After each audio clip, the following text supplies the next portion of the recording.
our feet shackled together. Today is just another day in prison. Another failed attempt to escape this compulsion, compelling my resistance to this attraction of paper and pen. The urge to pick up this ink and stain this white is overwhelming. An agonizing ecstasy. My mind brimming and bursting at the seams with words and sentences, drowning me, choking me with desire to write. So dark, so painful, so sweet, allowing me no peace until these words are allowed to flow from the gooey matter of my brain, through my veins, out of my fingers, into this pen, through the ink with which I jot this down. In this moment, I realize I've become a prisoner of my talent. Yes, I say talent not with vanity, I say talent because in days such as this, it ceases to be a privilege. It turns into a jail cell I've tried to break from, but each time I attempt an escape, I fall right back harder. Now I realize this was never my decision to make or to change. I am part of a separate entity of spirits who live by the pen. We teach, we correct, we rearrange, we give thoughts, opinions, and ideas wings with which to fly. And so, at a time like this, when these emotions are running high and screaming for release, and my entire being feels like it was created for this, I know that this is not a gift. This is an obligation.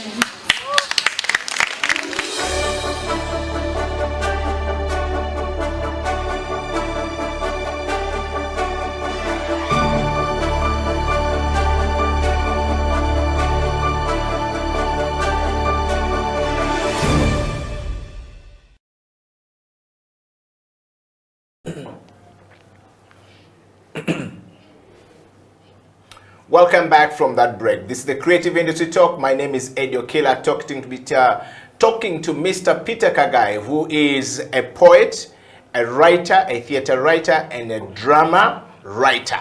That's the man in the studio today on Creative Industry Talk. Peter, welcome back to the program. Thank you. I want to just remind everyone out there that we're live on Twitter, on Facebook, on YouTube.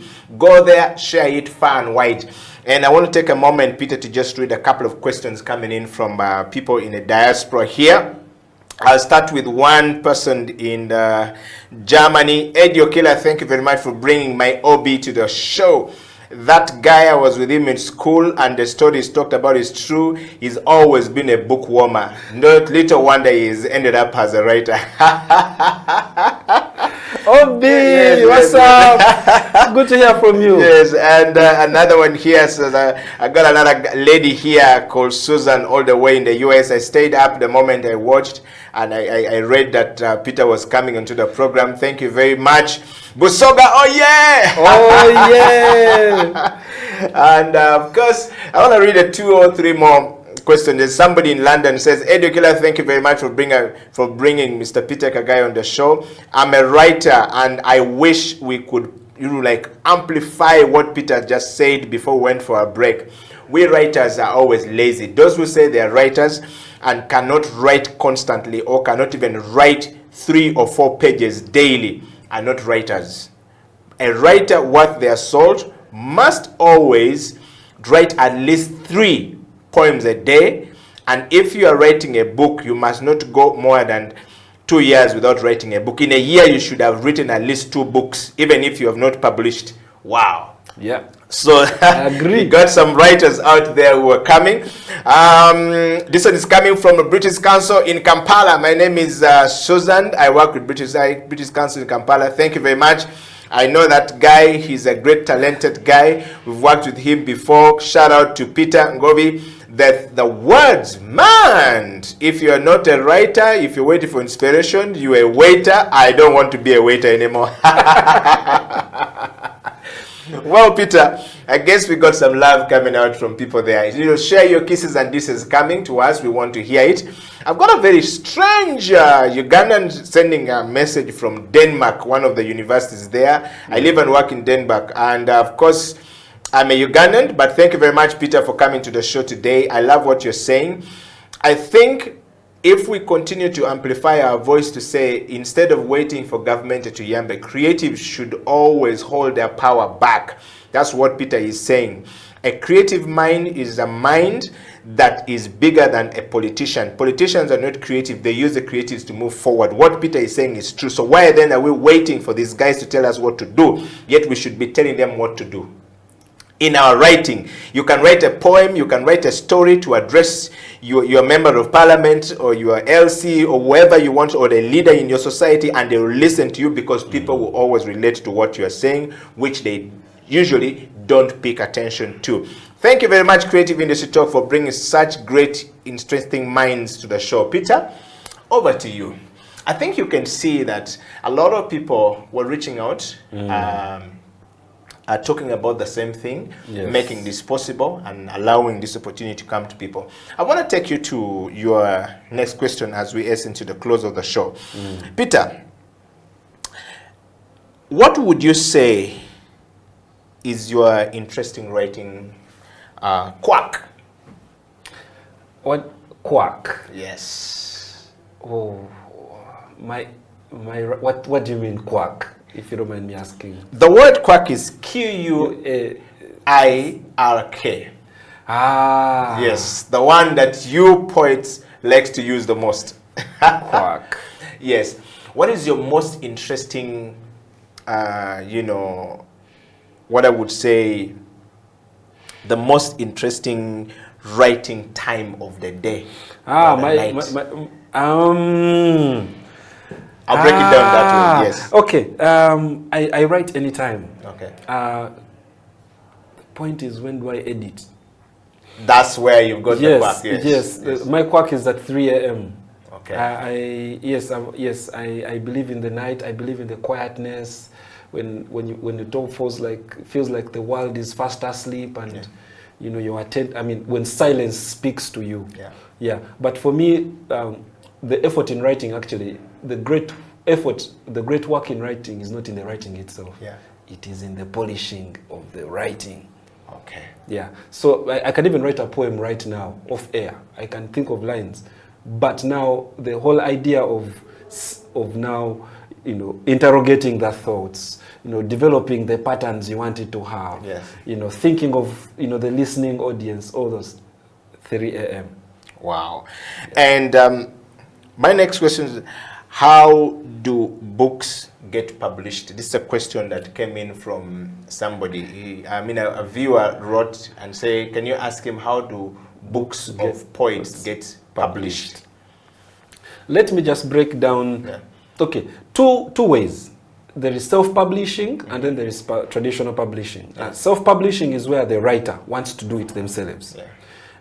You want to be in control of the production process from the word get-go up to the end point. So from the word get-go, I mean from preparing the manuscript to printing the book at the end of it all. So, but the processes are simple. So you develop a manuscript. Now, according to Makerere University, and I'm giving a standard that at least is public, that can be publicly interrogated. Yes. According to Makerere University, your manuscript should have about 30 poems. At least, yes. At least 30 poems. Then after that, you take the work to an editor. And then that editor is the person who helps you to polish it up to make sure that it is legible and it is worthy being consumed by readers. Yes. Then after that, the manuscript is forwarded to the designers, the layout designers and cover and designers and illustrators if you wanted to have some pictures. Then you have to go to the Uganda Society Library to get the international standard book number. It is only 30,000 shillings. It is that barcode that each book should have, so that it can be internationally sold in all public places and be catalogued in all libraries. Then after that, the book goes to printing. You have to find the appropriate printers for you. And of course, there are the proofreaders that you also have to hire. Then after the book has been printed, now the book has to be sold to the market. So now thinking about distributing the book and making and giving it visibility. And that's it.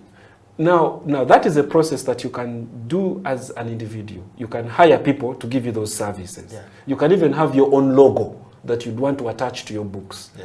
There is that. The second process is where you find a publisher who does this work on a daily, and what you do is you sell them your manuscript, or you come up with a legal arrangement where you become co-owners of the copyright in that work. Wow. And Peter, there's a book up there called The God Prayers. Yes. Can you take us through the God Prayers and actually give us one of the poem in that book? So The God Prayers is a poetry collection written by Ita Patience Mbeki. Mbeki she's now a PhD student at Makerere Institute of Social Research. Yeah. But by the time we published it, she was a teacher at King's College Budo. So what we were doing then was promoting literature among young people by encouraging their teachers to also write. Wow. Because the idea was, if the students see their teachers publishing, then they would also want to they'll be more confident to also think of taking on publishing. Yes. Unfortunately, I don't have all the poems in that book offhand, Okay. but I can tell you about a poem there that I like. Yes. There is a poem in there that I like that is called of absentee wives and mothering housemaids, where she is an author. She is a woman who is talking about, why I like this poem, she's talking about how the modern day woman today has abandoned her domestic responsibilities to the house help. Yes. You know? Yes. And so and you see how house helps become wives and mothers in their homes, where they're replacing the role of actually the wife, because the wife has also become a man. Yeah. So I really liked that poem in that book. And in the next book, which you have out there, I mean, if you just put that book up quickly, Yes. Ungodly Hour. What do you mean by Ungodly Hour? And what is this? This is a Kitara Nation Poetry Series 4.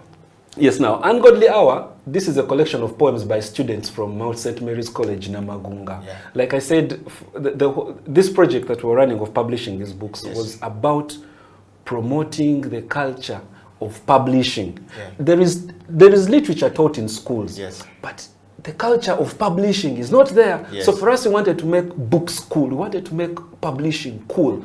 So this is a book that we published from Mount St. Mary's College, Namagunga, and Ungodly Hour is one of the poems in there. Okay. And the poem itself, as you can see the cover, it is an hourglass, and there seems to be a lost soul that is drowning. Yes. And in that poem, these teenagers are talking about the things that they do at home, at night when their parents are asleep. You know, so the book talks about the drugs that they take, you know, the nightlife that they have that their parents do not know, and it's Because they are soul searching. Yes, because they are soul searching. It's talking about this darkness that they grow up with, that their parents don't ever get to see, because when their parents see them, they are seeing them going to church and they think these are holy people. Yet ultimately they have these demons that they are fighting, and they come out at night. They come out at that ungodly hours. Wow. Yes. Let's talk about the poetry bungalow. Bungalow, Now, these are students of Seta High School, Mukono. And again, from the same idea, promote the culture of publishing among young people. Give them the confidence to know that your words are valuable, that they are worthy of being published in a book and read and taught and loved by others. So Poetry Bungalow was that project that we did at Seta High. And for them now, what we found interesting about these poems is now Poetry Bungalow is this is a mixed school. So the poems that we have in here talk about the artificial relationships that students develop in mixed schools, where, you know, the school tells you you should not mix with boys. It's a mixed school, but boys sit the other side, girls sit this side. We went through it in a Seventh-day Adventist school. Very strict. No, there's always a line drawn in between here, boys. You cross, you get enough stroke. Continue. Yes, I'm telling you. And this book actually interrogates that culture. So there are these poems that talk about how, you know, students live in plastic atmospheres where they are always competing with each other, comparing each other's flaws, and not willing to help each other grow. And yet they're living in an environment that is not allowing them to express themselves That's the honestly. poetry Bangalore. That's the poetry Bangalore.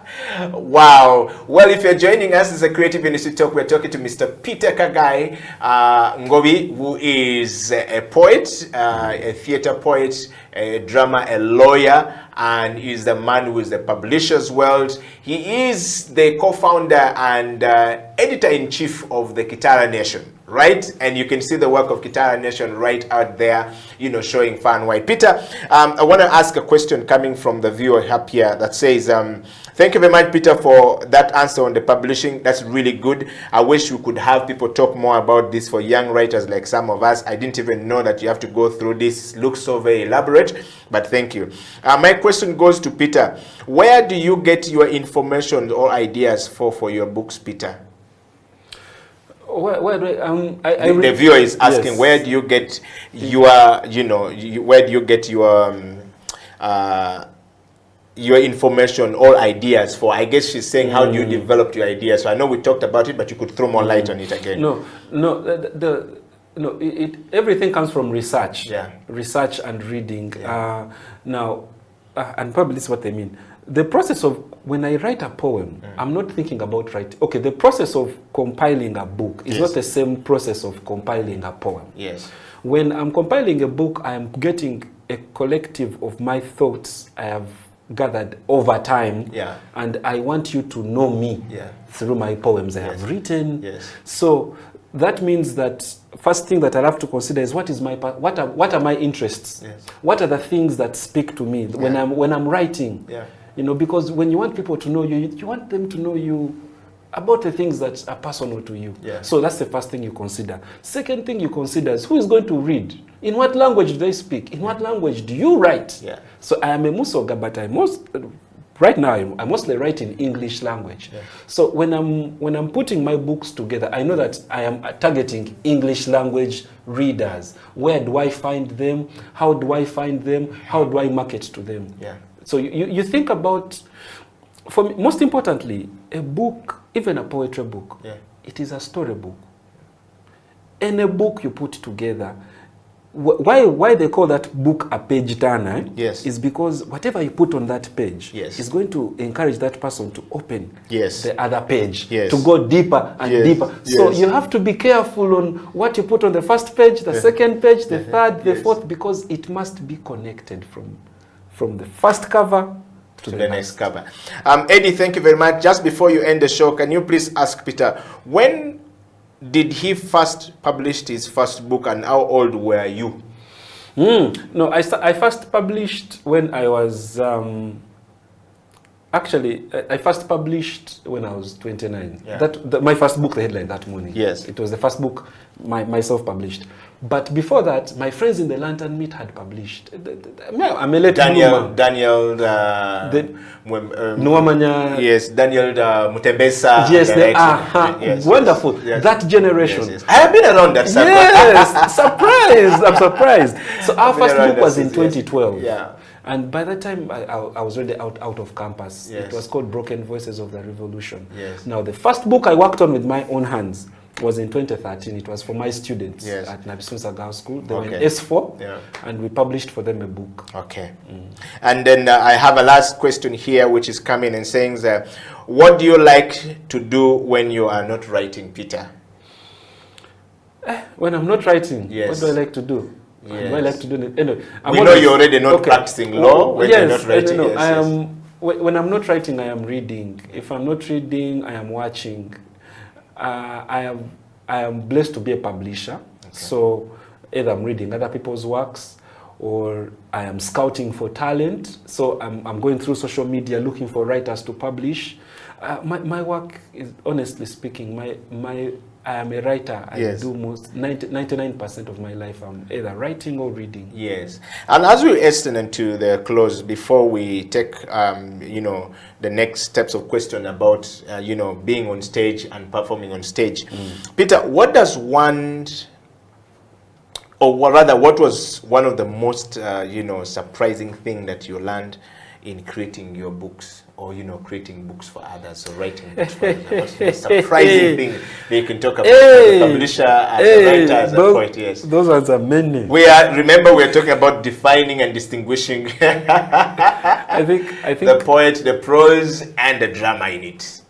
I think there are quite a number of surprising things. Yes. One is, don't ever expect your friends to support you. Yes. I think the biggest mistake you can ever make as a writer is to listen to people tell you, hey, you publish, we shall buy. Me, I'll buy 100 books. Yes. Me, I'll buy 10. Yes. And then you bring the book, and then that's when they remember, I have bills to pay. I think for me, the biggest lesson I have learned in publishing is ultimately, if you want to make this a career, and you want it to be a success, avoid marketing to friends and family. Okay. Because you first and foremost will avoid disappointment, and that disappointment that brings disillusionment. Yes. So when you're target strangers. We see how you go to a show and you don't expect to see only family and friends. Yeah. The people that turn up are the people that matter. Yeah. So for me, because all over time I've been producing books and wanting my friends, but your friends are your friends not because, your friends like you because of you. Yeah. Not because you are a writer. So when you try to force your passion on them, it might even distance them. I have siblings who have never read my books. And we meet every day, but reading is not their thing. So if I become emotional and I'm like, yo, Enoch, you're my kid, bro, you're not even buying my book, then I'm actually killing off a market and giving off a wrong vibe. Yeah. But if I target the reader, who is a stranger, but that person who loves reading, then that person is always even going to help me grow my business, because they're going to market me to other readers. Yeah. So I learned that very fast. Yes. Avoid the obvious. Avoid thinking that your friends will support you, your family will support. They love you as you, not because of you. In fact, they don't even understand your art things. So look for the people that art. And for me, by the way, this is very important, because most of us get frustrated when we don't see our friends supporting our hustle. It is not that they don't want to support us. These things are not for them. They also have their own passions. Yes. So I learned that. Secondly, third, actually. Money. I want to talk about money. Yes, third is the money, yes. Whether you like it or not, you will not escape the question of resources. Yeah. And you must have answers. And you can't produce all these things without resources. You must have, unless you're going to wait for manna and quail to drop from heaven, but you must provide the answer to that. No one else is going to. Yeah. Don't think that there is someone with a basket of money waiting to just dish it to you. So you have to lobby. You have to know who to talk to in the industry. You have to know why it's important to start companies, why it's important to have a tax identification number, why it is important for you to know where to get the Uganda registration services, the Euro holograms. You need to know the business. You need to know the industry, so that way you can know who to go to when you need that particular kind of help. Without that, you'll keep on writing in the dark, and that's why your writing will stay. Talking of that, Peter, we are coming to that part of the show that is really very interesting, and I love what you have said, that the three things I picked from you. Number one, you must love what you're doing. Number two, you must not force your friends to love what you're doing. Target those who you know are going to buy. Know your readers. Yes. And if you know that these are the readers, these readers, when they pick, they will pick and give it to another reader, and they will recommend, and that will be number three. You talk about money being key.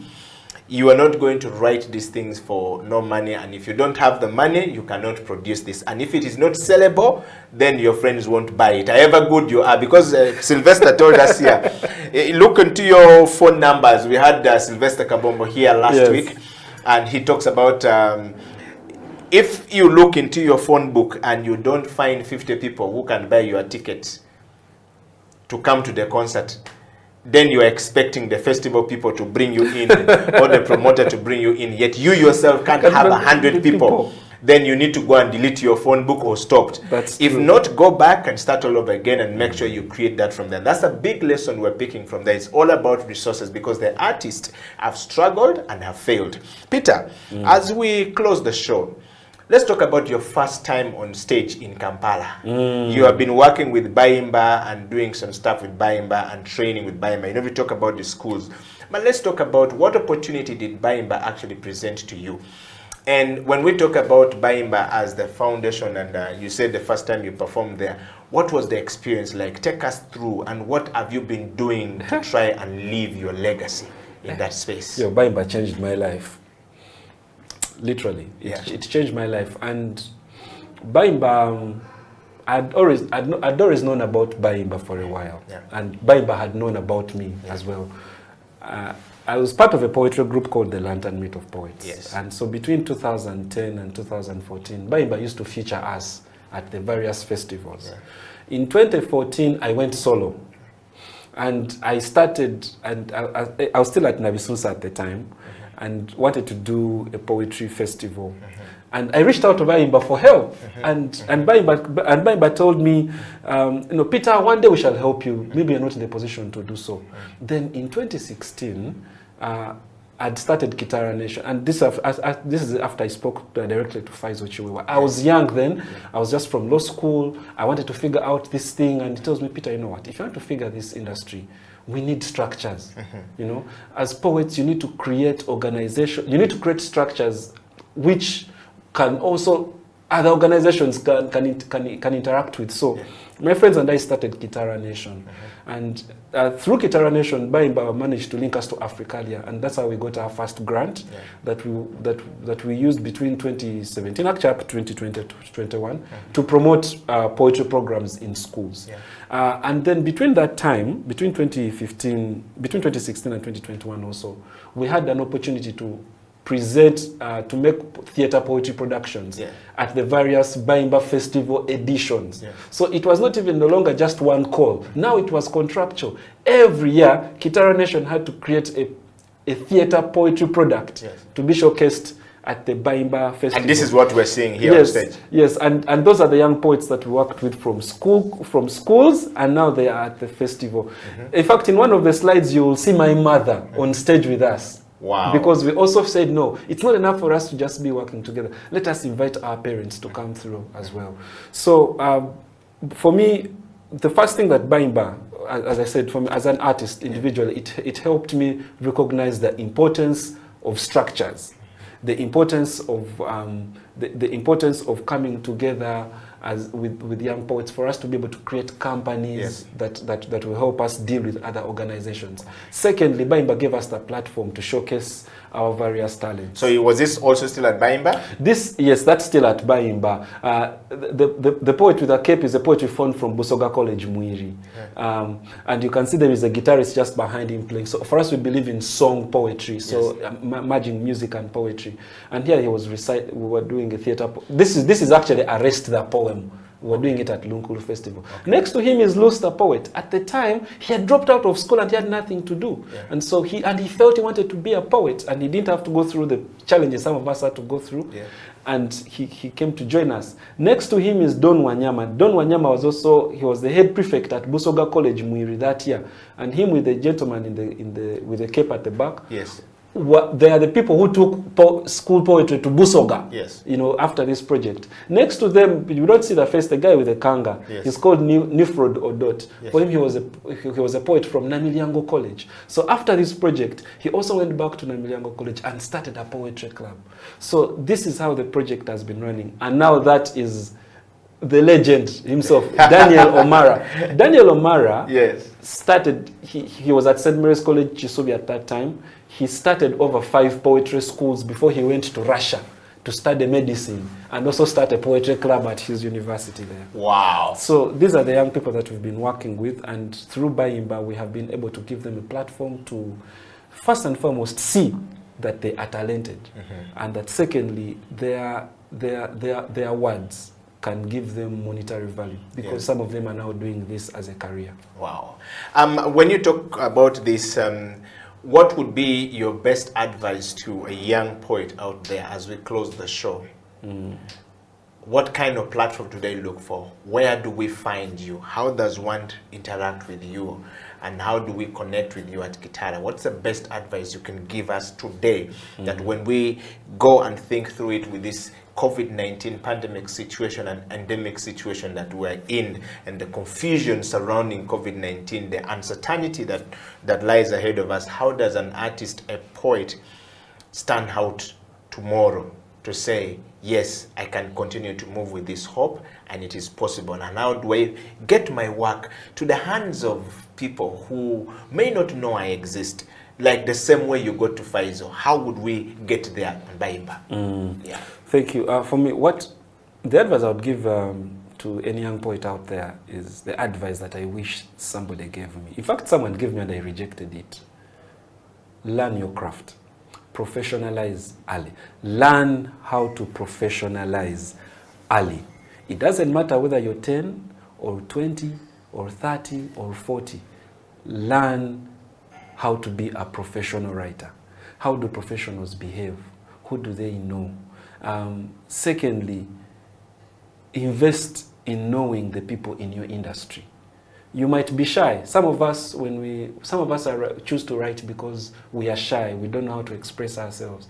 And now here I am telling you, go out there and be confident.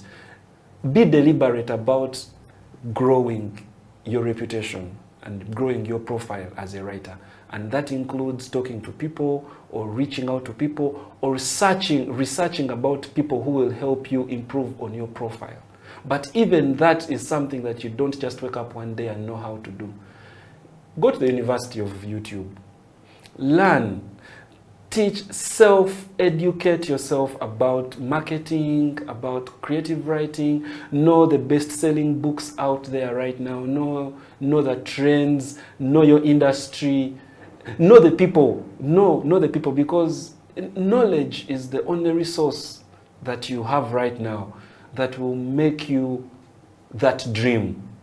Every time you put that pillow down and you imagine yourself being as even bigger than Shakespeare or being bigger than Okot Pabitek, that thing that's going to push you is in the ability to be able to let people see your talent, to be able to argue and demonstrate your talent to everyone else. And it won't come from you just writing and putting your poems back in your book and then hiding them in your pillow. You have to be at the forefront of your career. Finally, Peter, 2021 is coming to a close. We're going into a new year. You've been collaborating with Baimba Foundation. What plans do we have, in the days ahead, if any, and you want to share with us? I see a message here flashing from the messenger. Too many messages, over 500 on messenger. I can't read all the messages on messenger, but thank you very much, everybody. But just one saying that how do I get into the program with Baimba that Peter is talking about? He's a poet. He's a drummer himself. He says he's a drummer artist. I don't know what that means. He's an actor. But want to know, how do they get, and is there any program for them in days ahead? Could you share some more light as we close? All right. If you're interested in publishing poetry, for example, you can reach us. You can reach out to Kitara Nation. We have a website, our social media spaces. It's all Kitara Nation. Facebook, Twitter, Instagram. Our email is kitaranation.uganda@gmail.com. Reach out. Let's start a conversation. Yeah. Now, if you're interested in learning how to perform and how to write and how to perform, it's the same way. You can reach us. You can reach out to us on our various media platforms, and we shall be able to help you. Now, for those of you who have programs or projects that you want to run and you want to reach out to Baimba, you can go through their social. The beauty about the social media these days is that it has made it easier. To access some people where previously, you have to write a letter or you have to write an email. These days, just a messenger message is enough to get you, through that door. Yes, and Now, for those ones who would want to know more about writing and maybe marketing books, publishing, come and we talk. Reach out to us. We have a number of programs that we are running for poets. We have Verse in Vac. We have the Kitara Nation Poets Poetry program that we also run, where we train ourselves and we train young people in theatre poetry. Next year, if all goes well, we also this is next year, 2022. Yeah, 2022. Yeah. We are bringing back the culture of poetry recitals if the government allows us to have public performances again. So we are coming up with a weekly poetry show in Kampala, and anyone, as long as you love performing poetry, you can come up with your poem and perform, you know. And again, if you have a manuscript and you want to publish, we are your guys. Just come and we talk. Thank you very much, Peter, for coming to the show today. And first, I want to put a topic up there and just to remind everyone, you know, that we've been talking about defining and distinguishing poetry, prose, and drama in Uganda and across borders. When we say in Uganda and across border, locally here in Uganda, within the boundaries of Uganda, do we have, is it distinguished, defined? Is poetry clear? Do we see the prose when people perform? Do we understand what it means? That's what Peter has been sharing on the show today. And then, of course, we have been talking to Peter Kagai, who is the co-founder of Kitara Nation. Kitara Nation is one of the publishing house, and Peter himself is the publisher. He's a writer, he's a poet, he's a drummer, he's a theater writer. So if you have projects for him, please reach out to him. And we'd like to say thank you very much to everyone. We would like to say, Peter, that it's been really great, you know, having you on the program today. Thanks for having me. I want you to take this moment and close the show with a beautiful poem from Peter that closes. A piece from the Kitara Nation. Wow. Freedom. Freedom is the music of voices stretched in our throats, reaching out to our hearts since our voices were once ghosts. Freedom is the music of voices remembering the ones we have lost in fright and in fear. Freedom is knowing in the morning you can open your heart's window and let the sun in. Freedom is knowing why a caged bird sings. Freedom. Freedom. That's me. Thank you so much. We've come to the end of the show today. We want to say beautiful day. Stay in freedom, and please, freedom is opening up your heart very hard in the morning and let the sun in. Until then, Creative Industry Talk has come to an end. Edio Killer and Peter Kagai Ngobi signing out.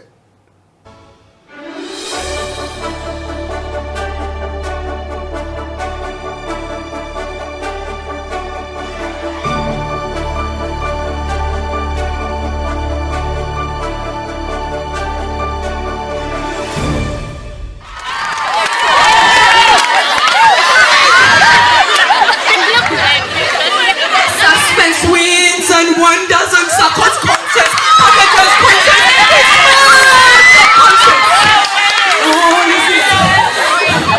suspense, pains, happiness with death, and he's with scandal.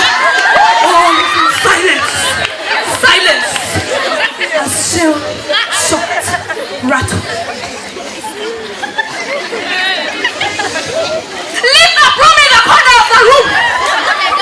And when the shadow is behind your heels and the moon is full, go to the well and you will find a black stone. Pick it up. Pick it up. Move and don't look back. Don't look back. Don't look back.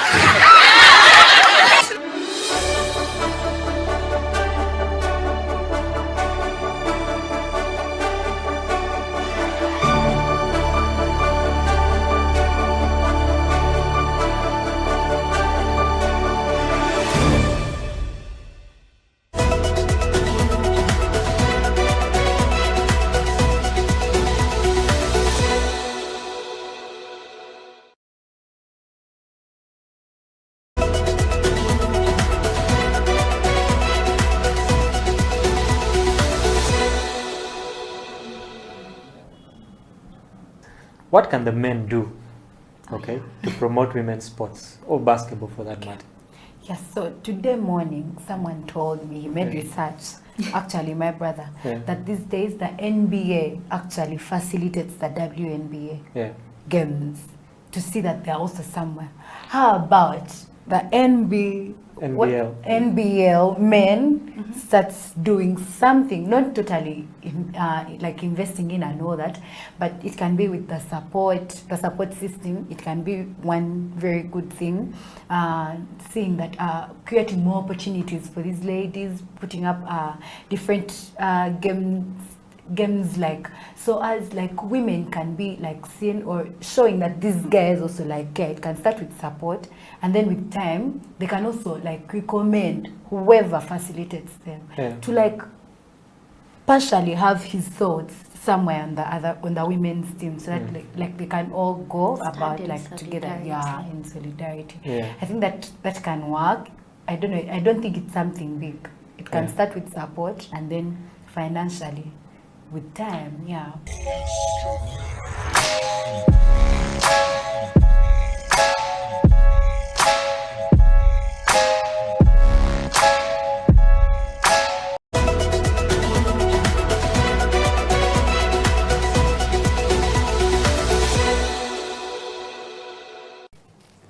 Now I'm going to talk to my people. Yes. Because I like what, as we are saying, vive la France, vive la francophonie. So, le leadership, c'est quoi?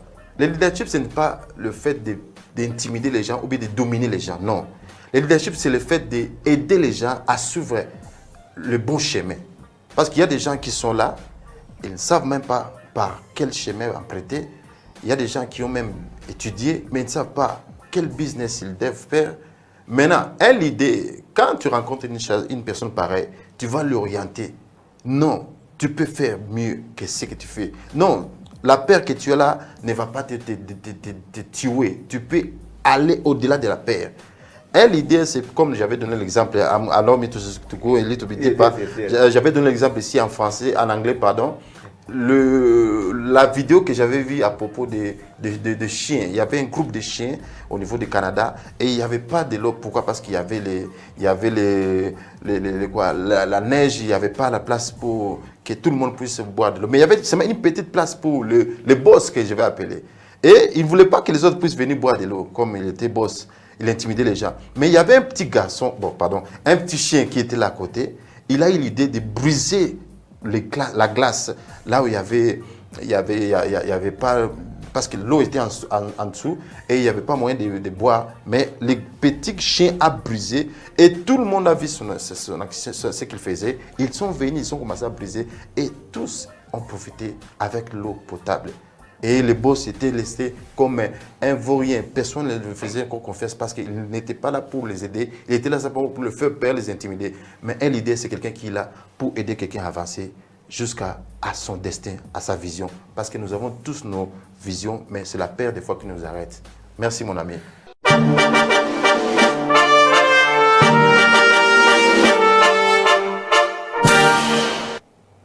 You have to know each equipment. You have to know the brew ratio. Actually, the brew ratio is the most important. Brew ratio now most people may not understand. It is the ratio of the coffee powder to water, and the yield. Water in this article will bring us into the yield. If I put 10 grams of coffee into my portafilter, how much of it am I exactly? So if you don't master the brew ratio, everything is going to turn out a mess. You understand? Even if you know that knowledge and you don't master the brew ratio.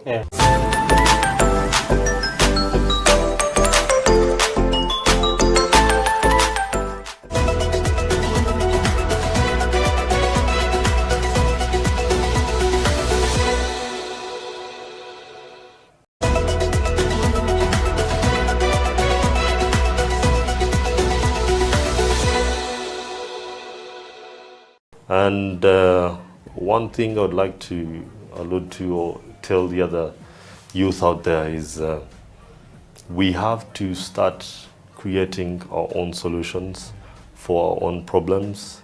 Otherwise, no one else is going to come from, Europe, Yes. America, or wherever to try and fix our own issues. Yeah. So I would like to urge other youth, the other creatives out there, hit the ground running, go in there, try and solve the problem that your neighbor has, the problem that your friends have. Yeah.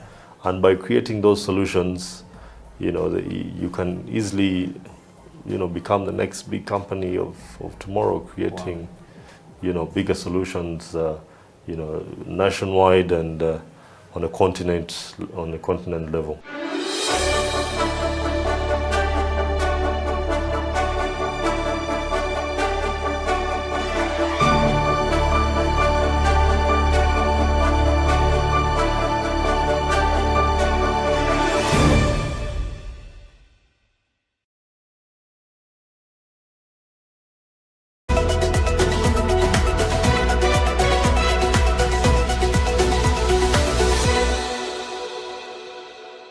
First and foremost, thank you very much for hosting me. I'm really, really humbled, and I'm blessed to be here. Yeah, surely. Talking about basketball, personally, my journey of basketball started from far, very, very far. That was in high school, and in a situation whereby we did not have enough exposure. We didn't have coaches. We didn't have the facilities like we do have them right now.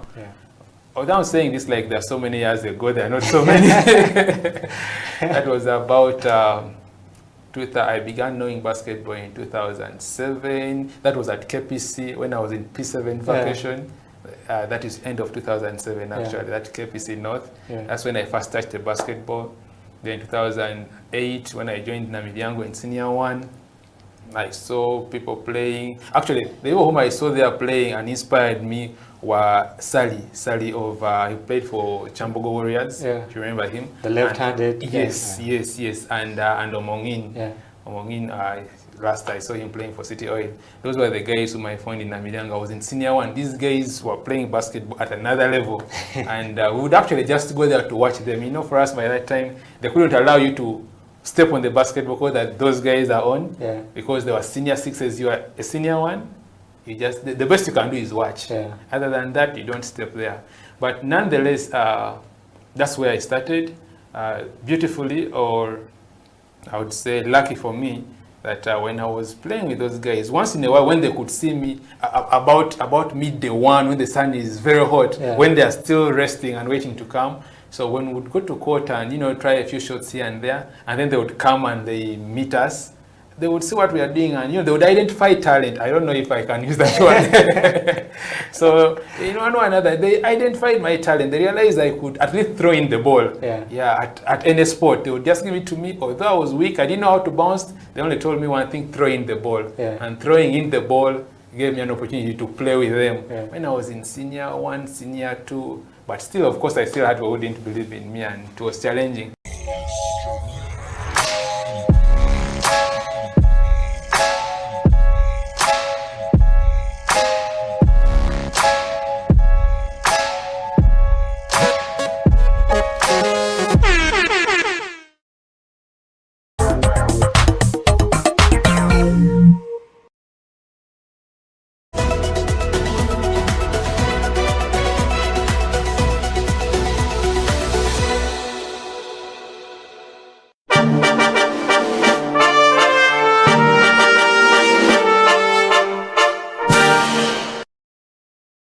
It's a CEO bench, so usually people want to assume that all CEOs are overlearned and stuff like that. So I will change the script this time around. I consider myself a certified hustler. If I'm looking to know who you are you Ugandan? If yes, what are the values that define you as Ugandan? That's the easiest question I think to answer. I am a typical Lao man from a Rute North in a place called Ogur, and where I will be laid to rest is in a village called Agweng.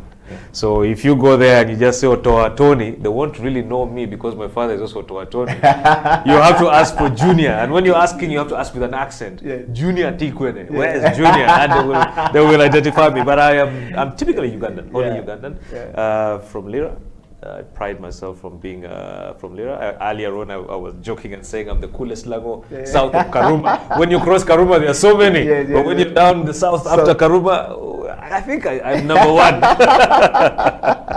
Wow. Well, now that you know Tonyo Toa is Ugandan, and of course, what are the values that define you as a Ugandan? I think it's the love for country, love for nation. You know, truth be told, the country is in a lot of, it's a crisis. Leadership crisis, economic crisis, social crisis. There's so many mismatching areas. Yeah. But at the end of the day, it's home. You know, you cannot run and abandon your home because of the issues in your home. I think that then creates an opportunity for you to do something to change what's happening and what you see as a crisis. So in terms of what I see as a value, or what I take out of that for me, I think is just the love for country, the need to serve country the best way I can. And I mean, I can't say I can change everything, but the little I can do to create a difference, I think is more meaningful. Wow. Yeah. Mr. Tonyo Toa, growing up, what did you want to be in life? And what was the journey like for Mr. Toa? Yeah, you know, my father is crazy. My father would call us and he would show me the compass. The idea was supposed to be a pilot. You know, the planes would fly over our house and my father would be like, yeah, you're going to be a pilot. Yeah. But of course, as you grow, you realize that you have so many things that really define you. I was never a sportsman. So I enjoyed a lot of debate and, you know, a lot of indoor activities. And that is, I think, what really drove me into some of the things that I do up to today.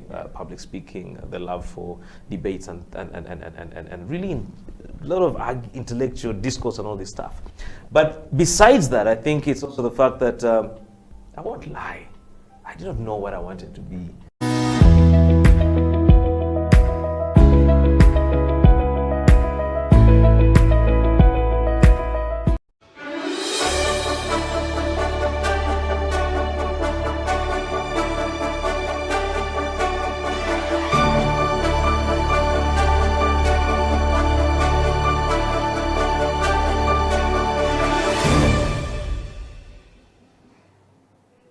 Welcome back from the break. This is the Creative Industry Talk. My name is Eddie Okila, and this particular show today, we're talking to a young man from PG, the central part of Uganda, who is a fashion designer. Ras Kasozi, aka actually known as Charles Kasozi, is a Ugandan boy who is a fashion designer.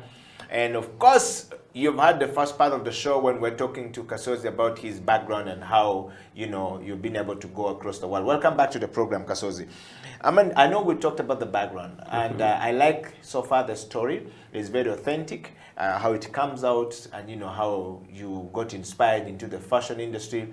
The story with Wavamuno's daughter is quite a very amazing story right there, that somebody texts you and then you're able to realize, oh wait, I'm actually important. If Gloria Wavamuno is looking for it, means that there's certain value that she gives me which you are not giving to yourself. That in itself is a plus, going forward. Mr. Kasozi, would you tell us a little bit more about the journey from the local scene of fashion design here to the international stages that you've been able to go? It's been quite challenging, but it takes self-confidence. Yes, from the start you need to know what you want. Like me, I've been an artist, like I'm born an artist, though not knowing which direction. I've tried all kind of art. Yes, and I always apply too much art in my fashion. Though as we grow, we meet different people and they tell you more about what you do. That's why I always say we need to be close to people who understand our vision. Yes, people who can support what we do. For example, for my first international platform, by then I was working with Babaluku, Bavubuka All Stars. Yes, I was part of it. Yes. And for him, is from this international scene. Yeah. So he grabbed all my photos and applied unknowingly. Yes, because he knew I couldn't understand that. So he applied after. He told me, Kasozi, you have a passport? I said, yes. Then he chilled it. He told me, yeah, next month, you coming here. I couldn't believe that, of course. Yes. I know he was just encouraging me to work hard because I couldn't know that I deserve that or I can be part of that. Because I was even the first African to be to Vancouver Fashion Week. Yeah, and Ugandan, you get coming from the ghettos. I was working from this corner. You get like a smaller place, paying 50K a month. You get so that wasn't my platform. So when it reached to 2 weeks after working on all the papers, told me you go to Canadian consulate and ask for visa fee. There, I got to that is. I think it was a month before, I started to panic that it was serious. And with that month, I had to spend 2 months from Kenya processing the visa. You know, in our mindset, too many visa tebazigaba. And with art, you work with motivation. So every time I could try to get a piece of paper to sketch, I could get nervous, think of a visa, you get, I failed. Till after the 2 weeks, I got my visa and I started sketching. I remember I did my sketches even from the bus as I was coming back from Kenya. When I reached home, I started sleepless nights, you get. I made my collection in two weeks. That was 48 pieces. One person. Wow. And a miracle happened to me. I had to fly 3 days before the fashion show. And I planned to finish on that exact day. So accidentally, I didn't know, I left here the same date. I spent 18 hours on the way and I reached the same hours I left here. You get so I advanced like 24 hours. Yes. So I got that extra day. To finish my stuff. But that changed my mind so much because I reached to Vancouver and they always go through your work. If it doesn't reach that standard, you don't showcase. I was on a big panic. But models showed me that I've passed that. Models were grabbing, fighting for my pieces. I never even wait for from the the local stage in Uganda here. To now model fighting for you, and this was your biggest stage. How many stages have you been in Uganda before this opportunity to go to Vancouver by then? I think I'd done two. I'd showcased to Silk and Bayimba. So first was Bayimba and then Silk. Then my third was international. Wow. And on that show, I tend to be among the top 3 designers. And I was showcasing with Michael Kors, you know. So after that, people loved my collection so much, and I got another opportunity to showcase my collection again. I remember they were launching some electric car. Yes, they had produced. So I was their entertainer. So I loved the tour so much, and it changed my mindset because the love I got there, I never had it here. You get. So I was like, why my home people are convincing me? You get. So I came back very tough with another mindset. You get, fighting for myself. I want to know from you, this is a very compelling story. If you're following the show, it's a Creative Industry Talk right here on House of Talent Television. My name is Edio Killer, and Kaz Kasozi is in the studio, or Kasozi Charles, who is Ras Kasozi, is on the program. And of course, we're talking about his journey to the national, from the national here, from the local stages in Uganda to the international platform in Vancouver, Canada. And that's a very fascinating story right there. Again, earlier on you talked about we need to surround ourselves with people who will inspire us. I want you to take us back. You are now in Canada. You have been, loved, and you came back with a different mindset altogether. Did you earn money, or money wasn't a biggest motivator at that point? For them, it's automatic. It's the system. It's not about me. Yes. It's about the system. Yes. It's like however much you want to travel to Uganda without paying. The system is, they need your ticket in a bus, you Yes, get. yes. So for them, they know the system, Yes. that fashion is a business. Yes. After showcase, for example, what happened to me after showcase, I thought, as usual in Uganda, after showcase, you pack your stuff in a suitcase, you go home. Yes. But for them, Yeah. after showcasing, they had to announce my pop-up shop. Yes. Yeah, they got a big shop. I got a day. Yeah. They put everything they had aside and display my stuff. Yes. So people came and purchased everything. And I love the way they did it. They were asking me, like I had a manager that time. Yes. She was called Christine. Yeah. She asked me how much this jacket, and then she had to teach me, now, you know, in Canada, you can't sell something from the runway, $300. That's very cheap. Yes. Yeah, like expenses are here high, and also the platform, you get. Yeah. So it helped me, she helped me to price. Know the pricing, yes. Yes. Yeah. She did that, so I gave her the authority to do everything Yes. for me. And people were even booking before, they were testing us. Yes. I'm coming for this jacket. I'm coming for this skirt. Yes. You get. So it was really, really nice, and I sold everything. You know, when you're flying, you always have your shopping list. Yes, yes. I had my budget here, sewing machine, camera, you get. I got everything I wanted. Yes. And so you came back from one chance given to you by the one and only philosopher. We called him the hip hop philosopher, Baba Luko. You came back with this money back to Uganda, and you had everything you needed. Kasozi, let's talk about, how did you meet Baba Luko, by the way?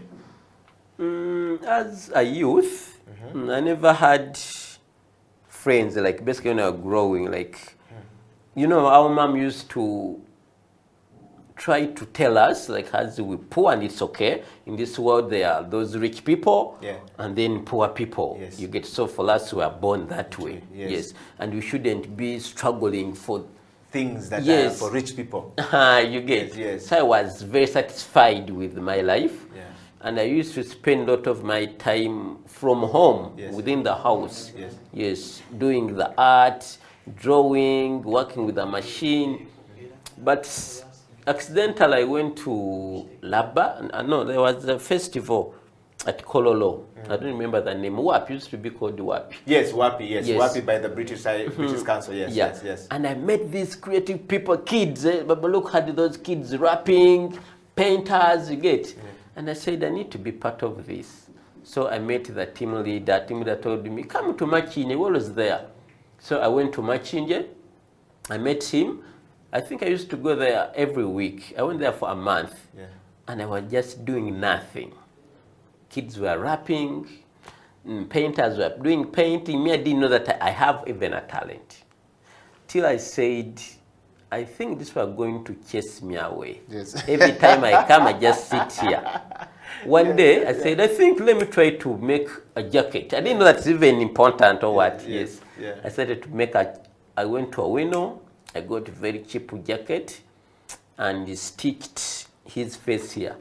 Like I have the ability to do portraits using a sewing machine. Yes. When I reached to the... You stitched Baba Luko's face. Yes. On a jacket I'd made. Yes. Everyone was very happy Yeah. and amazed about what I did. Yes. So that's how I got also... From the background of being there, just yes, waiting. I they're didn't going to know that... pick you. Yes. I know how to do repairs and making some small things, Yes. but didn't know that it was nice or what. So, you know, as a creative person, Baba Luku, so he will come to me, now, you know, I've done this, you can do this, and everyone was coming, other youth. That's how even I got even my brand name from there. Yes. So we used to have someone doing graphics came and say, Kasozi, now, you can swear. And let me make for you a logo. You get, and I got a brand name. Yes. Rappers used to come and tell me, yeah, you got to make for me shorts and stuff. You get, so I got the love and to know that yes, fashion is good, and now let me settle to this. Wow, wow. Yeah.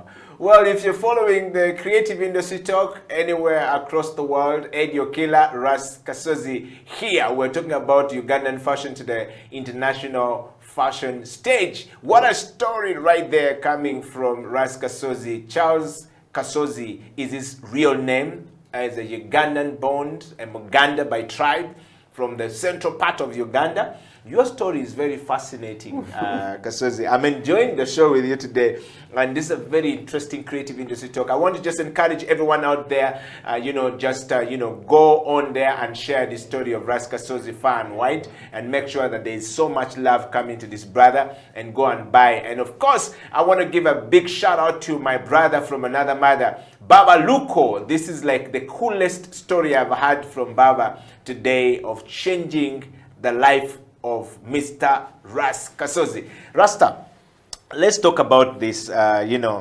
learning from the international. You are now in Vancouver. You have learned something. Did you learn something from there? What did you pick from Vancouver when you came back to Uganda?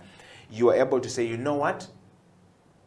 I've learned this. I want to do A, B, C, D. And so my question to you is, did you learn from the international fashion stages? And what were the challenges that when you came back, you were able to fix? Basically, I was different. I think by the time I came back, my name was everywhere. Yeah, everywhere.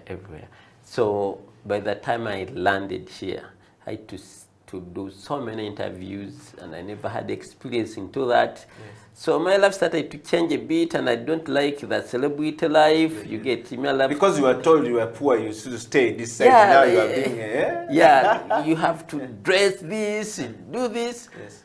And it's not my thing, you get. Yeah. So I love to keep a low profile, but I got to know the value of fashion, because they took me around so many shops and so many designers, international designers. Everything was different. Yeah. So I was like, why at home they're not doing this? Yes. So what came into my mind was to focus much on the international platform, because I'm loved there more. Yes. And I have a lot of clients outside Uganda than you are in Uganda. Yes. So, wow.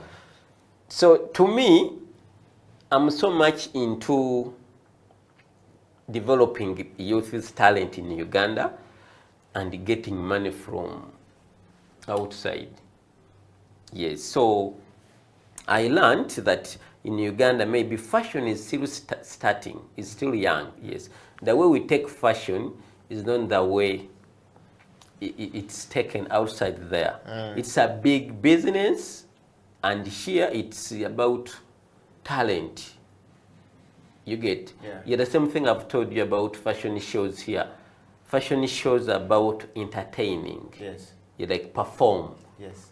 But see, outside there, every year, brands come up with trend and they have to launch them. Yes. After launching them, they sell the copies. Yes. And that becomes what we wear as fashion in the world, all across the world. Yeah. I mean, Kasozi, that's a very interesting learning.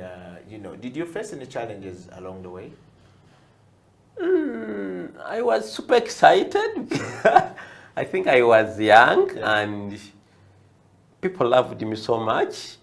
So I was just receiving, learning everything. Yes. Yeah, I remember I used to tell them, like they used to make joke out of me. I never wanted to drink water. Like they know, for them water is life. Yeah. And with me, I used to know I take water because I'm poor. Yeah. Now I'm in Canada, I don't take water. I totally refuse to take water. And they were making fun of me. Wow, yeah. wow. But the biggest challenge was, how do you leave Canada and come back to Uganda? You get? Whereby now you have learned, and what you have learned doesn't work back home. You get? Yeah. So it's two ways. You leave it, or you challenge yourself. Yeah. You get? Yeah. So, now we're having the internet. Yeah, so I live here, but try to make sure I'm connected to the world. Okay. Yeah. Wow, wow. Thank you so much, Kasozi, first of all, for that moment. And thank you very much, everybody who's watching the show from all across the world.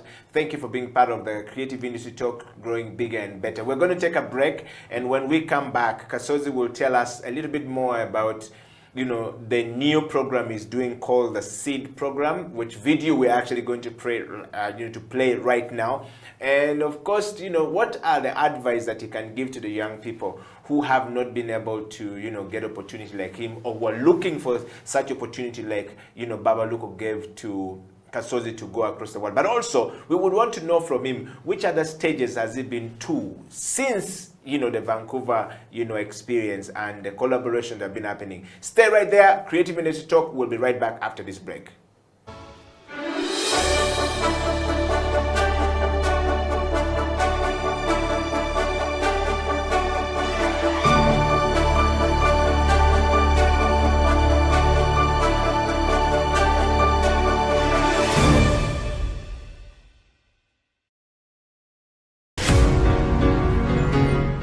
I joined Seed Show to gain exposure, to become international. I feel through this, I'm going to be normal.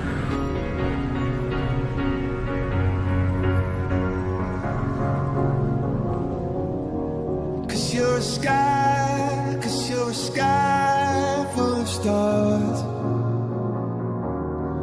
I'm gonna give you my heart.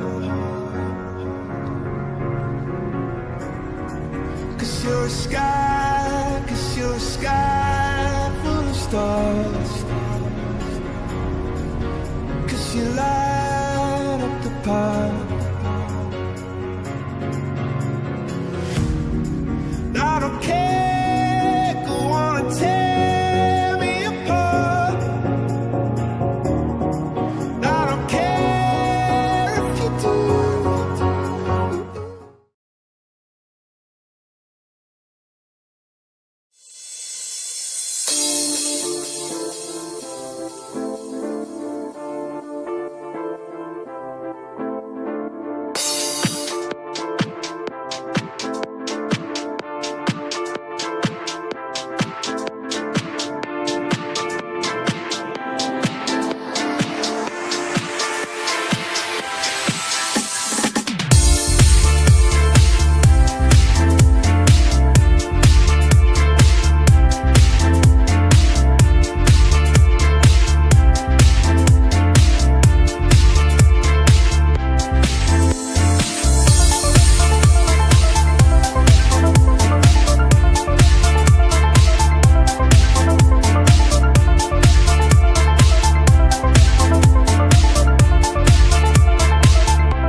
itaranto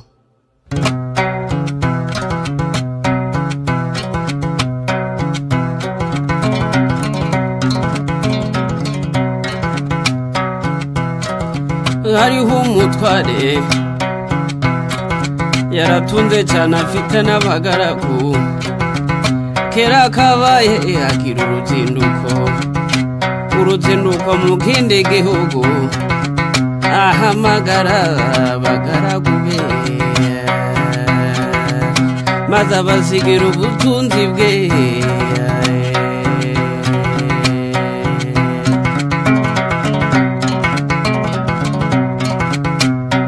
umwamuhita aranteshanu undamuhe ebyiri undamuhita arantimwe itagirira kabiri maze umutwara arazinduka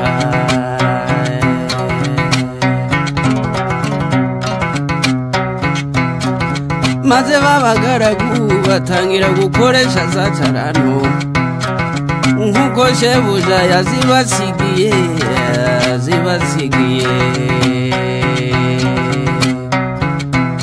uwahawe shana aragenda arazigenza agenzura amesha hano uwahawe ebyiri nawe abigenza atyo agenzuramo ebyiri maze wa wundi wahawe imwe aragenda acukura icyobo ayishamo ya taranto aratinyuka arayitabaye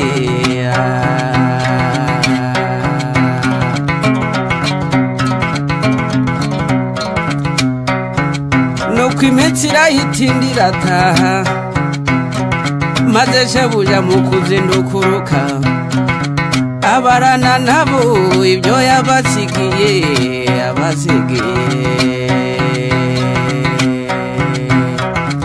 uwahawe shana araseruka ati databuja mwiza wansigiye shanu uzungutse izindi shanu uwahawe ebyiri nawe araseruka ati databuja mwiza wansigiye ebyiri zungutse izindi ebyiri shebuja ati bagaragu banje beza nuko kuko mwakiranutse muri bike nico gitumye mbekurira byinshi ico nimuze mwinjire mu munezero wa shobuja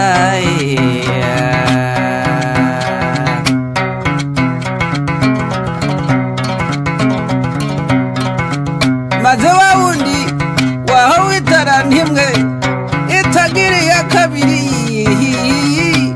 adatera hejuru azayivovota cyane ati databuja narinzi kuri umunyamwaga usarura utabibye na munagane itaranto narayitabye mu butaka dore ngiyo ufata ibyawe maze shebuja aramusubiza ati mbe mugaragu mubi niko wamunyabutewe esi ntiwari ukwiye kuyiha abagenza maze nkasangaho inyungu yayo nuko shebuja arayimwambura ayigabira wa wundi wungutse itaranto 10 igiye mu zindi agira 11 kuko ufite wese azongererwa ariko udafite azanyagwa n'utwo yari afite maze wa mugaragu mubi baramuboha bamujugunya mu mwijima hanze azize ubupfapfa mbega agahinda we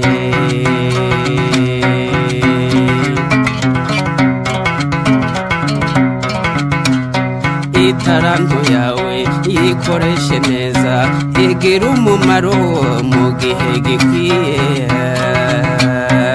itaranto yawe yikoreshe neza igira umumaro mu gihe gikwiye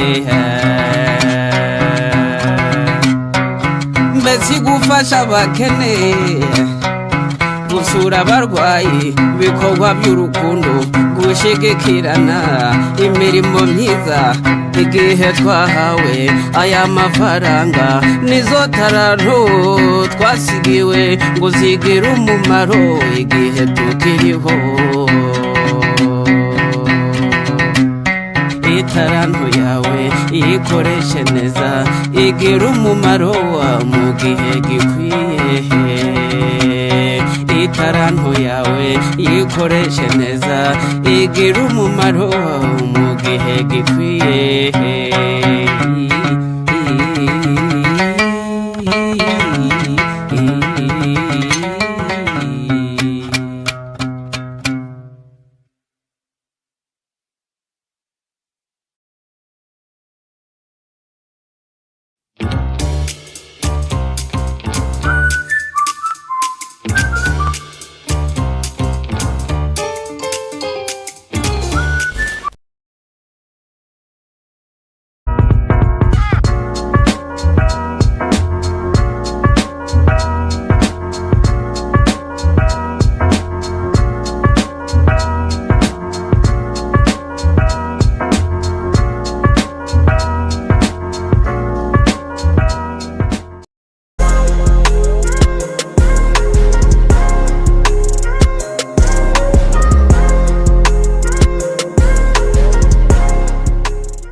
But being a gambler, you can blow that money thinking you're getting it back.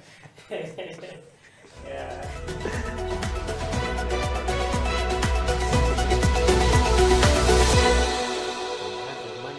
He just spoils it like as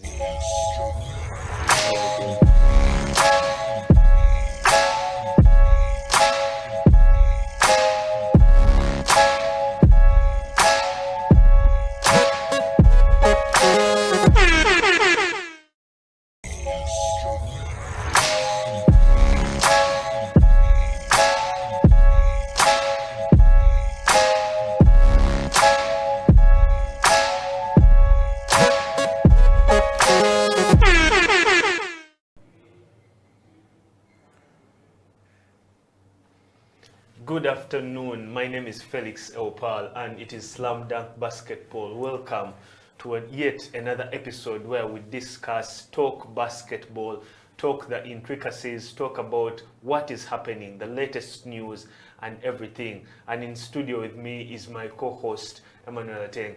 Emma, good afternoon. Good afternoon, Felix. Yeah, it is the festive days are just around the corner. Yeah. Let's start with what plans you have for the holidays before we get into the many issues happening around the game of basketball locally. We're talking earlier, and I think the first plan is to actually get a Christmas tree somewhere here. Oh, a Christmas tree is somewhere inside here, inside the studio. Yeah, I guess that, it would give you the feeling of, we're actually getting into the holidays. I hope it will have quite many lights, but I'm not going to be part of the decoration of that. I'm not. It's okay. You can bring the gift boxes and just bring the gift drop boxes. them under there. And in the game of basketball, as we start off the show, interesting stuff happening. Watoto upsetting Emperors, 61-48. The game has just ended, and it's not a result that many actually foresaw coming, including myself, with the way Emperors was prepared for this. Now Watoto get elevated. Your take on the final score of that? I think when it comes to the Emperors game, even when they played Livingstone in the semi-final, a lot of people thought that Emperors was going to beat Livingstone. Okay, but I mean they play different styles of basketball.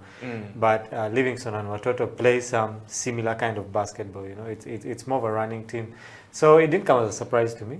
I knew that these Watoto young boys are going to outrun the Emperor guys and actually win the game. So for me it wasn't a surprise. To me it came as a very big surprise, seeing that Watoto has more experience. I mean Emperors have more experienced players.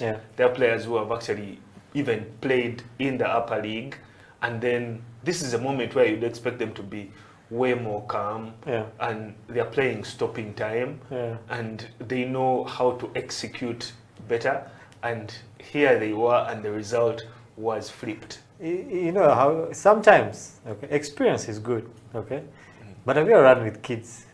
Those boys run. Yeah, but that is where the experience comes in. When you know that a team is running at you, you know that we have to set up a D. Then you know that the team is running, they're rotating the ball on the left and on the right. So what do? We set up a zone defense. Yeah, but you know, those the Watoto guys played up friendly with them before. Very good shooters, play at a very fast pace. So it depends on whose stamina will outlast the other. So I guess in this case, Watoto's stamina actually, outlasted the Emperors, and they came up with a win. It has been quite interesting and also intriguing, also frustrating at the moment in the lower division.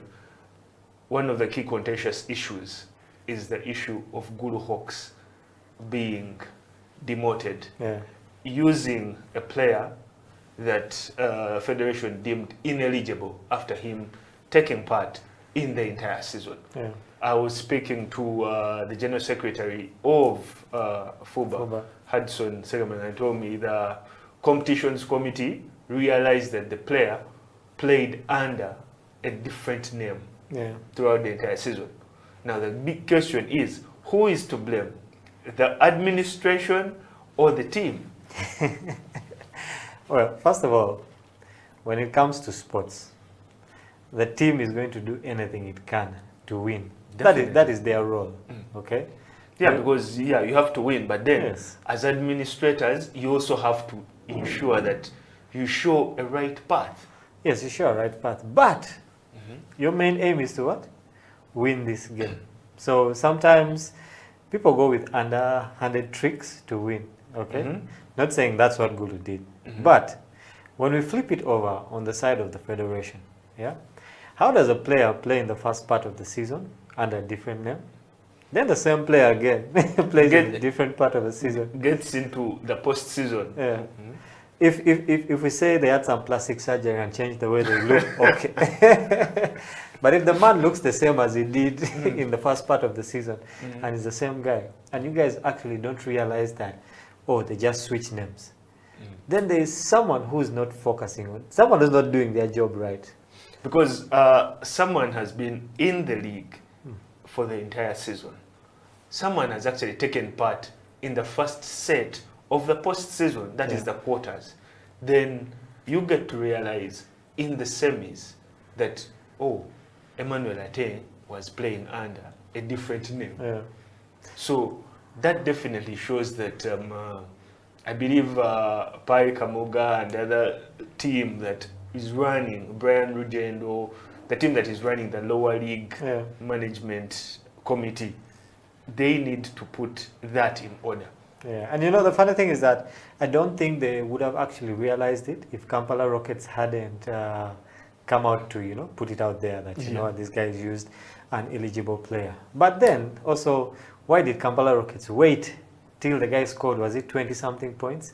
And they were beaten. He actually scored 27 points. 27 points? Yeah. What were they doing in the first part of the series? 27 points against them. Yeah, so what 27 points, 4 assists. Yeah, so what were they doing in the first game?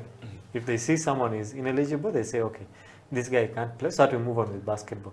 But you wait for the guys to reach, the third game, then you complain. And now Gulu Hawks has been one of those teams that has been in the Ugandan league for a very long time, okay? And seeing them demoted or actually even exiting the league. They are actually exiting the league, and according to FUBA General Secretary, there is going to be a tribunal meeting next week to try and see how they can arbitrate that situation. Because there are also other precedents where vegetarian also are alleged to have been using an eligible player. So the whole situation becomes complex because now let's say that the tribunal sits and allows Gulu Hawks to come back. What happens to the Watoto men who have been actually pushed who have won to the higher league? Yes, so do we push them back down? Okay, what happens? Do we open a third division for those teams? Well, for the federation, those are some of the issues I think, Emma, we've discussed here once and before. Some of these things shouldn't be happening if Ugandan sport is going to develop, not just basketball, all the other disciplines. These are the things that actually chase away sponsors. Lack of consistency, lack of discipline, lack of following the rules and regulations. Because now, I believe the appeal by Guru Hawks has caught the federation in a catch-22 situation, whereby we're like, what should we do? Should we three of us on the table and we discuss this out, or should we actually replay the games? It reminds me of when you go to play pickup, usually at the pool court, when a team loses by a last basket and someone says that you didn't call a foul, okay, and they refuse to get off the court because they feel, there was a call that wasn't made. So it's the same situation here, okay? Gulu will say, you know what, we are not to blame, so you can't really kick us out. Yeah, because definitely they are not to blame.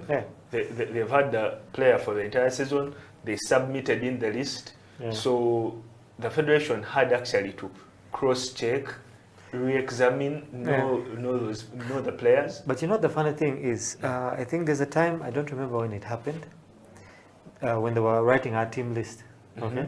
They registered different players under different numbers. And the game started. But the players are supposed to be under actually the exact numbers. If Ateng Emmanuel is 13, I'm supposed to be number 13 on the score sheet.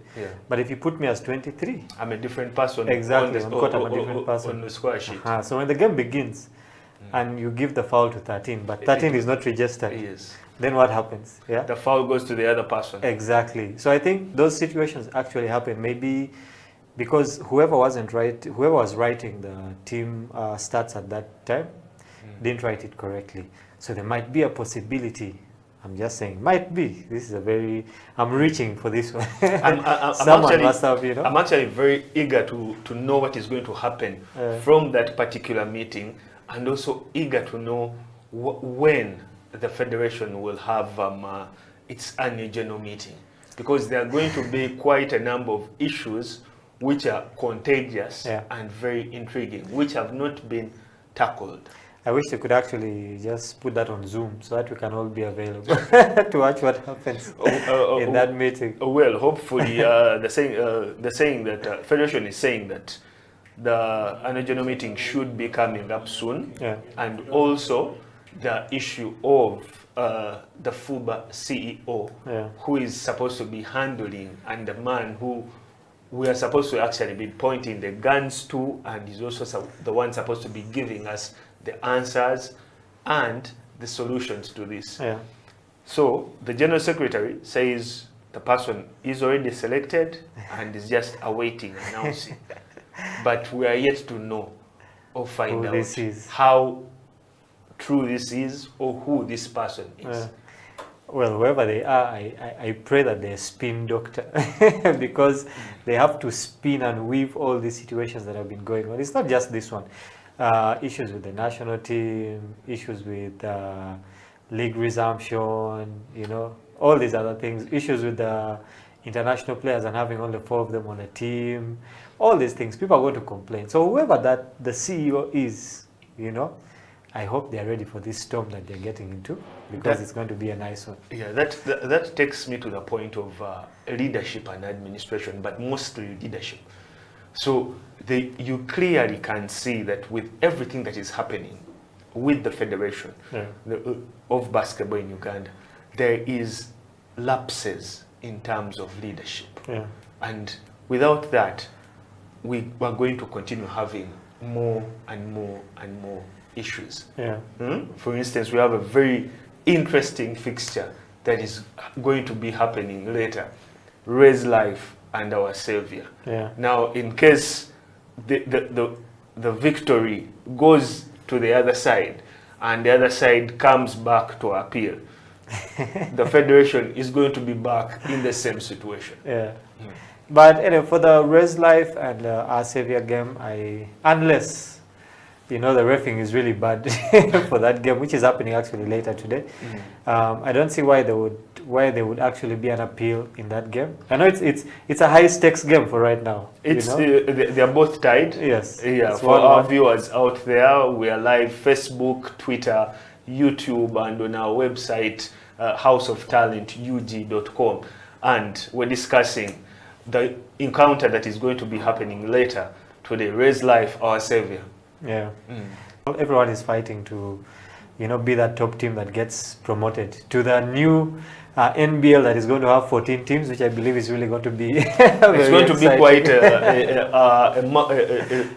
a mouth-watering season. I remember, I don't know who was hosting last time, and was saying if we could have more games, you know, in the NBL. And these two teams being promoted has actually given us some more games. More games, more drama, more intrigue, and more thrill. Yeah, it's going to be interesting. And I don't know, I would say that our savior will take this game. It's going to be a hard-fought game, might even go into overtime.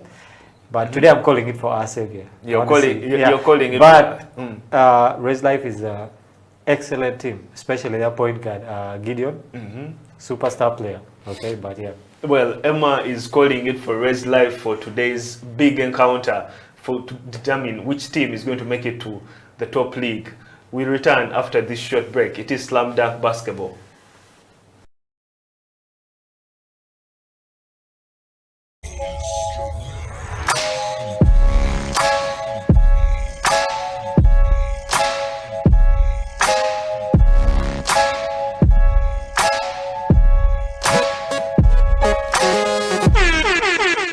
Talent is here. Uganda's got talent. That one is not proven. From boxing, athletics. Now Kenya, I mean, we came in Olympics better than Kenya. For how long have we been there struggling before? But now we had more medals than them. So the key thing here is corporate companies please come aboard. The government will do their part. They will also squeeze whatever they can to come through. National councils will also keep on budgeting to see what they can do better on us. And also federations, all of them, basketball, football, whatever they come through. Let us have a fair share to everybody. I know football gets the biggest share in Uganda. I don't know why, but because I know my small analysis is athletics and basketball right now, and netball. Those are the top 3 games in Uganda that have carried athletics, netball, basketball, continental and worldwide. We're doing so much. So we need to also get a fair share to compete with football, which is getting $1 billion shillings plus. We should also be given that opportunity.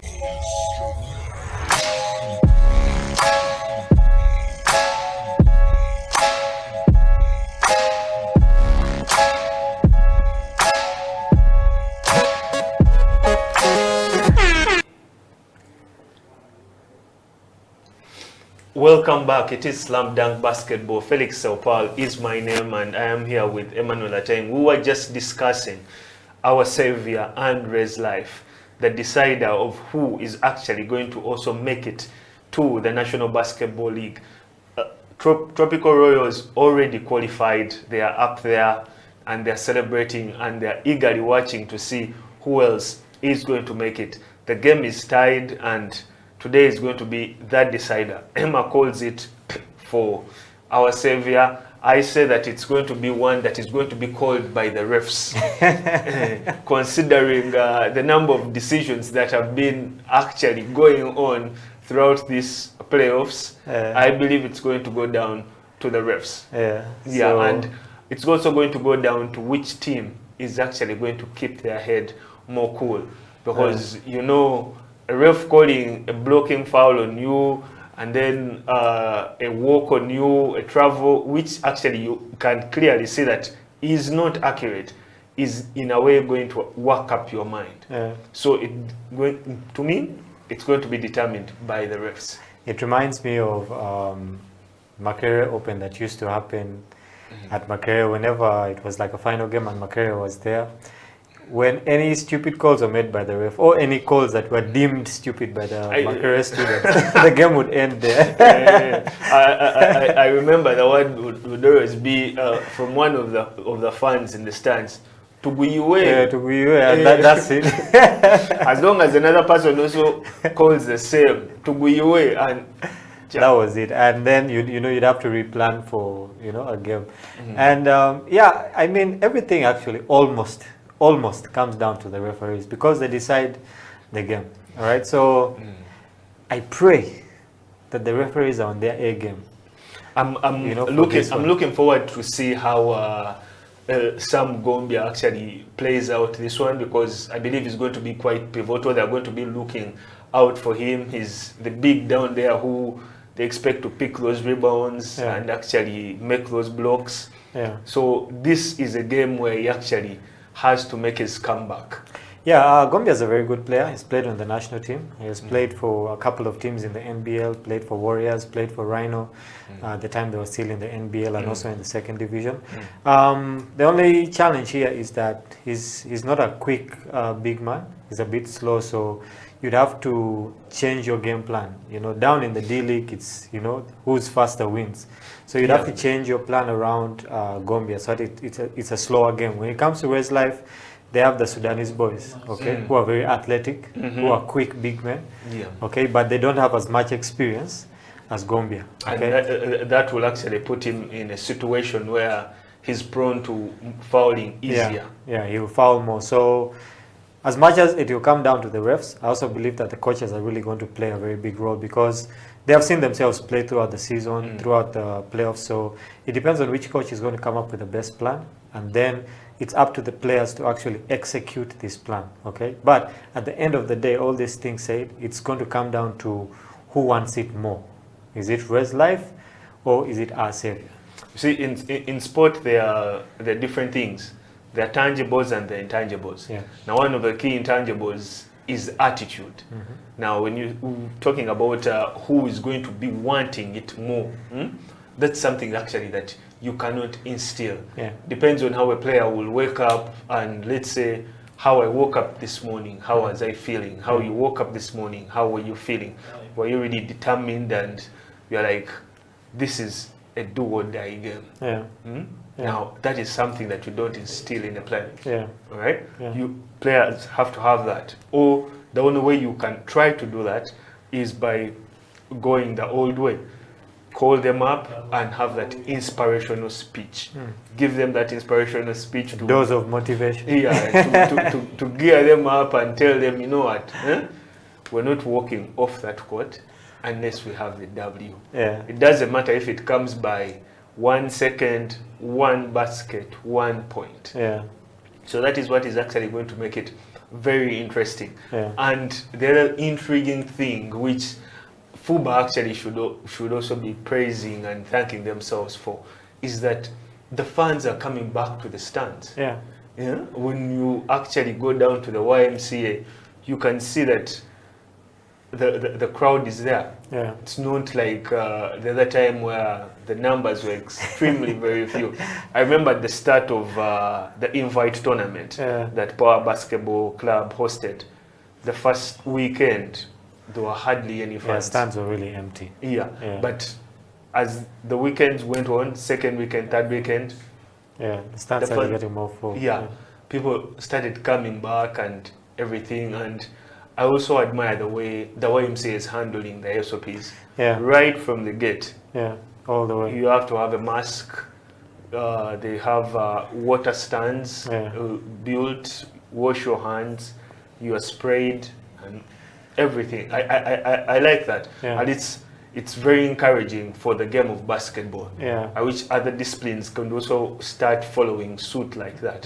You know, the irony is that FUBA is a body that is supposed to actually be regulating these things when it comes to the game of basketball, and they have done a good job so far. But you see that, first of all, the division leagues, the D leagues, actually continued with their season when FUBA couldn't. Then you have Power coming up with a tournament and observing the same SOPs that the NBL could have done and earlier. doing it very well. Which we could have done earlier, and you know, the league actually would have continued. But I'm glad that these few entities are coming up to show, you know, the bigger body that, you know what, we can actually run basketball in Uganda. All we need to do is be committed to a few things here and there, and we continue. Yeah, because actually the credit of this happening is not actually going to the federation.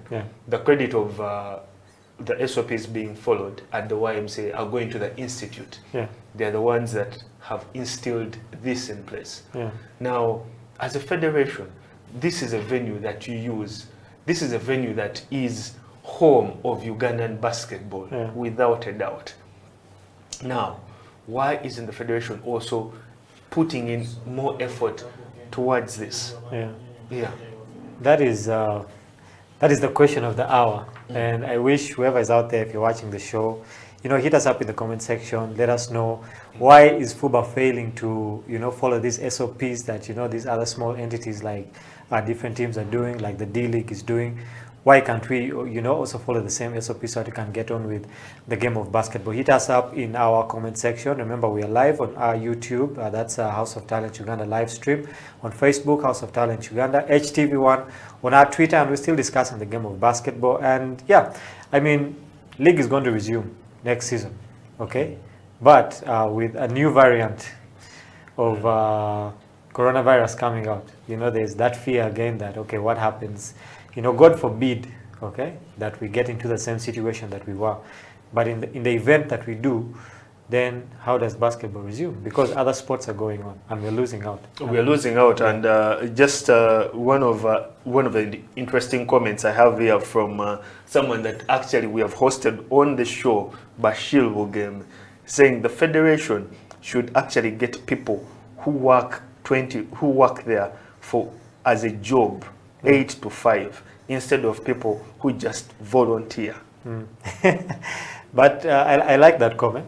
Yeah, but for someone to be there 8 to 5, you have to pay them money that is worth 8 to 5. I mean, if I'm coming there and I have to pay rent later in the month, you have to pay rent, you have to pay bills, and you're giving me 100K, then it really doesn't work for me, right? It won't be enough even just for your transport. Yeah, but then again, those are things that the CEO has to look at.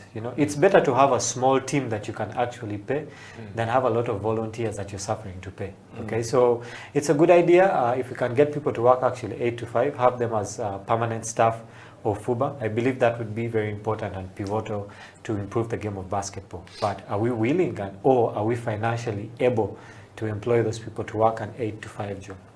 The issue of finances has always been something that is synonymous, and I would say a chronic problem when it comes to discussion of Ugandan basketball and implementation of policies and execution of so many things in terms of Ugandan basketball.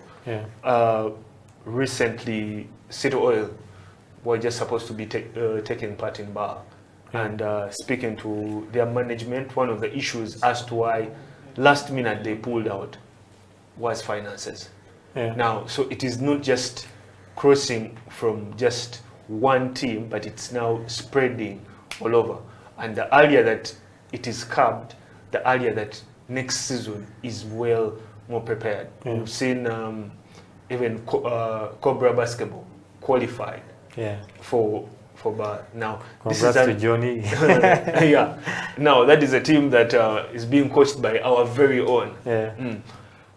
City Oil missing out on this.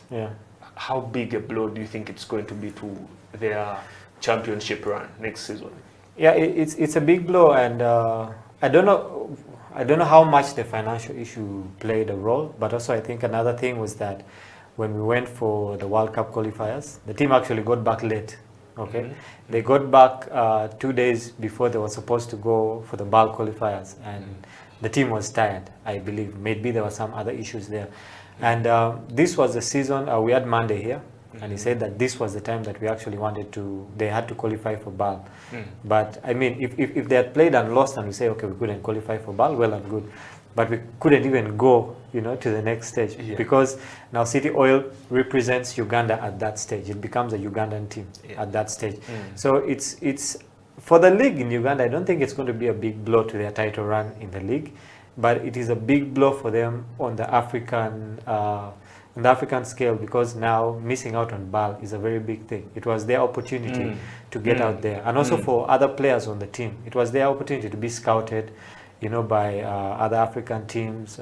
They have NBA scouts there, different coaches, get different opportunities. Yeah, so it's a big blow in that part.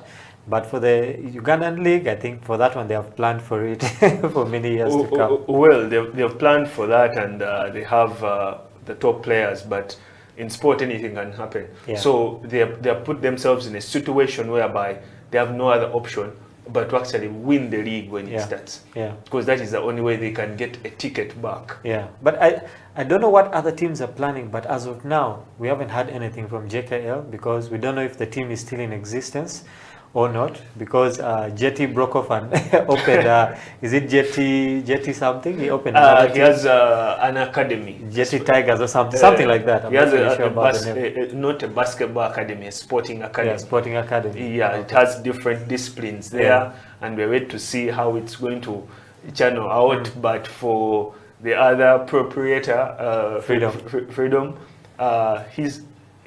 every single time you have a conversation with him, he assures you one thing: just wait for the season to start. We are going to have a team, and we have a team. We have players, and everything is set.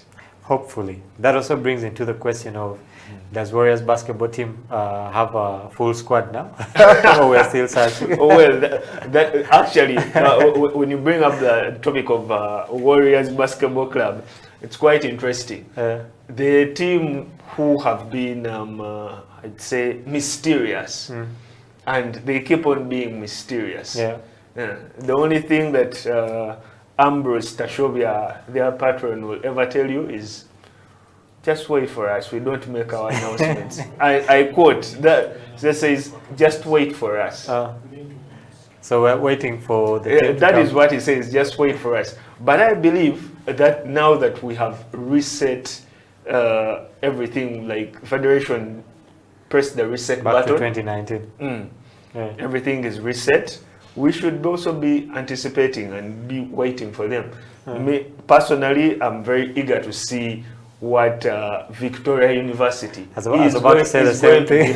Because talk in the background is, these are the new money bags in the league, and they're shopping for the top quality players. That is not yet affirmed, but it is, you know, just like they say, walls have ears and walls can talk. I don't know if they're going to pull back their top scorer, Mr. Chizito's Caesar Julius from City Oil. Well, it will be quite interesting. When we return after this short break, we'll be going through your comments. It is Felix Opal and Emmanuel Ateng, Slam Dunk Basketball. We are live, Facebook, Twitter, YouTube. Hit us with your remarks, your questions, and we'll be getting them out when we return.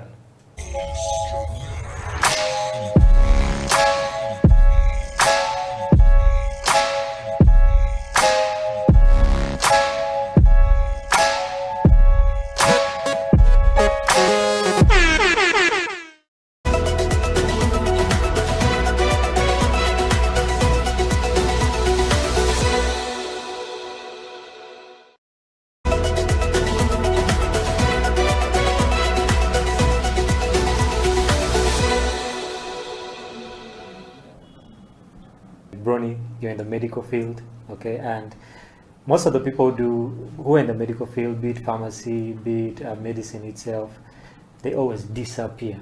You know, they feel like there's no time. There's no time to do attacked.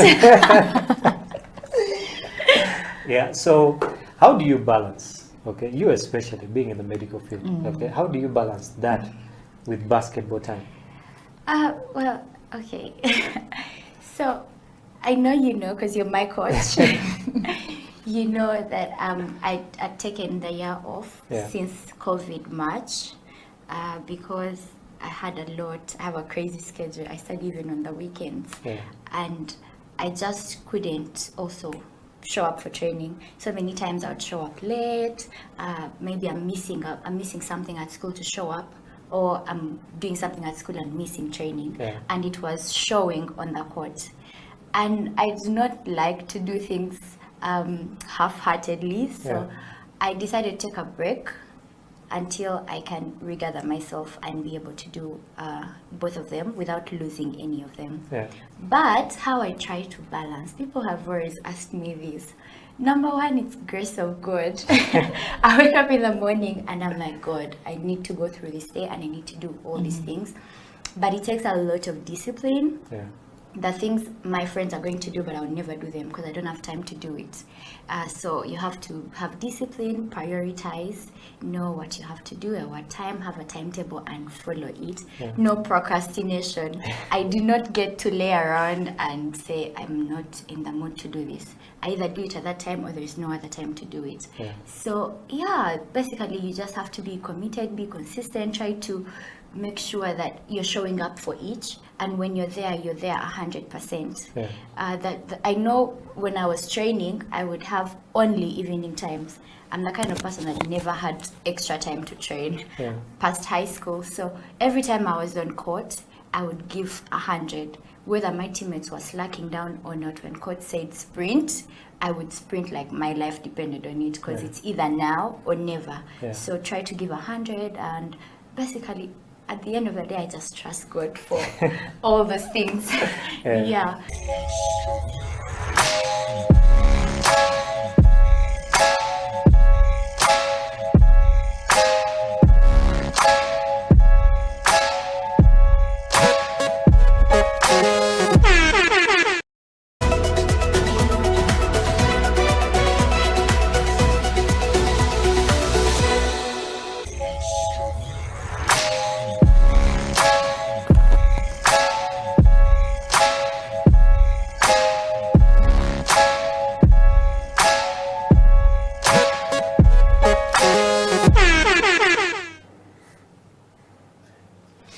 Welcome back. It is Slam Dunk Basketball Talk. Felix Opal is my name, and we're having just a discussion here concerning the various issues happening in Ugandan basketball. We're talking about City Oil, and we're requesting you for your comments and remarks. And Emma, it is quite interesting here. I have Calvin Kasule saying that City Oil should come out clean and actually say that they couldn't handle being at BAL at that level.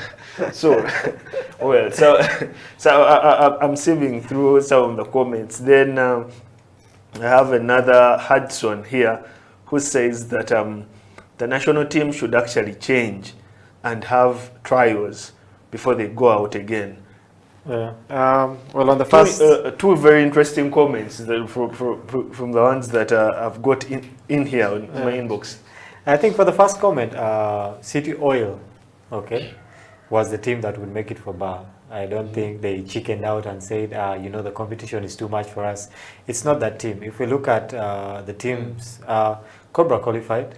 I believe that City Oil, can actually go toe-to-toe with Cobra and also the other teams. Yeah. So to that guy who said City Oil couldn't handle, they can actually qualify. Yes, well, everyone is entitled to their opinion, so that is his opinion. Yeah. The other comment was about the national team Yeah. having trials. Yeah, I think the last time we hosted Monday here, the national team coach, well, we actually talked about if there was a possibility of having a structure whereby we have, we have training running throughout the whole year with different guys from the league. Yeah, and the other day I was thinking, if we were to have new people joining the national team, okay, we've had 2 years of basketball that really wasn't up there. So how do we spot talent?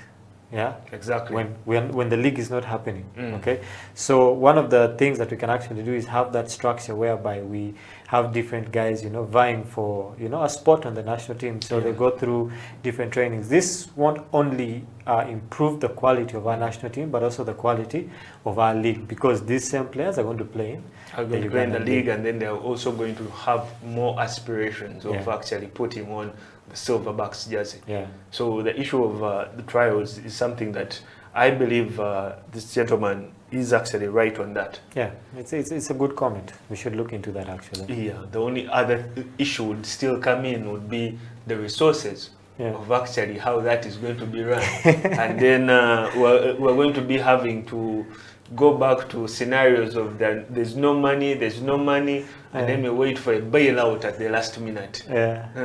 But I mean, if let's say in your family, Felix, okay, you have a situation whereby you're the breadwinner, you always, you know, get money from here and there. And this time around, Christmas comes and, you know, there is no money. Yeah. I mean, you have cousins and you have aunties and uncles. Sometimes it's better to go in-house. Tell each person, you know, give me a 10K. You know, and then you basically are saying the federation should outsource. No, in-source, more like in-source. Because we have 4 divisions actually. Do you know how many basketballers we have in Uganda? Well, you cannot actually tell, but I believe we have the biggest league in Eastern Central Africa. Yeah, so that's minus the supporters of basketball, you know, people who love to watch basketball, people who are affiliated with basketball. Imagine you get 10 to 20K from each person. Yeah, good work for us, okay? No, that is actually something interesting. I remember just here before the national team traveled, there was a suggestion of every member of parliament contributing 100K to get the team there. Yes. And it actually didn't pass. Yeah.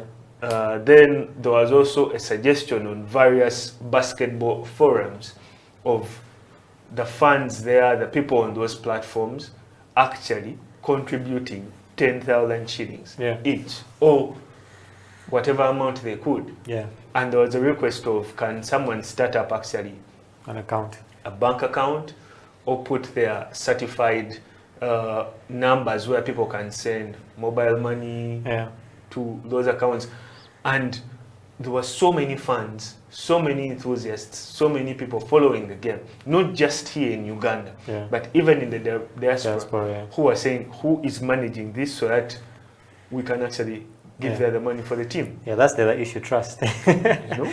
People don't trust who's handling this money. They were not actually willing to only just contribute for that particular tournament, but they're saying, can we set up that fund so that in case of further tournaments, if player gets injured and all that, there's at least some money on the side, which we know that someone has just contributed. Yeah. And all we need is just someone to be there managing that and handling and giving their accountability. Yeah. So who do you think would be best to be in that position? I don't know who would be best, but this is what I would say. Okay? Don't give it to someone who's involved with basketball. Quite interesting. Why shouldn't it be? I thought it should be given to someone who's involved in basketball because they are playing the sport. They know what it takes. They know what the players go through. They know the struggles of actually wanting new sneakers, wanting knee pads, and everything. Yeah, it's okay to include them. Let's say if there's a committee, you know, but the top person should be a sharp financial brain who will actually grow our money instead of just using it. Yeah. Instead of it just sitting. Yes, just sitting there. You know, we need a business mind. Someone who looks at sports as a business. You see how the NBA operates? It's business. Yeah. So someone who looks at it at that level of business, whether it's involved with basketball or not. Okay. Then when it trickles down to maybe its implementation, you have someone also there who helps with the implementation. So where the basketballers and FUBA and all these come in is to submit requests for what they need. Then the money is released, and we make sure that the money is actually going to do exactly. There's accountability which is provided. And all that, because I remember that was also one of the contentious issues when it came to the federation and the Minister of Sports, Mr. Hachanombua, when he was saying that the request came in on time. However, the accountability for the previous funds came in very late. So they could not provide more money without accountability here. That would actually be very interesting. Yeah. Then the other thing is we have a lot of companies in Uganda, you know, and these are big companies with CSR budgets. Okay, I mean, why doesn't the government or the NCS itself just say, you know what, as part of your CSR, okay, pick a sport in Uganda that you can actually put money into, So that when it comes to national team duty for Uganda Cranes, for the Silverbacks, for the Gazelles, for the cricket guys actually supposed to go for, I think, World Cup qualifiers, or they have qualified for World Cup, one of the two. And so we don't want to see the same situation in basketball now. Cricket starts hustling to get money to go there. If these different organizations can just give us even 20% of their CSR, okay, it would go a long way in actually, you know, helping not only basketball, but, you know, the sports fraternity in the country. But it also goes down to how trickled the federations are, how organized they are. We've just been discussing here. As basketball, we've not had an AGM. As basketball, we've had rules and regulations not broken but bent, depending on who and which team. So many of these things. We've had a lack of consistency. We've not had exact venues. We have YMCA, KIU, UCU, you know? So as a sponsor, you need to know that how consistent are these people? Are they actually going to be at this particular venue? For instance, now take an example of the invite. If one weekend happened at YMCA, then it came the following weekend and it was like, no, it cannot happen here. We're moving to Makerere Pool Court. Then we're moving to the main ground. Now, what will the sponsor actually be thinking? The sponsor will actually just pull out. They pull out and be like, depending on these terms and conditions in the contract, I'm not going to be part of this. So we'd lack that type of consistency. You would see that Power postponed their tournament by a week, but then in that week they were able to convince 2 more sponsors to come on board. And those sponsors were able to actually give them more money and happen to make their tournament very successful. Teams finally had prize money, there were trophies. There was stuff for the fans. There were giveaways to make the supporters also interested in this. And even YMCA as an institute benefited. It had their basketball court refurbished, repainted, the seats and what and everything. And totally, when now someone just walks in, like, it's totally different. Looks really good. I love the work that they did with it. Now you can see the benefit of having partnerships, but it also comes with trust, because now one of the reason of that partnership is that Power Basketball have been at YMCA for quite some time. It has been their home. That is where they practice everything. So the partnership that they have enables them to make that decision and such business decisions a bit more easy. Now the federation should be throwing a bigger net so that it also has that trust to get such partnerships. Otherwise, when you reach out to a sponsor, like you said, the sponsors have the CSR budgets. They are there, but then what partnership and what trust do you have? That is the problem. Well, I like how you gave the analogy of they're throwing out their nets. Some nets have holes, so the fish will pass right through. The fish will pass through, but then if the net is big enough, it will catch some. It will grab it will grab some much more. So that by the time you are pulling out the net, it's actually something that is coming out and very much more bigger. I mean, FUBA should actually go out and cast their net, and hopefully we'll catch some small or big fish, you know. It will definitely catch some big fish, because just like what we're discussing right now, when you look at Claire Lamunu and the program that they are running with various other people, Her World, Her Rules, how many girls and how much talent do you think was unearthed that was not actually known by them just having that tour? A lot of talent. I watched some clips on Facebook, and I was amazed. And I was like, where have these girls all been this long? And it's because they had not been sought out for. Now, that is a program that needs to be spread way further. And when it's spread way further, you won't have any trouble with the Gazelles struggling to look for players. They will actually be spoiled of choice. Yeah, true. Yeah. Because they have young talent, eager talent, hungry talent, excited talent. Yeah. Now, those are people that are easy to train, are easy to actually adapt. Yeah. So that is what the federation, I believe, should be doing. Yeah. Not waiting for individuals actually to be doing that. That was a very good program. It was. It is a very, and it's continuing, but it should be a program that is initiated by the federation. I mean, sometimes you really can't wait for... the federation also has its other issues to think about, but it would be a good idea. The other thing is that... But they have a committee that is only dealing with ladies basketball. Yes. So that is why I'm saying that people should be up to order. That Yeah, is what they should. that is why I read out this comment of Kasule. Yeah, the national team. Yeah, of having the federation have people working 8 to 5. Yeah, I mean, it goes back to the finances, but it's a good idea, and there's a lot of talent out there. The other issue is that I feel like basketball is so centralized within, Kampala, and there are very few leagues or other teams that are looked at when it goes outside of the city. So the squad, beyond going with Claire Lamono and partnering and going out there to work with the girls, is a really big thing. And these are the things you hope and pray that will continue.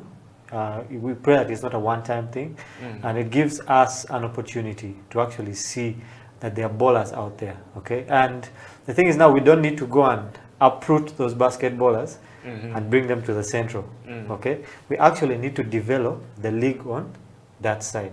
I mean, if we had a situation whereby we had a countrywide league where Kampala something team would have to go and play, Masaka would have to go and play, a Lira team, would be a very good idea. That would actually help the growth of basketball. Okay, but right now basketball is so centralized within the Kampala region. Very few things happening out there. But yeah, it's a plus for especially ladies basketball. Yeah, that is always, pushed under the carpet. Yeah. That is what I really admired. It has been Slam Dunk Basketball. Thank you so much. My name is Felix Eupal. I have been with my co-host, Emmanuel Ateng. Catch you next time. We'll still be following your comments and responding to them as you send them throughout the week. Have a blessed one.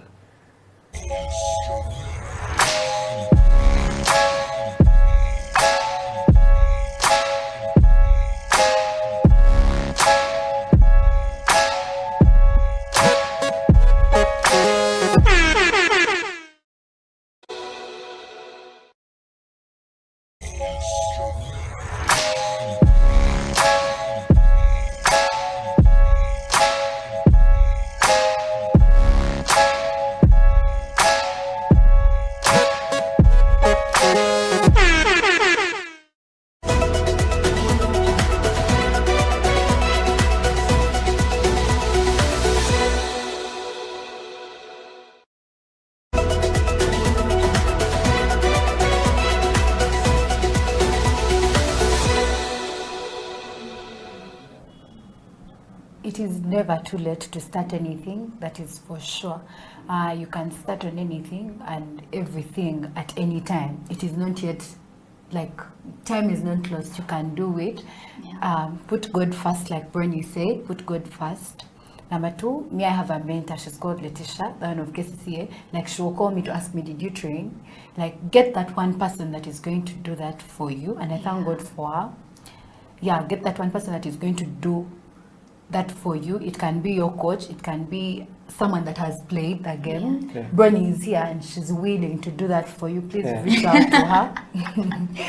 Yeah, basically that is it. And also trusting yourself, it starts with you. If you feel like you can't do it, even when you try it, it's not going to move. But when you feel like you can do it, with God helping you and having your mentor by your side and all that, you can surely make it.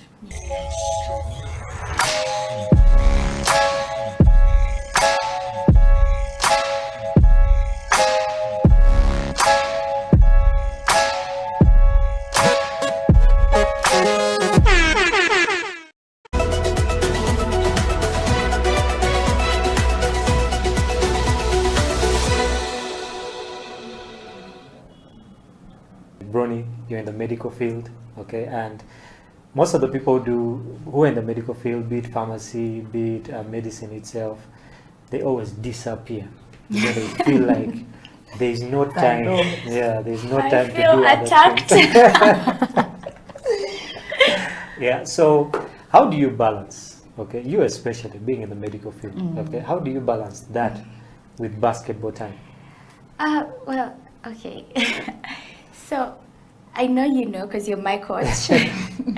You know that I'd taken the year off since COVID March because I had a lot. I have a crazy schedule. I study even on the weekends, and I just couldn't also show up for training. So many times I would show up late. Maybe I'm missing something at school to show up, or I'm doing something at school and missing training, and it was showing on the court. And I do not like to do things half-heartedly, so I decided to take a break until I can regather myself and be able to do both of them without losing any of them. But how I try to balance, people have always asked me this. Number one, it's grace of God. I wake up in the morning and I'm like, God, I need to go through this day and I need to do all these things. But it takes a lot of discipline. The things my friends are going to do, but I'll never do them because I don't have time to do it. So you have to have discipline, prioritize, know what you have to do at what time, have a timetable and follow it.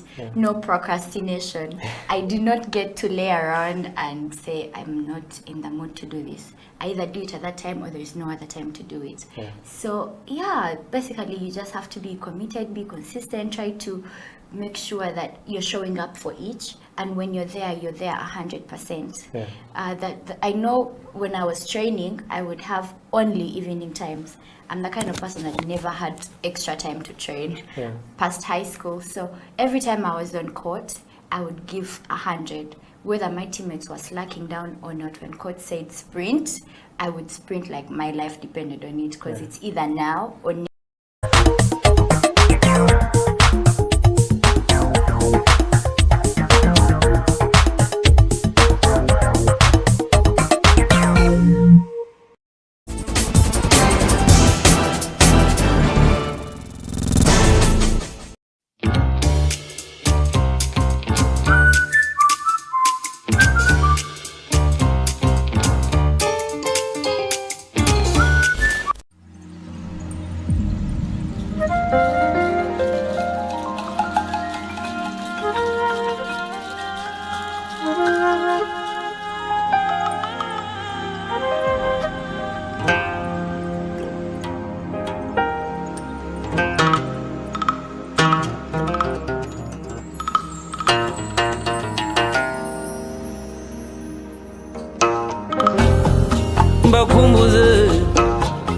mbakomboze igitaramo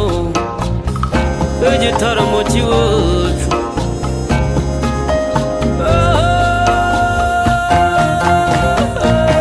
iwacu turatarama ngwino urare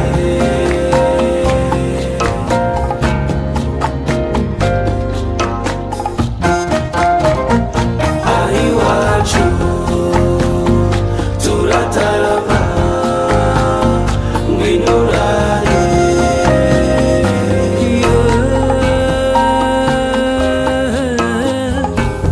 iyo dukoze ku nyamirya iz'ubuhuha n'inkomangano biratwizihira cyane.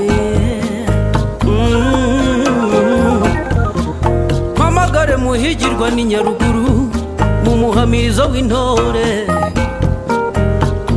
mu muhamirizo w'intore Sebaganji babukwege aseruke mu byivugo byiza. Mpamagare Sebatunzi ayihere mu miyuki akubwira inaha na batatu yaruta mu kinyange cyarutibuka mu bakemba tugutaramire kandi uzagaruka iwacu turatarama ngwino urare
tugisa betolingana tugusogongeze ku ntango y'amahoro nkwibutsa umugani wa nyashya na baba inkuru ya saruhara rwa nkomokomo cyacana ndetse na ngunda tugutaramiye kandi uzagaruka ari wacu turatarama ngwirurare aho dutaramiye nta rungu tugutaramiye kandi uzagaruka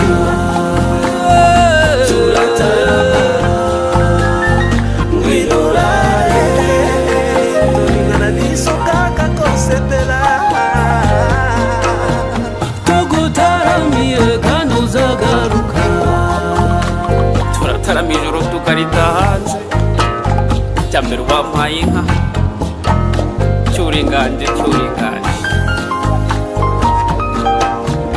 reka ntugatsikire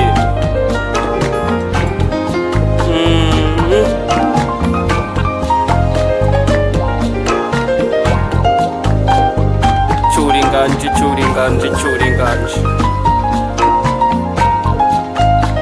nuko umuco wacu ntugacindishe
La maison des profs, des Français, c'est l'Alliance française.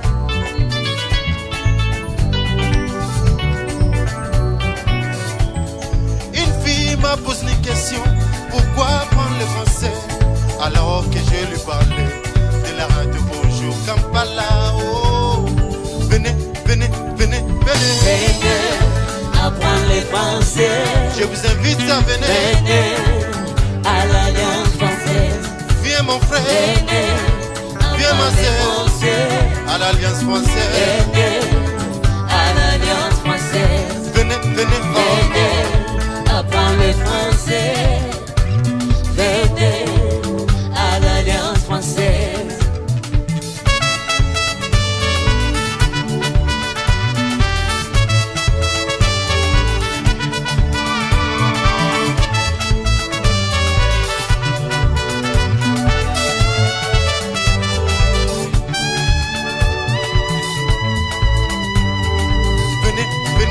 Venez apprendre le français. Venez à l'Alliance française. Je vous invite à venir. Venez apprendre parler français. Venez à l'Alliance française.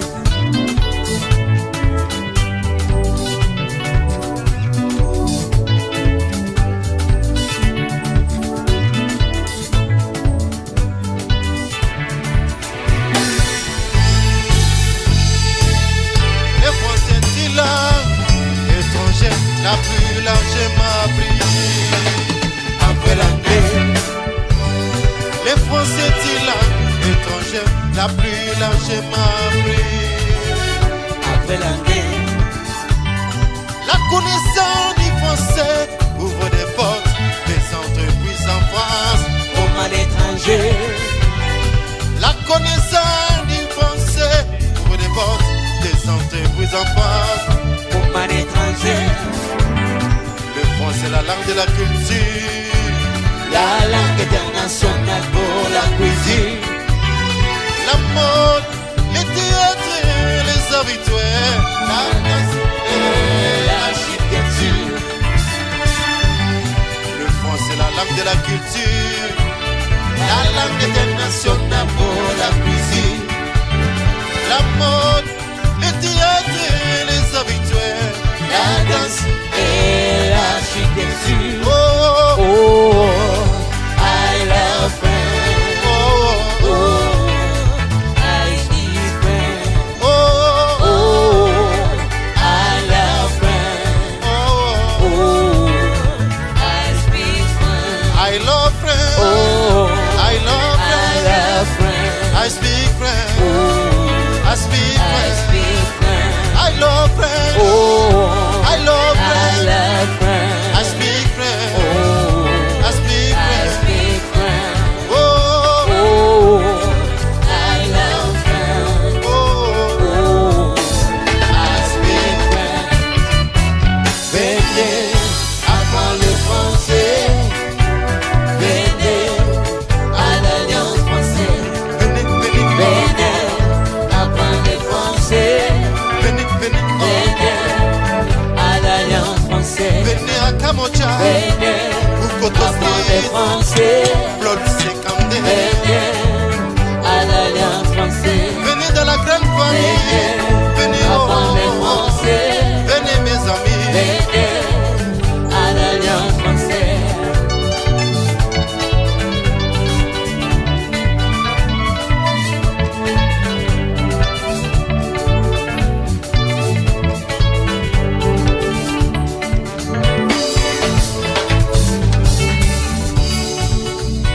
Bien Molière, c'est l'idiot number one.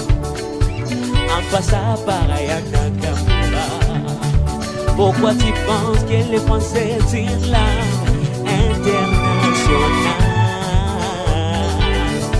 Que tu sois les tours de fou, du musique. Dis-moi les mots de Uganda et là, en pleine évolution.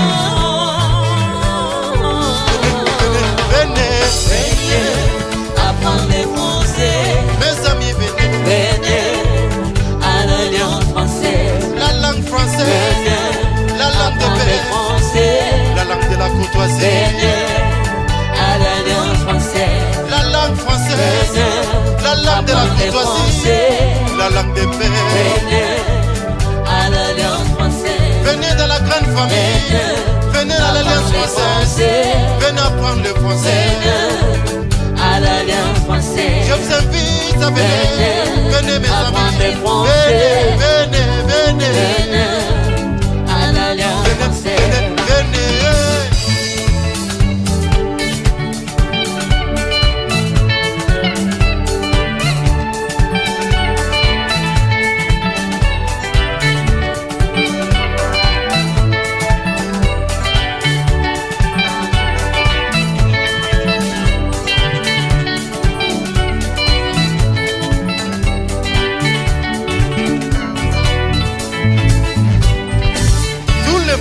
Parlez français, Parlez français. parlez français, Parlez français.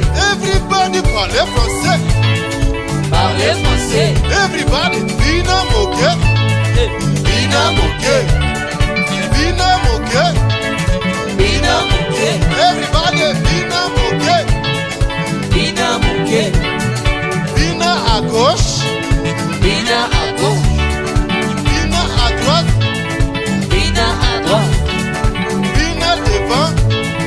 Bina devant. Bina derrière. Bina derrière. Bina devant. Bina devant. Parlez français. Parlez français. Parlez français. Parlez français. Parlez français. Venez, venez. Venez à parler français. Venez à l'alliance française. Je vous invite à venir. Venez à parler français. À Kamochao. Venez à l'alliance française. À Bukoto Street. Venez Claude à parler Zermandé. français. Venez, venez, venez. Venez à l'alliance française. Si tu veux parler français, viens à à l'Alliance. parler français. Si tu veux parler, Venez à l'alliance française. si tu veux entrer dans la famille, viens, à viens, parler viens. français. Viens, viens, viens. Venez à l'alliance française.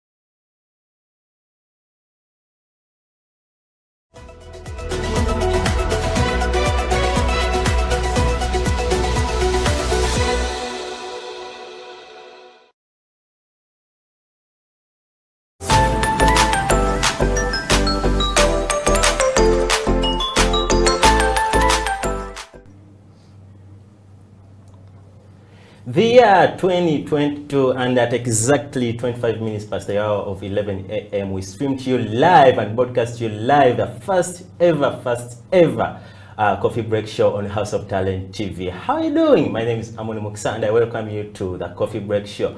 Has been your year. I mean, 2020 has not been easy, but 2021, you know, I always try to add up 2020 and 2021 as 1 year.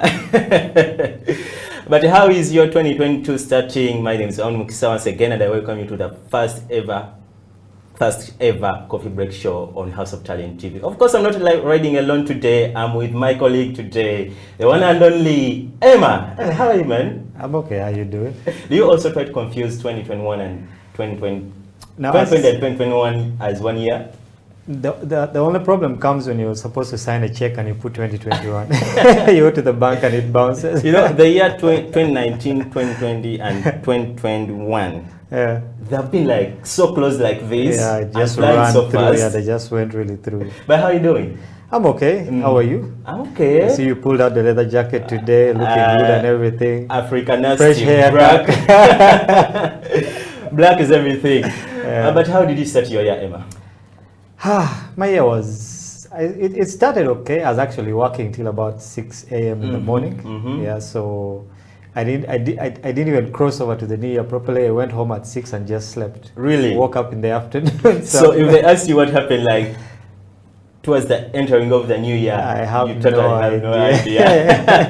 idea. Anyway, today on this show, we're going to be recapping our events of last year. Like, how was the coffee break show last year? What were the best shows of our show on the coffee break? Me with Emma here, we shall be doing that. Emma, what was your best show on the coffee break last year? My best show, I think, was the one with Swabra Banks. Swabra Banks. Because she was the first lady to come on the show. You know, it had been a situation of we're trying to get ladies, but every time you try to get one, they come up with an excuse on that day. So you have to look for a guy. But when we got into contact with her, she actually came, you know, and there was a lot we learned from that show. For me, it was the best show, actually. Swabra Banks. By the way, Swabra Banks is watching. Hey, Swabra Banks, thanks for watching House of Talent TV. But to me, the best show that we had here was when we first hosted under Dollar Isaac. Yeah. The show was so epic. You know how Isaac can talk from morning up to night, non-stop? We fought with him like to stop him to talk. You know, guy can talk. But the good thing is he knows what he talks about. Yeah, true. And our viewers appreciated what he was presenting to them. Yeah. So that was part of my best show last year. Yeah. But what are the memorable events that you had during the show?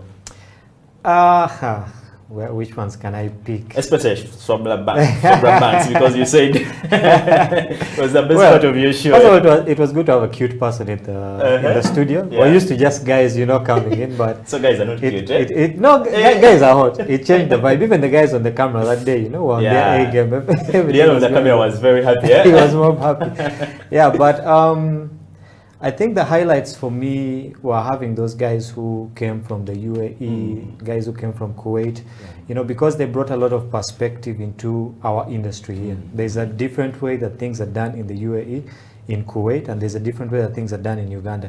So for them having to bridge that gap of they have worked in Uganda, then they have worked in the UAE, they have a better foresight, okay, of what can actually happen in this industry, more than just the guys who have worked here.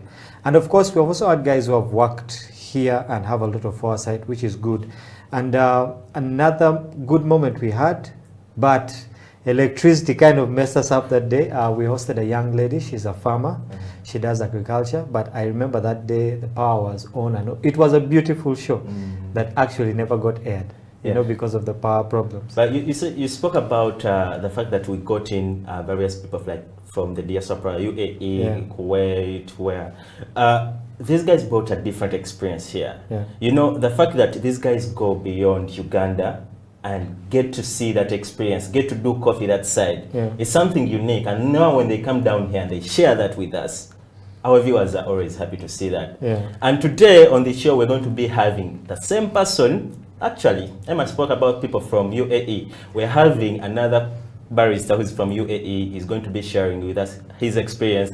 You know, you guys, the good thing about the coffee break is that we give you information right there, no charge. And now this guy is going to bring all the details about the art of making coffee. We shall be having a topical discussion, which I will introduce to you later on the show. But the guy we're going to be having is called Saddam Muchibi, senior barista, former senior barista with Enduro Coffee, and now is working in Arabia with a certain coffee shop that I will be telling you later on the show. So this guy is going to be here and is going to be giving all the details about coffee. So look out for that segment. That's the guy over there on your screen. Look out for that segment where we shall be sharing his story, Saddam Muchibi. Emma, the Coffee Break Show is a show where people have had positive reviews. You know, I always speak to people about this show and they're like, man, whenever I want to make coffee and I don't know what to do, I go back on YouTube, I go back on Facebook and look for a certain show where I saw that they were making this type of coffee and I try to relate. How good do you feel when you get such feedback? I'll just give you a background. Before I started doing this show, I'd never made a cup of coffee. Yeah, it was new to me. Yeah, so one day they tell me to make a French press, and I'd never really, what is a French press in the first place? I'd never heard of these things. Okay, but when we started the show and started interacting with guys who would actually come with their stuff on the show and make coffee on the show, you know, I started to understand, oh, this is actually what goes on behind the scenes. You know, when you go to a coffee shop, you sit, order your coffee, they bring it, you drink it, go, but you never understand what actually happens behind the scenes. So these guys actually bring their behind the scenes onto the show. You know, it was kind of an amazing thing for me, and not only for me, like you said, there are people out there who go back to the show and say, now, what is a V60? Yes. How do I make coffee with a V60? You know, how do I use a French press? How do I make a latte? And we have gone through all those things on the show. And not only me, but I believe that even the guys out there, you guys have learned a lot from the knowledge that we have had here. You have the senior barista here. Emma like, Messiah you himself. like call me a Messiah by that name. You know, whenever I go, guys are like, you, the coffee Messiah. I'm like, you guys, what are you talking about? Emma has tried so much to bring me the coffee messiah.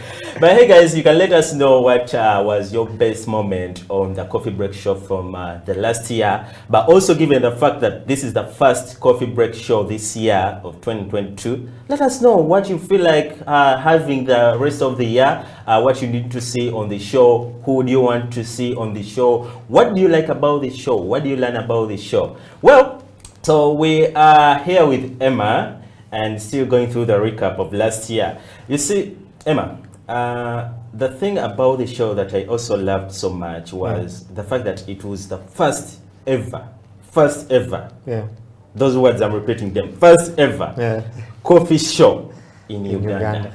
True. That's record set. Yeah. Not blowing our own trumpet, but the fact that House of Talent came up with a show whereby it's thinking about coffee, given the fact that coffee is the backbone of Uganda. Yeah.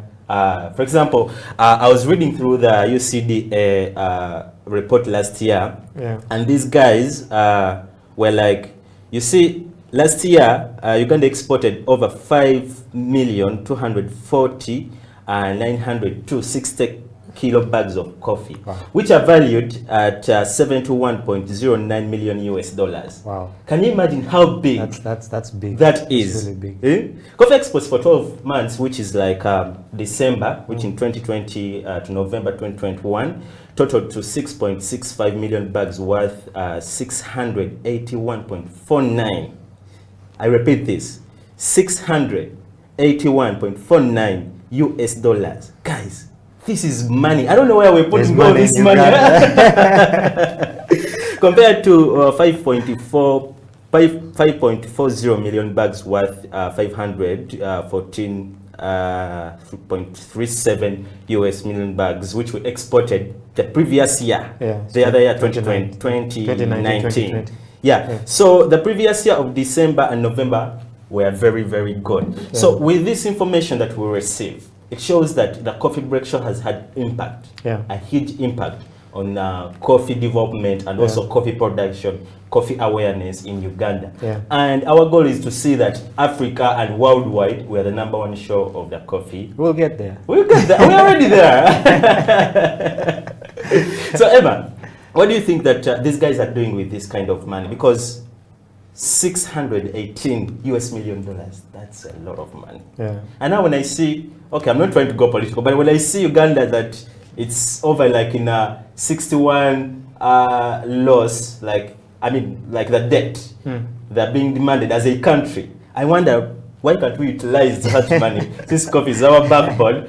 And we get up there. So what do you think is being done with this money, or what could be done with this kind of money? There was a saying for 2021 that Kampala has refused. Yeah, but now if we're saying Kampala has refused and the figures you've just read there, that means there's actually a lot of money that is flowing in. And imagine that is just from one sector, that is coffee alone. Okay, and there are not that many people involved in coffee. That's the most amazing thing. I mean, you can count the number of baristas, you can count the number of farmers who are educated, leave alone the farmers who just grow it there and sell it, not knowing what happens in the process. There is a lot of CEOs who own businesses, I believe your boss also, and with all that money flowing around, like you asked, where is this money going? It's money going, It's just that I think that people have not yet found a way to tap into that money. All right, so the money is just it's swimming there, just waiting for people to tap into it. I mean, if I decided to start a coffee business today, or start a farm, or start a coffee shop or something like that, I believe that I would have tapped into that. Now, how much do I get out of it becomes the only question. Yeah, so you have to get into that door to tap into all that money, and it's there. Yeah, it's there. Money is there. Yeah. The fact that we have all this money circulating is just tapping into the right vessel, so that can, be hopeful. Well, guys, I think we've given you our best show or moments of the coffee break show. Go down on our social media platforms and let us know what was your best show throughout the year 2020, and so far 2022, what's the best thing you've seen so far? Well, our social media platforms on Twitter, it's HTV1 Uganda. You can go up there and follow us on Twitter, but also YouTube. We're streaming live on YouTube. That's House of Talent UG. You can also go there and subscribe. Please subscribe to the YouTube channel so that you can always get our content everywhere on YouTube. The word or that name is House of Talent Uganda. But also we're streaming live on Facebook as House of Talent UG. Go there and follow our Facebook page so that you can get to watch our videos whenever you miss them when we're live. So guys, we're going to go into a short commercial break. Don't you go away.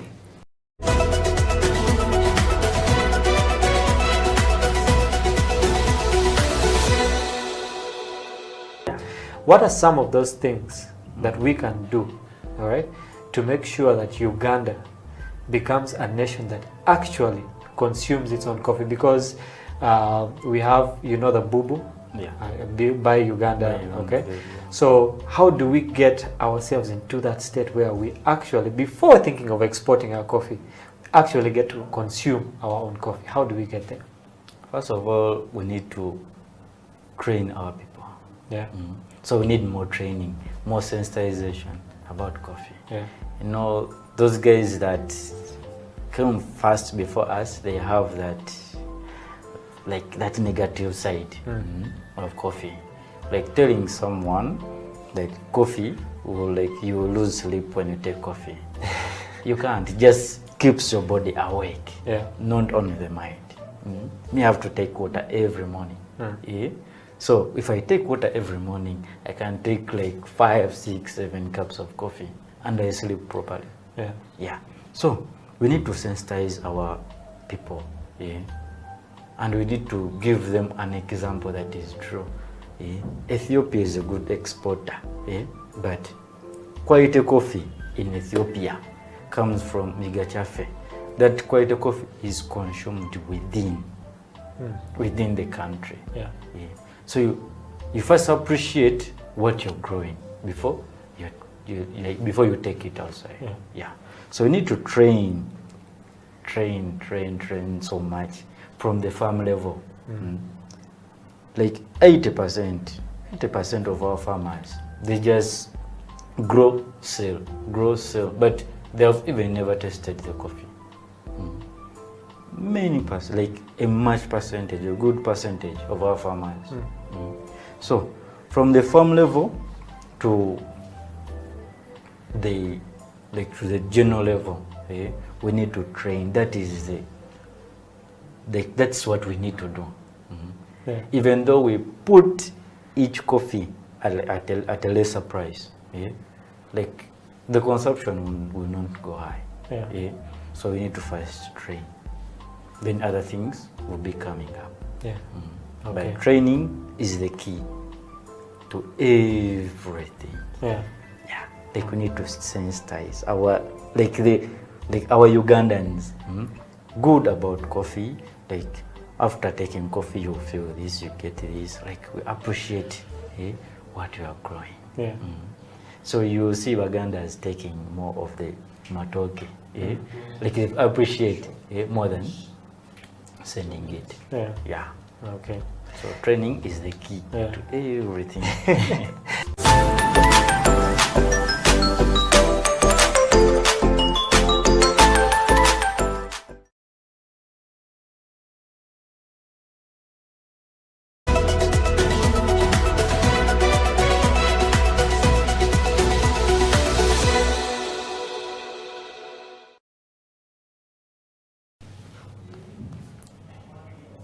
Welcome back from that short commercial break. You're still watching House of Talent TV, and the show is known as the Coffee Break Show with me, Amon Mukisa, right here with the one and only Emma. Amon, what's up? I'm just here, man. You know, the vibe of being around coffee is something that's epic. Given the fact that you get to, smell those scents, get to read about certain information about coffee, is something that I like about being in coffee. What do you like really about amazing. Being around coffee? Coffee itself is a community. Yeah. Like actually the word coffee's people. Yeah. The phrase. Yeah. So it's like a community, especially in Uganda. There's a particular community of people who actually take coffee. It's not yet, coffee hasn't really seeped its way through, you know, our Ugandan culture. So there's just a group of people who take it. Even when you go to the cafes, you know, there's a particular group of people who take it. So with every community, it has its own nuances. There are relationships that are formed. Like I would never have met you, you know, if it wasn't for coffee. That was the initial thing that allowed us to meet. And met guys like Isaac of Brew Plus, you know, met many amazing guys. So the starting point was coffee. Then it has all these branches of creating relationships, creating different kind of business ideas, different kind of content. What we are doing right now is because of coffee. So coffee is not only a drink, it's not only an export, it's an amazing product that can actually birth a lot of things, and we can see the results even, you know, right here, right now. Yeah. Well, what would you say, you know, like you've hosted various shows about coffee, over 20 shows about coffee. What would you say that we are lacking in the coffee industry in Uganda? You as a person, like, according to the experience you've had and also the interactions you've had with various people, what would you say that it's that one thing that we are lacking to get up there? I think the thing we're lacking is unity. Because I realized with most of the guys who actually came on the show, you have a certain set of baristas, then you have a set of roasters, then you have the farmers. But sorry to interject in there. But you see, in coffee, it's okay. It's the same general thing, but there are segments. Like you find a barista is very, very good at being a barista, but you find a roaster is very, very good at being a roaster. For example, the guest we are going to have, Saddam Muchibe, is very good at being a barista, but it doesn't stop him from getting just an idea about roasting or about farming. But you find, remember the show you had with Abdul? Abdul is a good roaster, very, very good. But when you bring him to the barista part of view, he'll be sketchy, you know. But when you bring him to roasting, he'll just murder you. He has all that knowledge. He has all that knowledge over there. So the thing is, the unit you're talking about is hard to achieve because everyone is like concentrating. Of course, it's a chain, but everyone is trying to concentrate in their department so that they bring out the best thing. So I don't know why you say that we are lacking that unity part. So I like how you said it. They actually call it a chain. So if there is just one breakage in the chain, it divides both sides. You get that? Okay. So I don't know. I don't remember who it was. He came and said that even with the UCDA and other organizations that deal with coffee, okay, you have a situation whereby, let's say, the UCDA does not really recognize baristas. You can go and ask any barista if they have been to the UCDA office and had a discussion with them about, you know, what their profession. And I know 5 out of 10 they'll tell you, I've never been to UCDA. Okay, so that's the unity that I'm talking about. If the roasters and the UCDA and the farmers can actually come together. I know there are different cooperatives here and there, but you know the thing with cooperatives also, there's a cooperative of this side. It's like having a circle of this side, then having a circle of that side. They never really get together. I believe that with the chain, it has to stay interlinked in a way that everyone feeds everyone, if you get it. The farmer has to feed the roaster, who will feed the baristas, who will feed the export. But if me, the roaster, I wake up one day and say, I have beef for this one, baristas. You see, it causes a problem, right? If the farmer says, you know what, I'm going to give these guys bad product, okay? Good product doesn't come. At the end of it, the person who's consuming the coffee will say, man, this is trashy coffee, actually. You get that, yeah? So there should actually be a forum, which we're trying to do with the Coffee Break Show. We're trying to make a forum whereby everyone is seen as equal and everyone plays their part so that the end result is a very good one. So unity in that way. This question was for Saddam, who's going to be on the show, but I will also pose it to you. I was reading an article where the #1 barista champion in the world, in Africa, not worldwide, in Africa, Martin Shabaya, was here in Uganda recently, and I was reading his interview with a certain outlet. And he said, Ugandan coffee is the best that I've used all the times I've competed. And he thinks that we can do better. So why are we not getting to that point whereby we Ugandans, use our coffee. This is Kenyan. Yeah. Okay, it's Africa, we're brothers, but this is a Kenyan guy who's using our coffee to be up there. Why are we not having Ugandans, we Ugandans, use our coffee to get to that international sale? I attended a branding seminar some time back, and the lady who was hosting it said something that really struck me. She said that in Uganda, each country, each ethnicity, different people have different traits. And she said that in Uganda we are mediocre. Mediocres? Totally mediocre. That's a big one. I'll prove it to you. I'll prove it to you. All of us say, as long as I have my money to eat today, I've paid my rent, I'm set. Yeah. As long as I can get my money to buy a piece of land, put a house on it, get married, I'm set. Okay? Mediocrity. As long as I can do this, I'm set. So as long as we can export coffee, as long as we can sell it here and there and make some small money here and there, we are okay. You see that kind of mediocrity? Yet you have countries like Ethiopia, you have countries like Brazil and other South American countries who have taken this whole thing to a whole new level. And the funny thing about it is that people take Ugandan coffee, then rebrand it and say this is Kenyan coffee, this is Brazilian coffee. Then they do something better with our product that we could have done.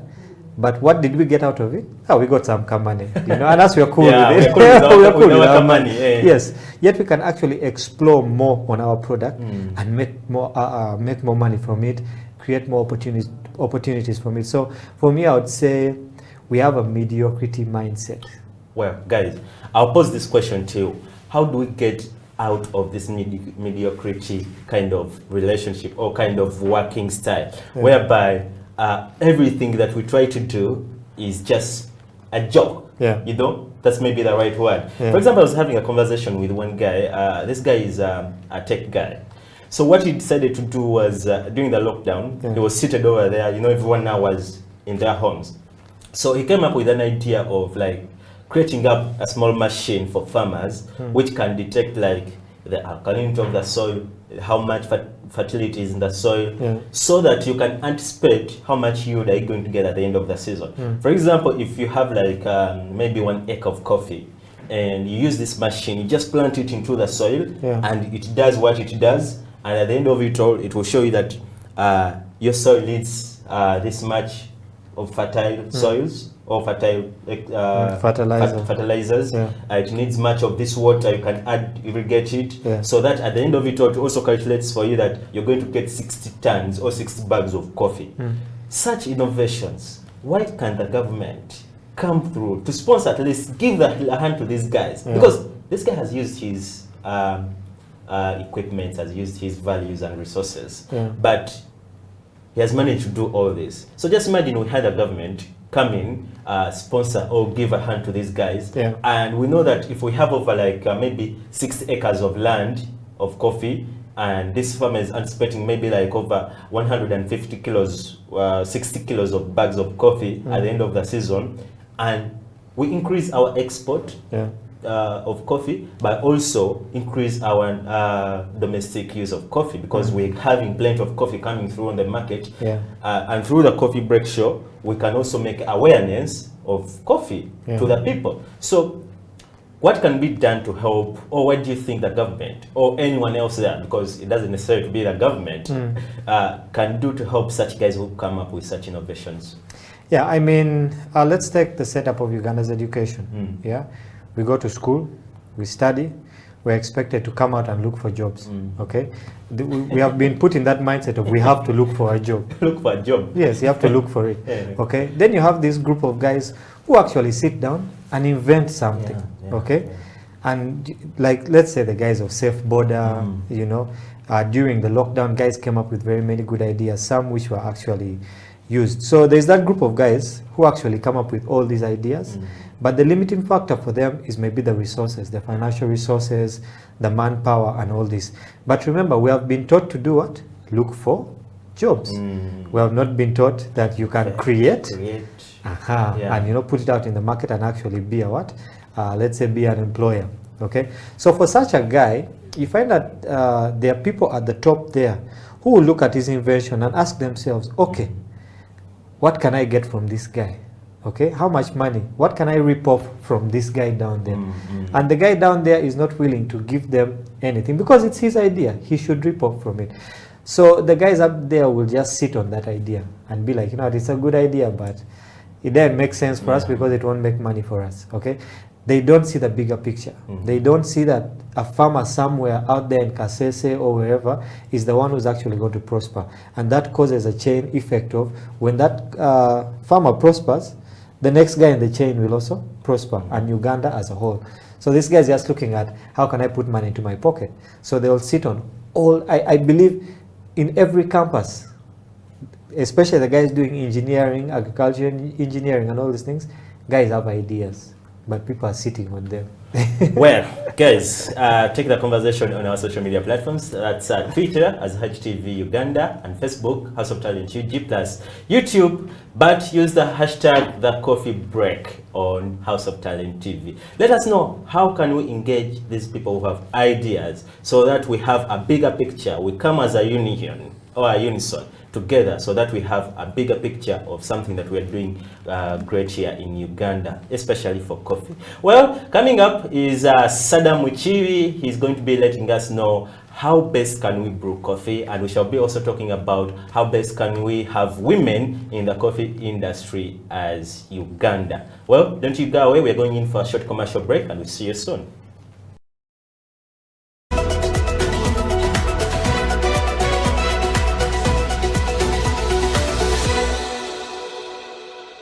Get how much amount you need. In coffee industry, there's no like barista should get this amount of money. No, it depends on your knowledge. What you know is what you get. You cannot be like having junior experience and asking for experienced one. No. You can join now. Good thing. Everything is simple. It's easy. Don't sit there and say, oh no, I'm scared to join this. No, it's very simple. You can make. Yeah, it's very simple. It's not so difficult. Simple, very simple, very enjoyable. You can do everything when you're enjoying. You can do your coffee, you can serve your customers. Coffee create friendship. Coffee gives you a job. Even if you are not working in a cafe, maybe you can go in different field, but still in coffee industry. Yes.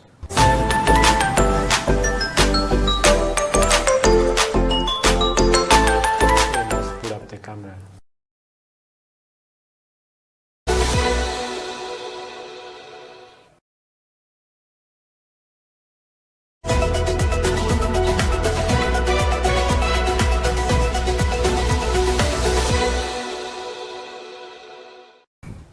Coffee. You have to know each equipment.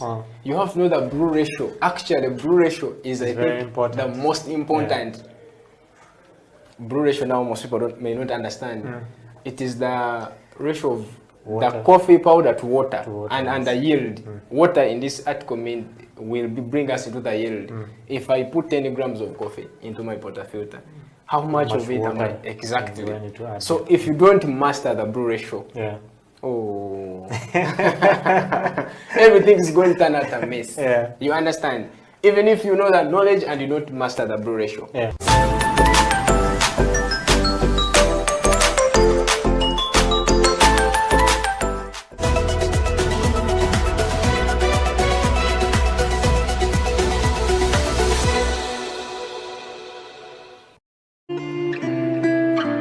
People at the moment are struggling to understand the older generation because times have changed. Technology has come in. They've moved on. Yes. We're the ones sitting back and wondering, what is my child on to? TikTok has surpassed WhatsApp. The other one I call, I never call it Facebook, it's Bookface. Why are you on Bookface? Dad, it's Facebook. Yes.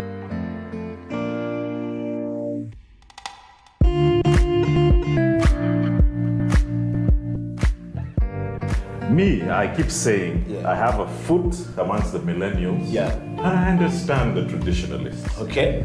There's a song in the 60s, by the way, and the 90s, 70s, where they're like, parents don't understand.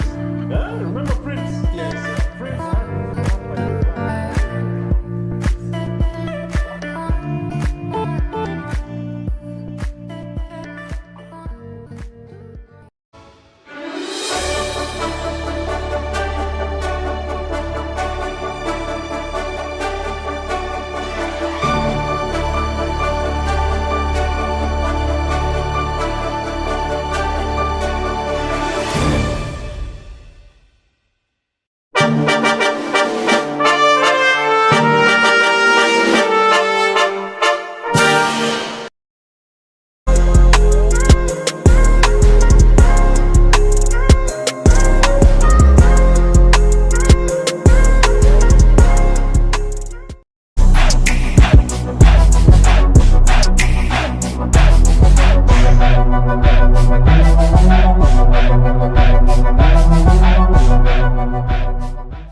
Welcome back from that short commercial break. You're still watching House of Talent Television. This is the Coffee Break Show with me, Amon Mukisa. And without further delay, let me introduce to you the one and only barista Sadam. Sadam, welcome to the show. Thank you, thank you. How have you been? I'm doing good. Happy New Year. Thank you. Does it still apply? Happy New Year? Of course, we are still in January. Yeah, so it's still new. Are you Ugandan? Of course I am. Ah man, the hair looks Forget about the hair. So in you can just put something Mazungu small. Zungu, Yeah. Where have you been, Sadam? Good. So I came back for a vacation. Yeah. So I've been working from UAE. Okay. So after a period of time, I decided to come back and chill. Well, guys, like I told you guys, Sadam is a former senior barista at Enduro Coffee, and also right now a head barista in a certain coffee shop that will tell us more about it. And Sadam, yeah, how long did you work with Enduro Coffee? Almost, I think, 4 years. Yeah, I joined the Enduro Coffee after school. That was in 2015, December. So. And in the first, I joined it as a cleaner. Yeah. But there was this guy called Calvin Chiinji. Now he's working in Dubai. Big up Calvin. So he introduced me to the coffee industry. Okay. I used to see him the way he's doing things. So one day I told him, I think I can do whatever you're doing. It's very easy. Like, really? Can you come and challenge me? Like, yeah. The first day, so he told me to stamp. In the first place, I didn't know what stamping is. So I just, with a lot of energy. Well, a good thing for guys on the coffee break now, yeah, they know what stamping is because we've of taught course. all of They do? them. Yeah. Oh, mashallah, that's good. Yeah. Yeah. So with time, he started to train me, and here I am. I'm a great barista. I believe in myself. Yeah. But you know what's funny? All the baristas we've had on this show, yeah, the story is quite similar. Like, no barista joined the coffee industry without like having an inspiration from someone, but they just go direct from somewhere. What I'm trying to say is that no one has come on the show and said, I went to the coffee industry or to be a barista like because I wanted it. Yeah. So even your story is the same, like you started as a cleaner, then Calvin was here, and then he told you, can you compete me or can you outgrow me? Yeah, and in you're fact, like, he said, I think you'll be a good barista. Yeah. Yeah. So he decided to pave me in the same direction. And he's the man actually behind my story. Speaking about a man behind your story, you know, when I'm here with Saddam, you guys don't know the story behind me becoming a barista. Okay. Guys, allow me to introduce to you the guy who trained me. He's a mentor, he's everything. Has trained me how to become a better barista, because when I joined the coffee industry, these are the guys who trained me. So here we're chilling with the big boys, okay?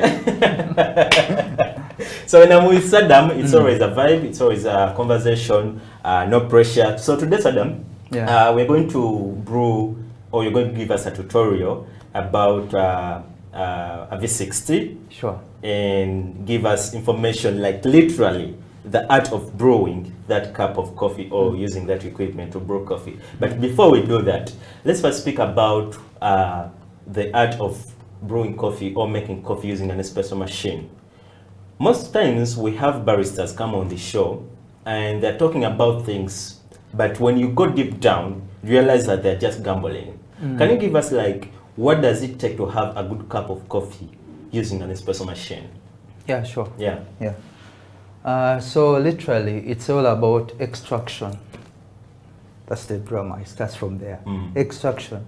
So you need a set of few things, because in brewing or in coffee extraction, you have to know what you're doing. Yeah. So you need a scale to measure the amount of coffee you're putting in. That's dosing, yeah? Yeah, dosing. Yeah, then you need also a timer. You have to calculate. And this is on a professional part of... Of course. Yeah. Yeah. So actually, let me first go back years before. Here in Uganda, we don't have these sets.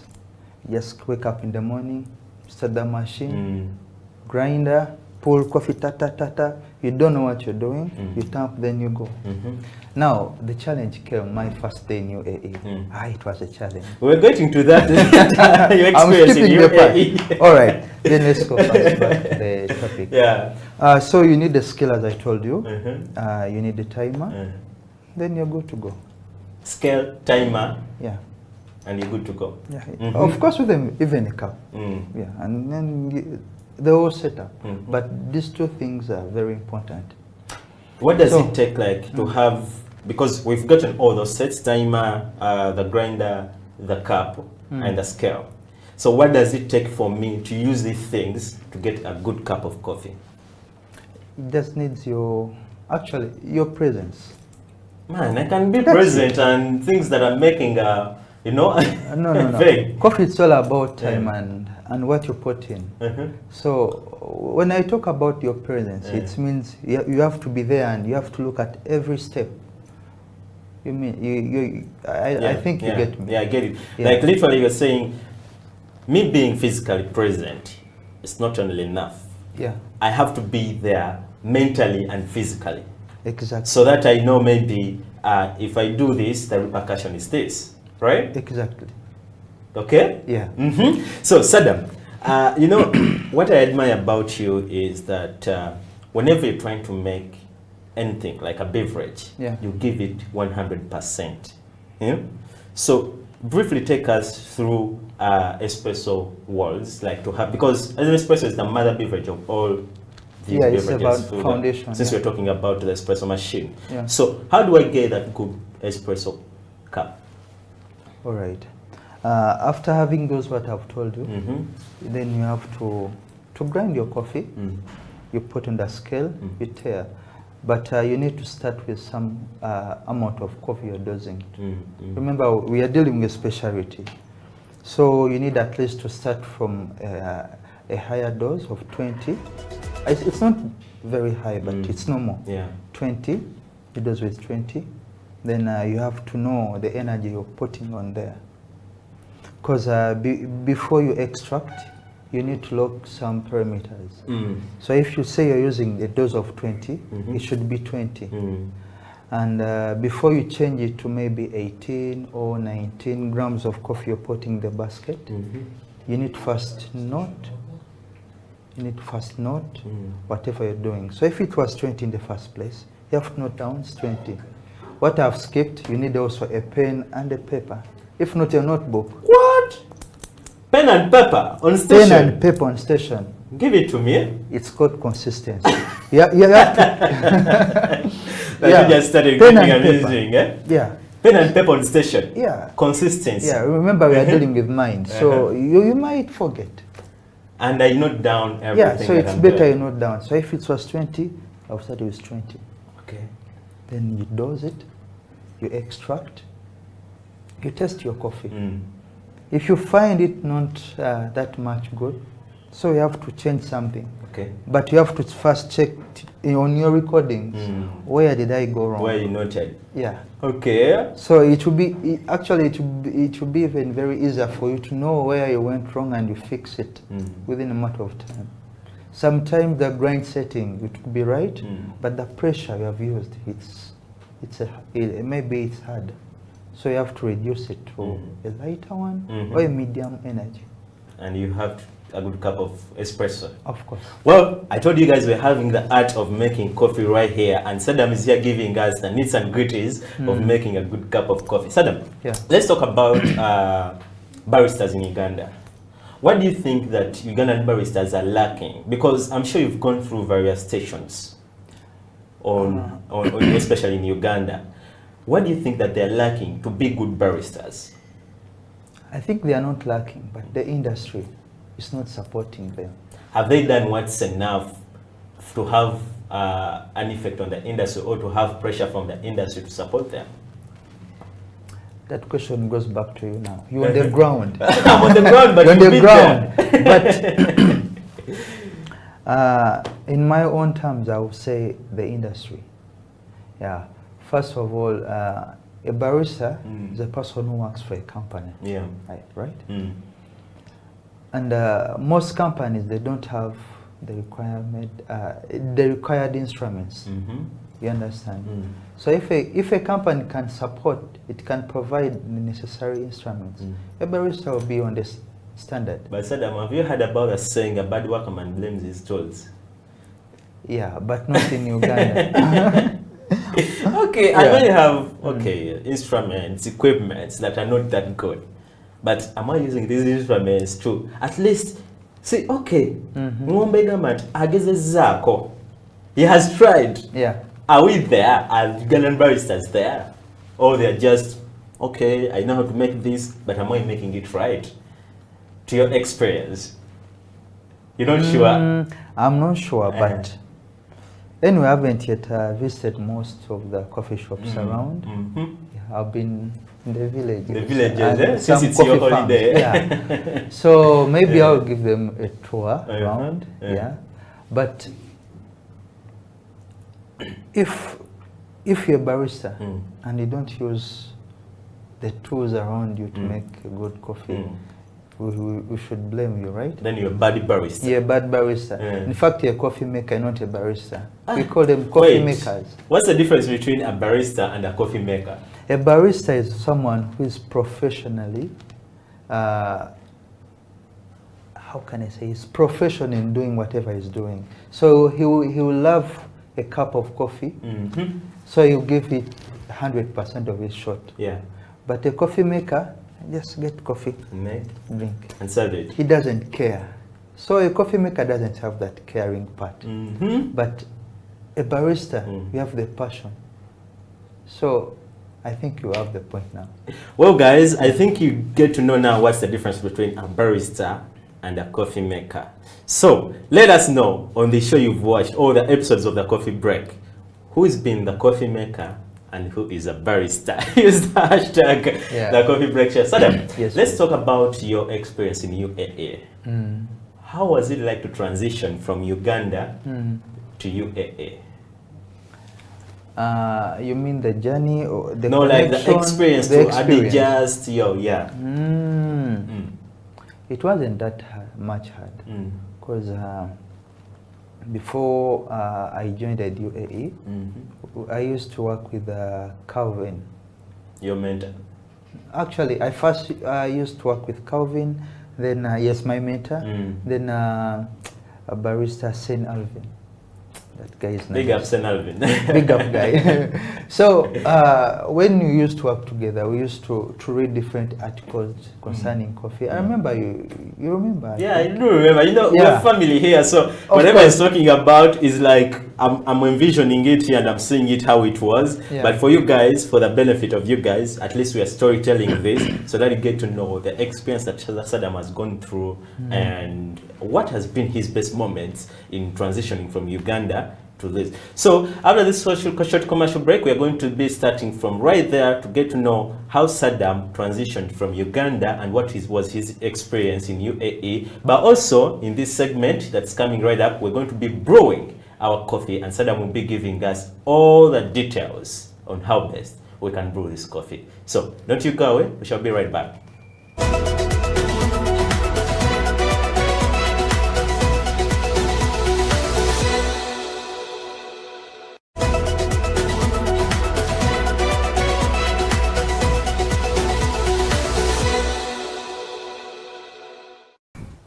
Coffee industry is very wide, it's very big, it's very full of opportunities.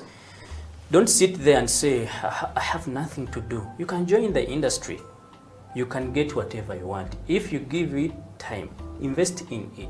By giving it time, don't look for money, don't look for big salary at first. First learn. After learning, you'll get how much amount you need. Yeah. In coffee industry, there's no like, barista should get this amount of money. No, it depends on your knowledge. Yeah. What you know is what you get. You cannot be like having junior experience and asking for experienced one. No. You can join now. Good thing, everything is simple. Yeah. It's easy. Don't sit there and say, oh no, I'm scared to join this. No, it's very simple. You can make. Yeah, it's very simple. It's not so difficult. Simple, very simple. Very enjoyable. You can do everything when you're enjoying. You can do your coffee. You can serve your customers. Coffee create friendship. Yeah. Coffee gives you a job. Even if you are not working in a cafe, maybe you can go in different field, but still in coffee industry. Yeah. Yes. Let's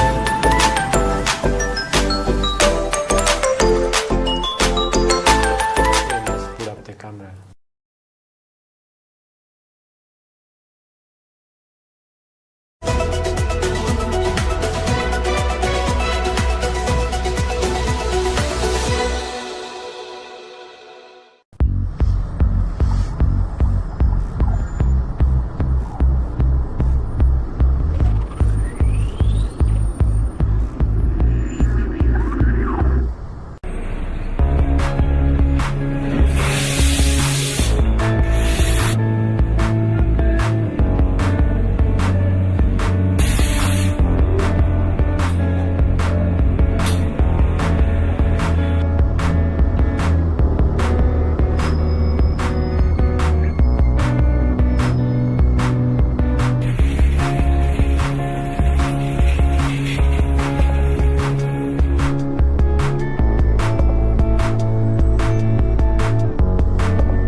You're still watching the Coffee Break Show on House of Talent TV, and welcome back from that short commercial break. My name is Amon Mukisa, right here on the Coffee Break Show. Well, I need to remind you guys that you need to go on our social media platforms. That's Twitter as HTV1UG, and follow us. You get to see the good content, good videos, good episodes that we put up for you out there. And also Facebook, you can go down there, and YouTube as House of Talent Uganda.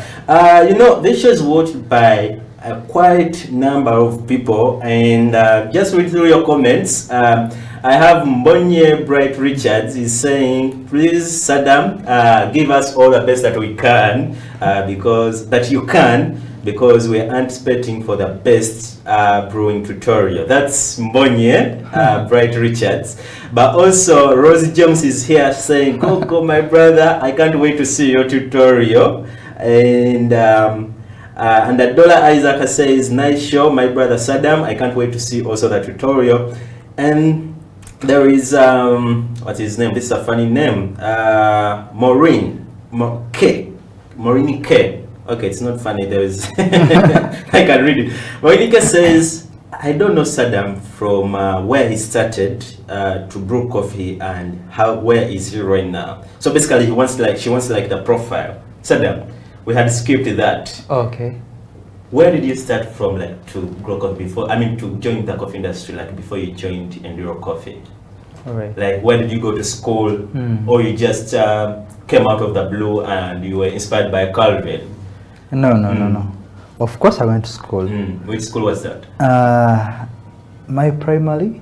The primary side of it, and then the coffee school part of it. Anyway, I started in Entebbe, but I'm a born of Mbale.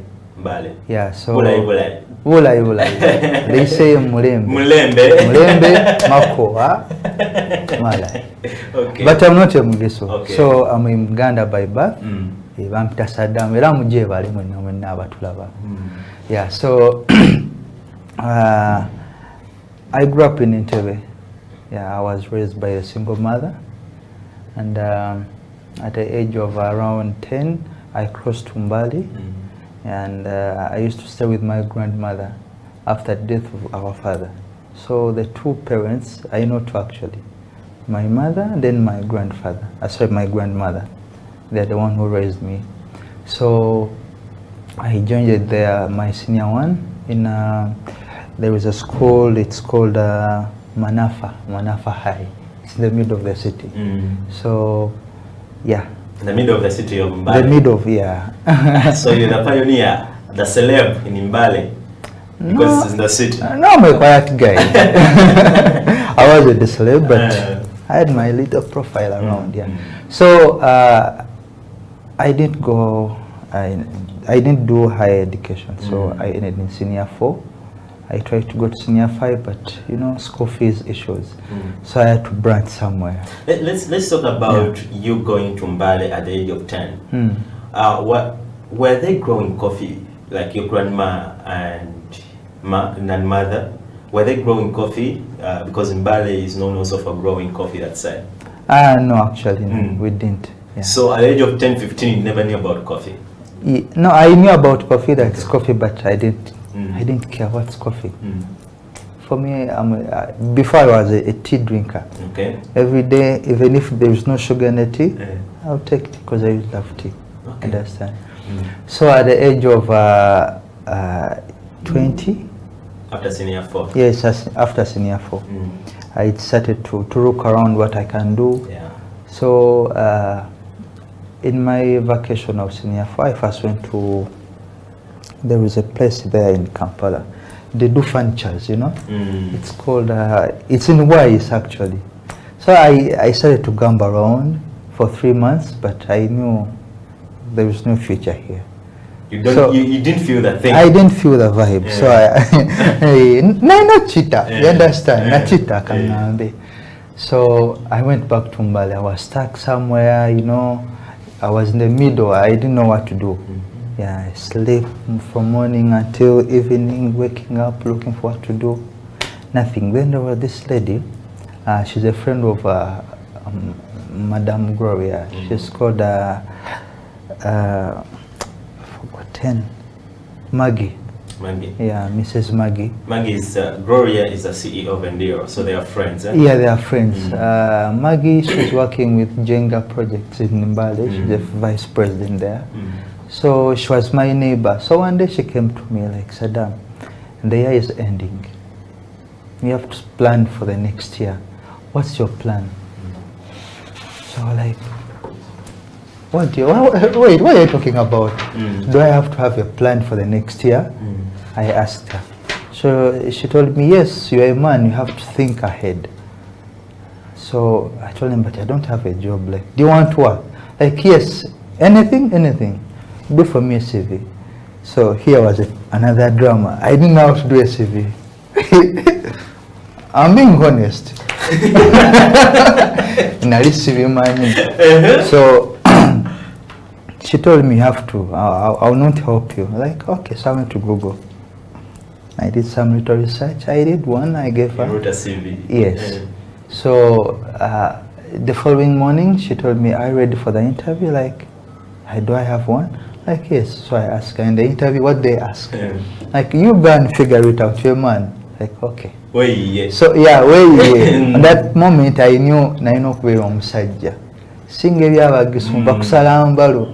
No, it was another topic of life, you know.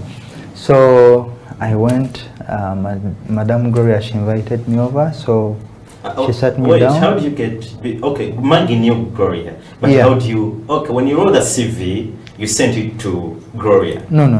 To Madame Maggie. To Aggie? Maggie. Yeah, so she gave it to Madame Gloria. So they called me over for the interview. By then there were three people, let me say, Madame Gloria. Then there was this white lady. By then she was a manager in Endiro Mbale. And then there was also another lady, she was called Madame Penina. All of these two, I think they left. The white lady, then Madame Penina. So, yeah. What was the reaction when you got a call? Because you had suffered from going to the furniture store and then went back to the ginger growing in Mbale. And now you get a call, you're coming in the city. What was the feeling like to know that you're coming back in the city and you have a good job you're going to get? Actually, I didn't know that I was coming in the city. You thought you're going to work from that side? Eh? Yeah, and I did for some few months. So I was given a chance to work as a cleaner.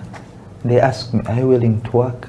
To start immediately or tomorrow? Like, I can start now. I was so eager. Yes, I wanted to work, you know. Yeah, so my first day they showed me around, so I started to clean. Then Calvin saw me and he liked me. I think that was the chance also to get to the coffee section. Yeah, so he liked me. So I started to do my fully paid job as a cleaner, but I could spare some time to learn. So he started to teach me slowly by slowly. I remember he had exams, so this was my chance to prove the company that I can do. So they wanted to bring a guy from the city to take over his position since he had some exams. Yeah, but I told him, no, I can't handle. Confidence. Yes, I had the confidence. That's like after how long of you training? Like 3 months. 3 months. Yeah. Okay. Underground training. Underground training. But 3 months is quite a good time for you, like to train hands-on. It was a good time for you, I think, to adjust. To come out and say, I'm confident I can do this, right? Yeah. So after you giving you the mantle to do coffee, because you said there are coffee makers and baristas, for you to become a barista, how did you feel? How did you receive that? The first day on the duty, I was so nervous. I could shake. That. What was your experience like? What unique moment do you remember? What you did like, and you like, whenever you remember about it, you laugh. Did I do this? Yeah, I remember. They asked for a mocha. I gave them I gave them a latte. Then there was this lady. She was called, who I've forgotten.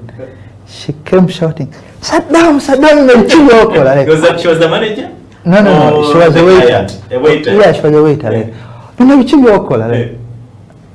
like, no.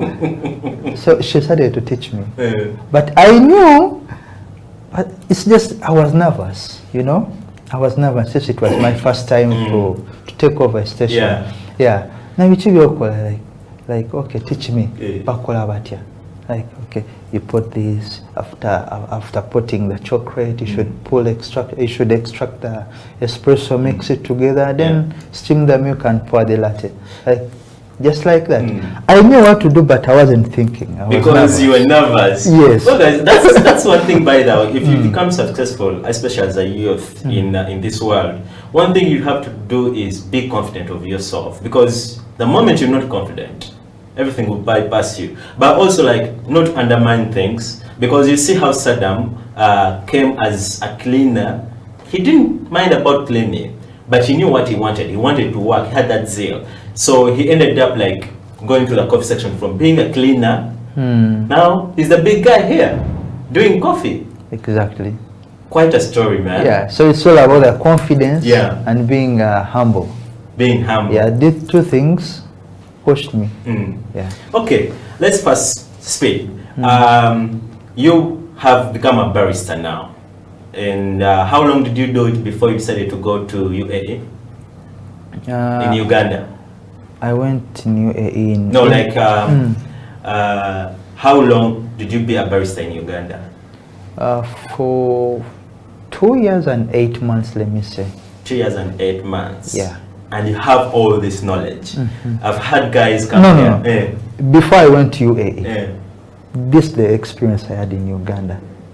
So now I'm having experience of 5 to 6 years. 5 to 6 years in the industry. You have all this information, you're confident. Yeah. We've had guys be in coffee like for 10 years, but they literally can't even explain what a coffee bean is.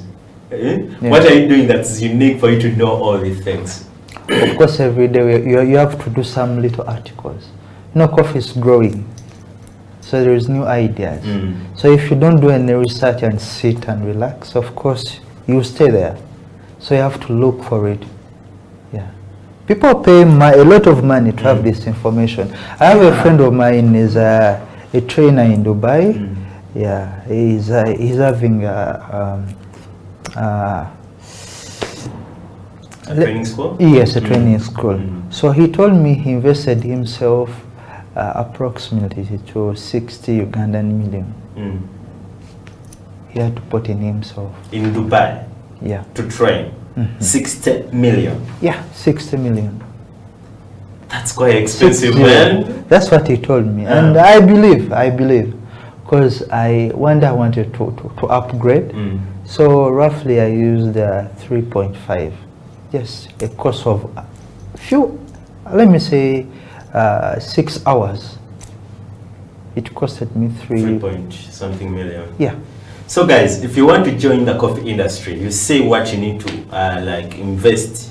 It's not just a matter of like coming out and you become a coffee maker.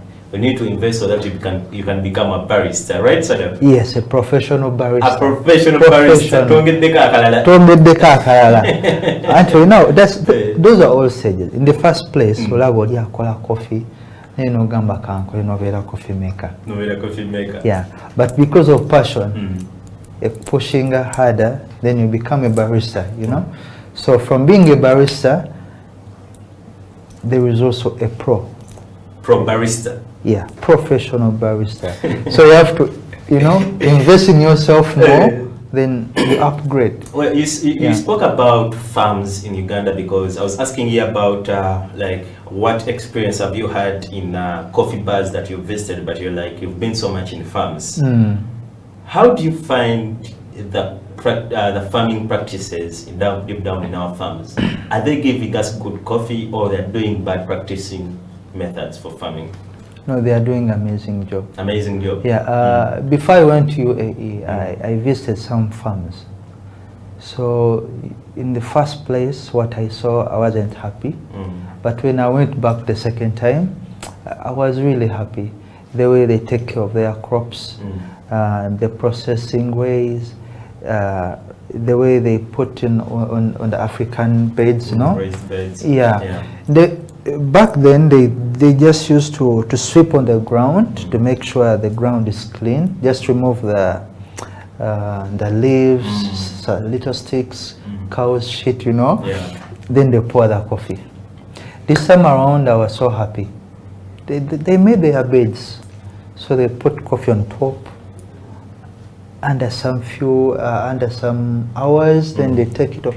They know what they are doing, you know. But back then, Charlie knew.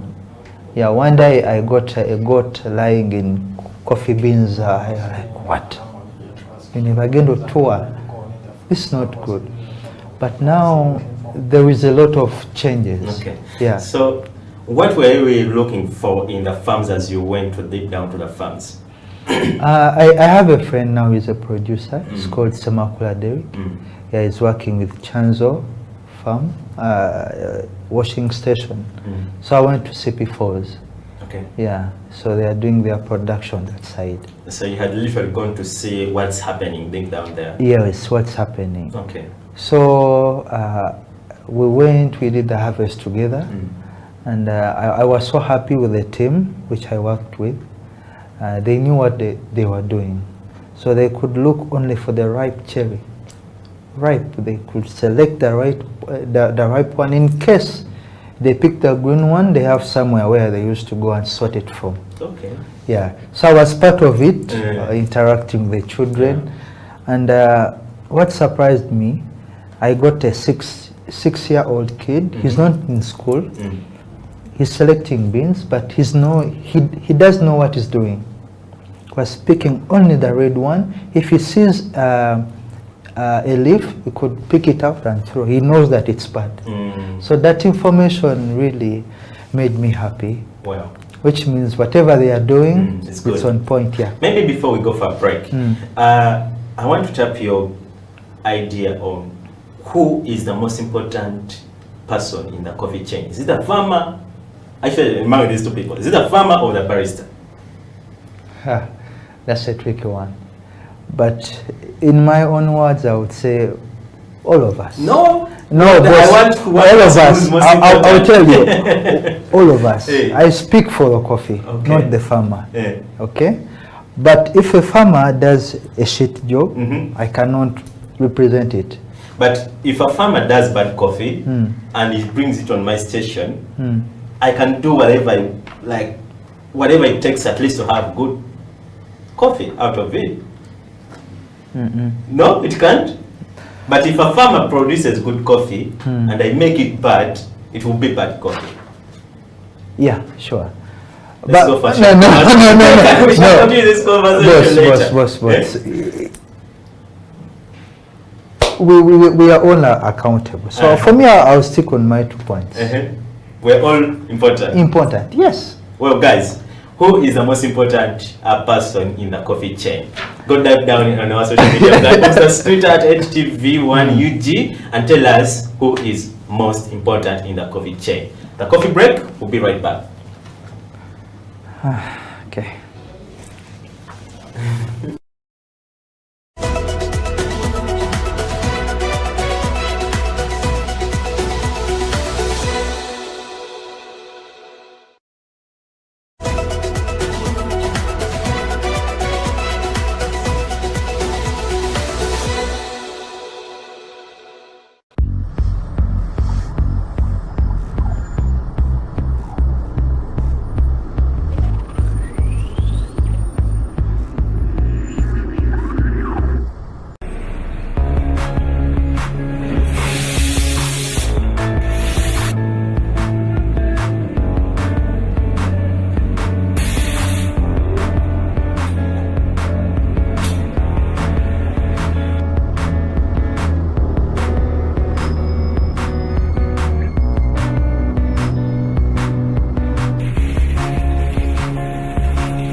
You have to know each equipment. You have to know the brew ratio. Actually, the brew ratio is very important. The most important. Brew ratio now most people may not understand. It is the ratio of the coffee powder to water, and the yield. Water in this article will bring us into the yield. If I put 10 grams of coffee into my portafilter, how much of it am I exactly? So if you don't master the brew ratio, oh, everything is going to turn out a mess. You understand? Even if you know that knowledge and you don't master the brew ratio.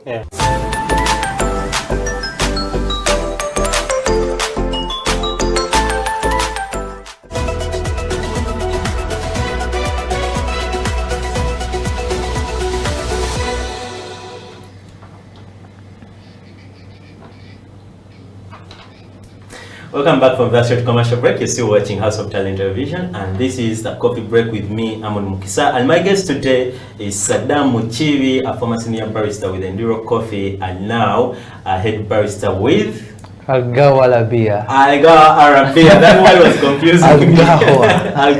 Algawa. You should feel it here. I should feel it here. Algawa. Yes. Is that right? Gawa means coffee, actually. Means coffee. It means coffee in Arabic. In Arabic, yeah. In Arabic side. Gawa. Gahawa. Gahawa. Gahawa. You know how to speak Arabic, huh? No. It's not any easy language, bro. Yeah. But so, of course I know little words, yeah. So before we went to break, we were talking about like who is the most important person in the coffee chain.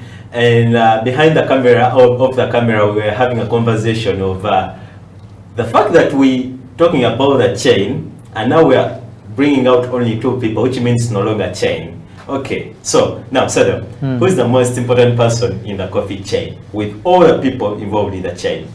So that's now a complete chain. Aye, boss. Everyone is important. I will not say these people they do they put less effort.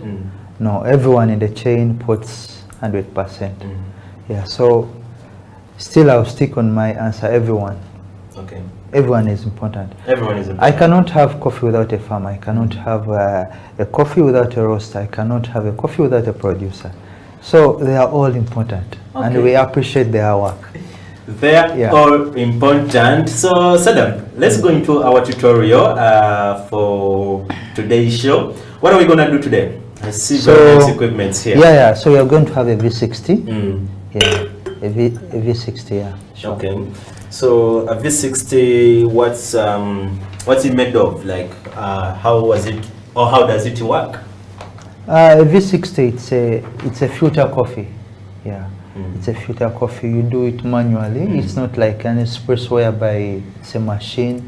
No, you craft it. Okay. Yeah. So we are going to craft 1 cup for you. Okay. Yeah. 2 cups for us, you know. 2 cups? Hey. All right. Okay. No problem. So 2 cups then. The floor is yours. Give us the tutorial. See, I'll do one. Then you also do one. I also do one. Yeah. Okay. We have all the time. You have the time? Go. Cool. Yeah. So I'll show you the way we do it. See how I'm folding the folder. Sorry, the paper filter. It should be like this.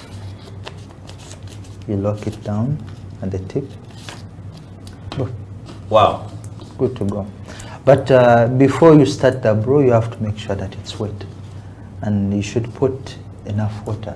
So I use approximately 100 to 200 ml of water. Is our kettle of water. I think you can add in some little water. Yeah, sure. Okay. Just help me. We decided to keep our water here just to keep the temperature. Yes. Yeah.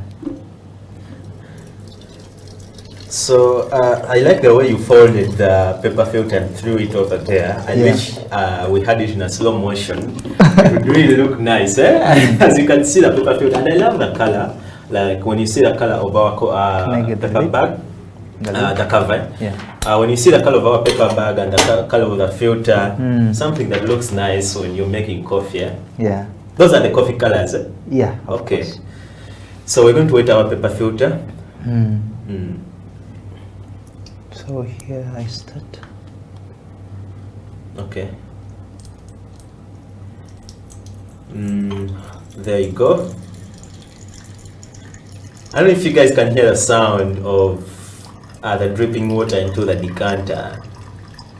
Oh God. So why is it that you have to like wet it fully like this instead of like just pouring water, and the moment you see that it's wet, I pour out the water? I see you've taken over like 30 seconds when wetting the paper filter. I should wash it, you know. These papers, they trap dust, and it has its own smell. That peppery taste, you have to kick it out. Yeah.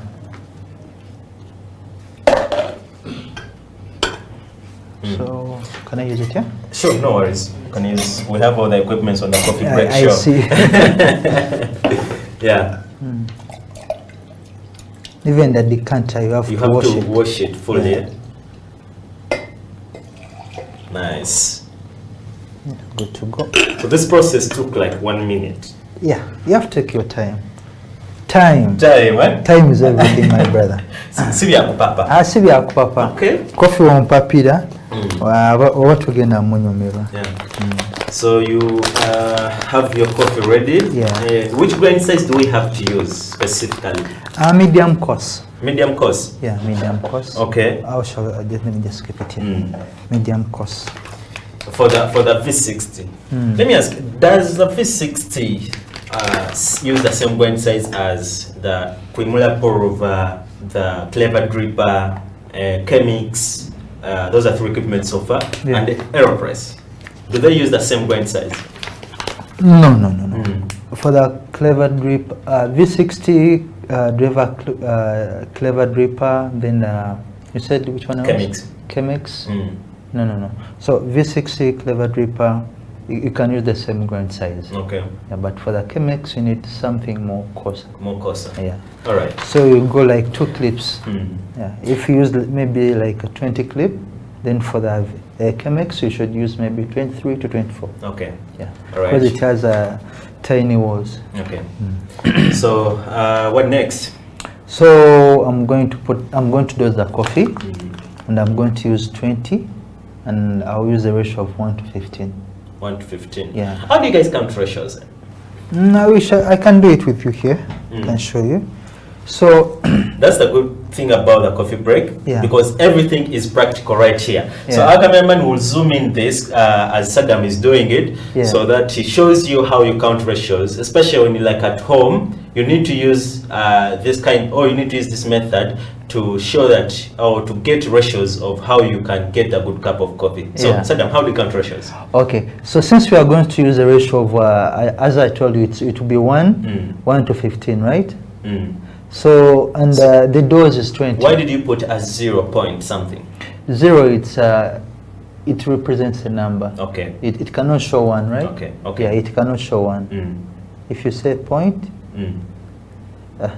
how did I say? Anyway, let's first keep it. Okay. So, as I told you, we are using 20 grams of coffee.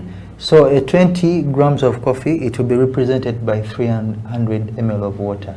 Is it a standard? It's the standard. 20 grams have to represent 300 ml of water? No, it's not like that. But we use ratios. Okay. So the first ratio we start with is 15. Okay. There is 15, 1 to 15. There is 1 to 16, 1 to 17. These all ratios, they will produce different tests. Yeah, tests. Yeah. So I can't use a ratio of 2 to 15. No. It's not there in coffee. It's not there. Wow. Okay. Not there. Show us how we can count. If you use 12, you will extract something which is underdeveloped. It will be bitter. It will be harsh. It won't taste good, literally. Yeah. You will not enjoy your coffee. Okay. So in order for you to enjoy the coffee, you need these standards, you need 15 and above. Okay. Yeah. So let's see how we can get our ratios right here. So you put the 300 as I told you. 20 to go into the 300. So you divide it by 20. As you can it see, will be 15. This 15 represents 1 gram of water, 1 gram of coffee, which means if you put 1 gram of coffee inside the chamber, you should put 15 grams of coffee. 15 grams of water. Yeah. So in coffee, we shouldn't use ml. we're going into grams because there is some particles and solubles. It's a mixture. That's why I use grams. 15 grams, not ml. So you divide the 15, as I told that 15 represent 1 gram. So you can divide the 15 by 20. Sorry, it's 15 by 20, giving you 15. The same thing if you brew this ratio and you find it very strong for you, you can use maybe 16.5, 17, up to you. All right. Yeah, so I will just do the 16 by 20. Gives you 320. Hope you guys saw how it is done right on TV. Yeah. So in case you're at home, please do this and you get the ratios on how you want your coffee to taste. So let's go sit down and make the coffee. So I'll dose it. Coffee has to be fresh, yeah? Yeah, it has to be fresh, always fresh. Yeah. Not fresh of one day, no. Should be fresh of at least 2 weeks. That's 14 days, yeah. Okay. Yeah. So this is 23, but we said you should use 20. 20 grams. 20 grams, yeah. One thing about coffee, it will teach you how to be consistent in life. That's what you talked about at the beginning of the show. You have to be with a notebook and pen, so that you note down these things for consistency. And after removing the amount of coffee you want, you should make sure you tighten so that it will keep the freshness. Hope you guys know how to tighten these bags, because whenever you buy these bags in supermarkets, coffee shops, you need to know how to seal it again the moment you open it up again. Okay. I like the aroma and scent that's coming out of the coffee. Yeah. So why stirring it like that? To create a hole? Not a hole, but since it's a cone, I should use this. Yeah. Since it's a cone, the amount of coffee in the middle is more than the one which is on the side. Okay. Yeah, so you should make a little bit basically of it has to be like in the shape of the equipment. Exactly. So if my cameraman could zoom in here and see that cone, it's not flat. There is a cone like the way how this equipment or the way this V60 is made. So that's why there is this shape right here. Okay. So let me first add more water. Nice. So there is no, there's nothing like, okay, it has to be flat so that I can get a flat bed. Yeah.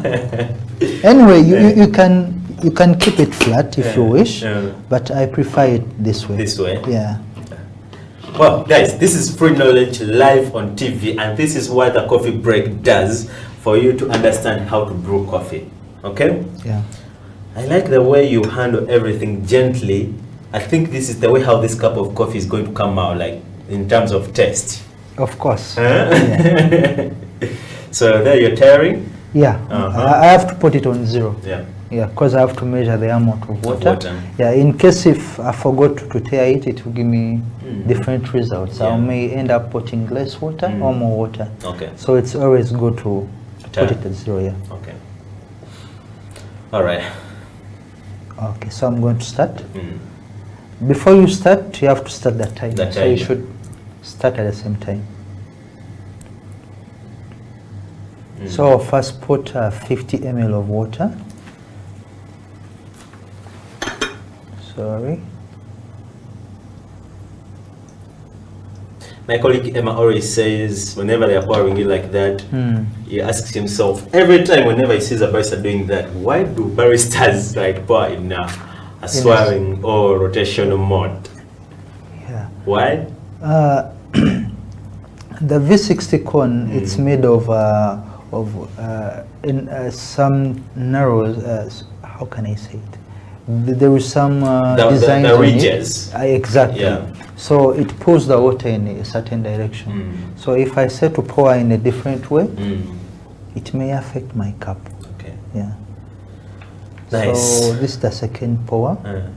So there are times you pour like You need to pour 4 times, 3 times, 2 times. Yeah, but all it will depend on what you are looking at. So that crema, that dark brown crema that's coming on top, does it represent that coffee is really, really fresh, or it's just because the way you're pouring it? Sometimes, yeah, it does. So it doesn't necessarily mean that coffee is fresh? Yeah, no. Yeah, actually, it doesn't mean that the coffee is fresh, but it represents a good coffee also. So I had a conversation with some guys some time back, and we were arguing about that. Like the moment you have your coffee brewing, you don't have to stir, you just have to let it coffee drip into the cup or the decanter. Why did you stir for the coffee in a P60? Now, in coffee extraction, there is a lot of things which we should all understand. What you're looking at, that will be one of your main reasons why you're doing it. So for me, I'm doing it to increase my extraction levels. Yeah. Secondly, to make sure that every ground it will be hit by water, it will hit the water. Every ground will be hit by the water. During the blooming process, the first pour, if you bring in this ground to be mixed with water, at this point where you start in, won't it affect the cup of the taste of the cup of coffee, because it didn't mix with water at first and didn't maybe like take away the astringent flavors at first? Won't it like affect the cup of coffee, because now when you stir it, it's going to mix with the other beans or with the other grounds that have been immersed or infused with coffee? No, it will not affect. It won't? Yeah, it won't. So you mean like one particle of coffee doesn't affect a cup of coffee? It does. Yeah, it does. But in extraction, in brewing, it doesn't. It doesn't. Yeah. So, and we're done? Yeah, we are done. Very simple. Guys, look at how the coffee So our extraction like our time is 3 minutes. 3 minutes of extraction, and you're done with your nice cup of coffee. Of course, I like the lighter bit of it. It's not something that looks like it's strong. Yeah. And something that you can drink over and over and over and over again. So we get our cups right here. You guys, I can't wait. Very nice. I can't wait to have this cup of coffee right here on a coffee break made by barista Saddam Muchivi, who is a former barista at Enduro Coffee, but also is head barista of Ali Gahawa. It's something he got me to. I'll teach you how to say it. Let me have my dose and nice. That's enough for me. All right. The rest is yours. So I'm gonna have my cup of coffee right here, and I'll be the judge from this cup of coffee. Let me first wait for you.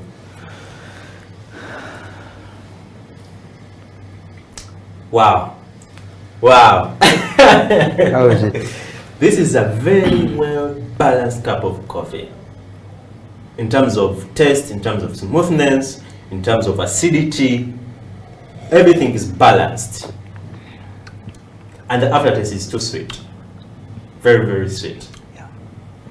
Well guys, this is a tutorial of the V60 that you could make at home. If you want these equipments right here, go on our social media platforms in the comment section. Let us know the equipment you want, and the House of Talent will help you connect you to the people, or will get you these equipments. So this is the coffee break, and Saddam, as we finalize the show, or we get towards the end of the show, let's talk about women in coffee.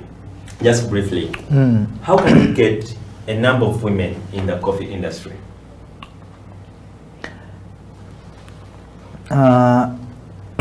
Basing on where I've been working from.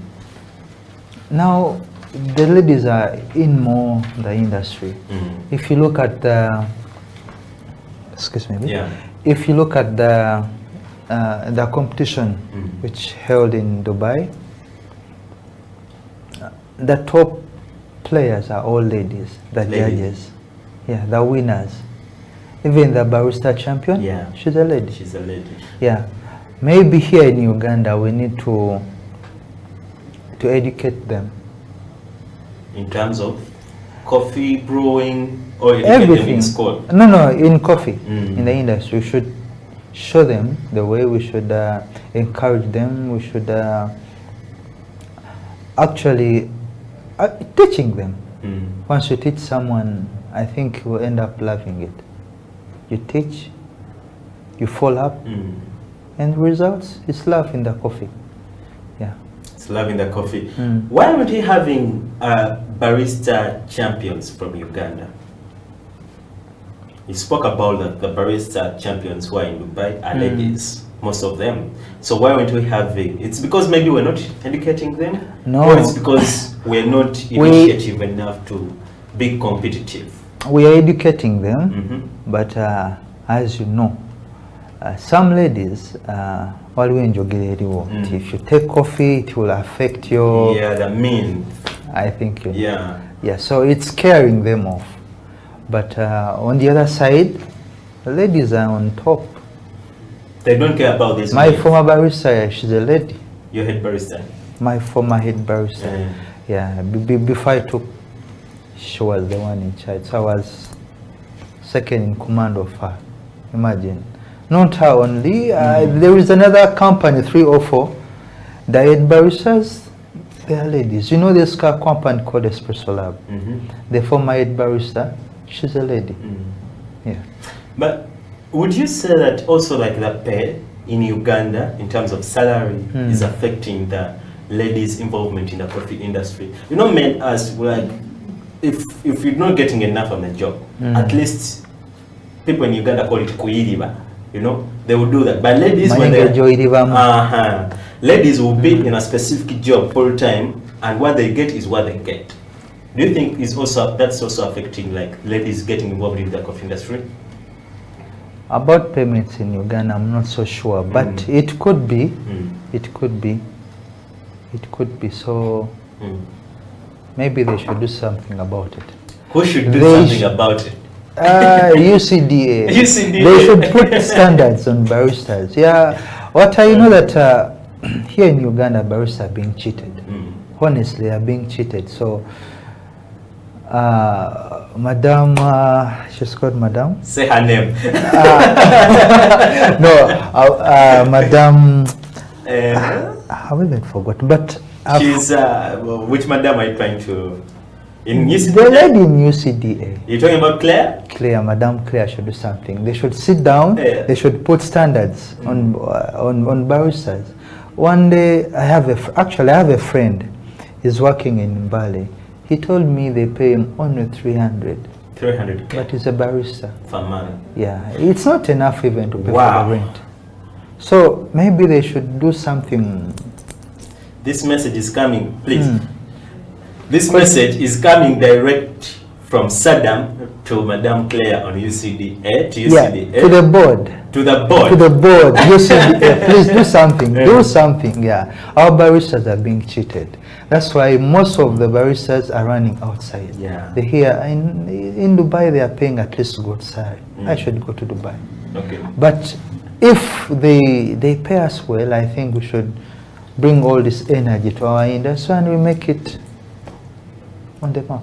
Well, as House of Talent TV, we're definitely cutting out this segment and we're sending it to Madame Claire and the board at UCDA. Saddam says, please do something on the standard wage of baristas so that we can have the top cream that are cream in Uganda. So that maybe at a certain point we shall have a champion, world champion barista from Uganda. Sure. Because at the beginning of the show I talked about the fact that Martin Shabaya said that he uses Ugandan coffee to compete in all the competitions that he has been in. I knew. He's been using Ugandan coffee. I knew. You did? Yeah, I knew it. I went to CP. I got some motorcycles from Kenya. I asked the guy, why are you taking this coffee? Like, I'm taking it to Kenya. But it's in CP. And then they will brand it's Uganda. They will be branding it as the Kenyan coffee. Yeah. Wow.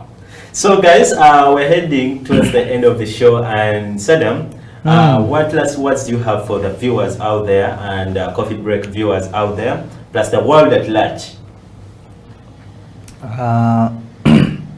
I'll conclude by saying to Uganda baristas, guys, you should do enough research and don't give up.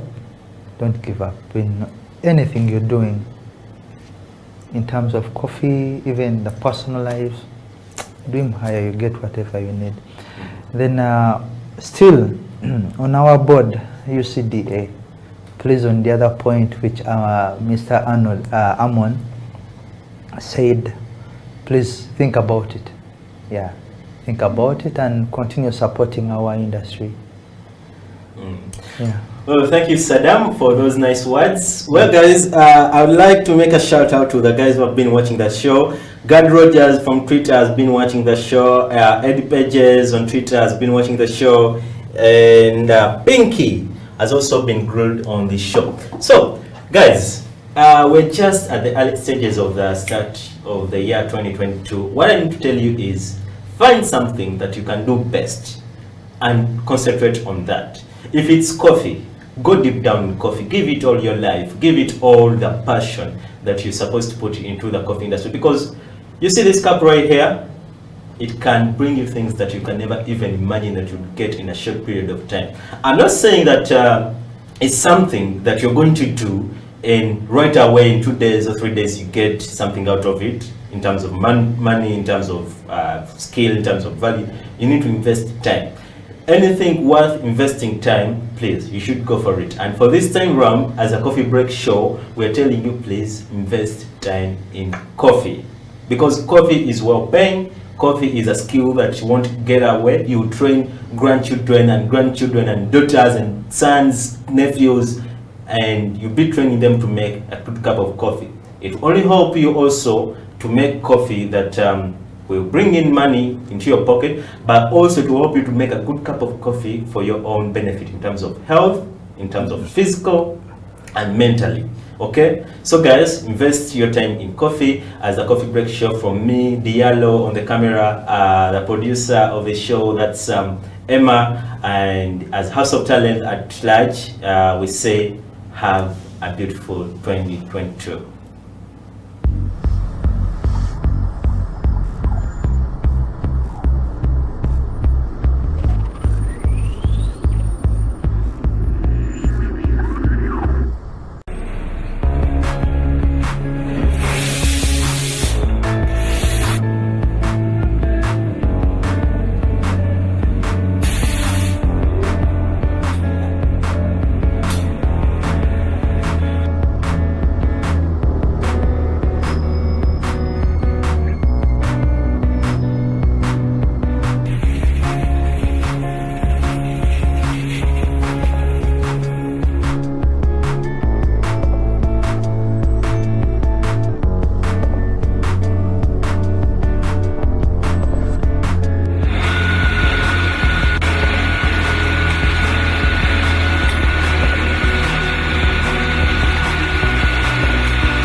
Good afternoon. My name is Felix Eopal, and it is Slam Dunk Basketball Talk, the show where we discuss everything about basketball, what is happening, what is not happening, what we predict is going to happen. And this afternoon, we are graced with the appearance of Frederick Freedom Wara.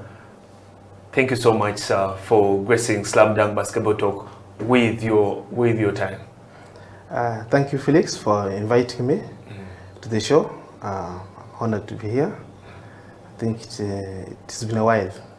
Definitely, it has been quite a while, and as proprietor of JKL Basketball Organization, there's a lot of talk since the season is about to begin. So let's start with what preparations does JKL have ahead of the start of the season? Because definitely so many viewers out there want to know what to expect from JKL. I can say that we actually held trials last weekend. You had trials last weekend? Yes, we held trials last weekend. Okay. Tell me about tell us about that. At our JKL Arena. Okay. In Mukono, Namaiba. So it was good.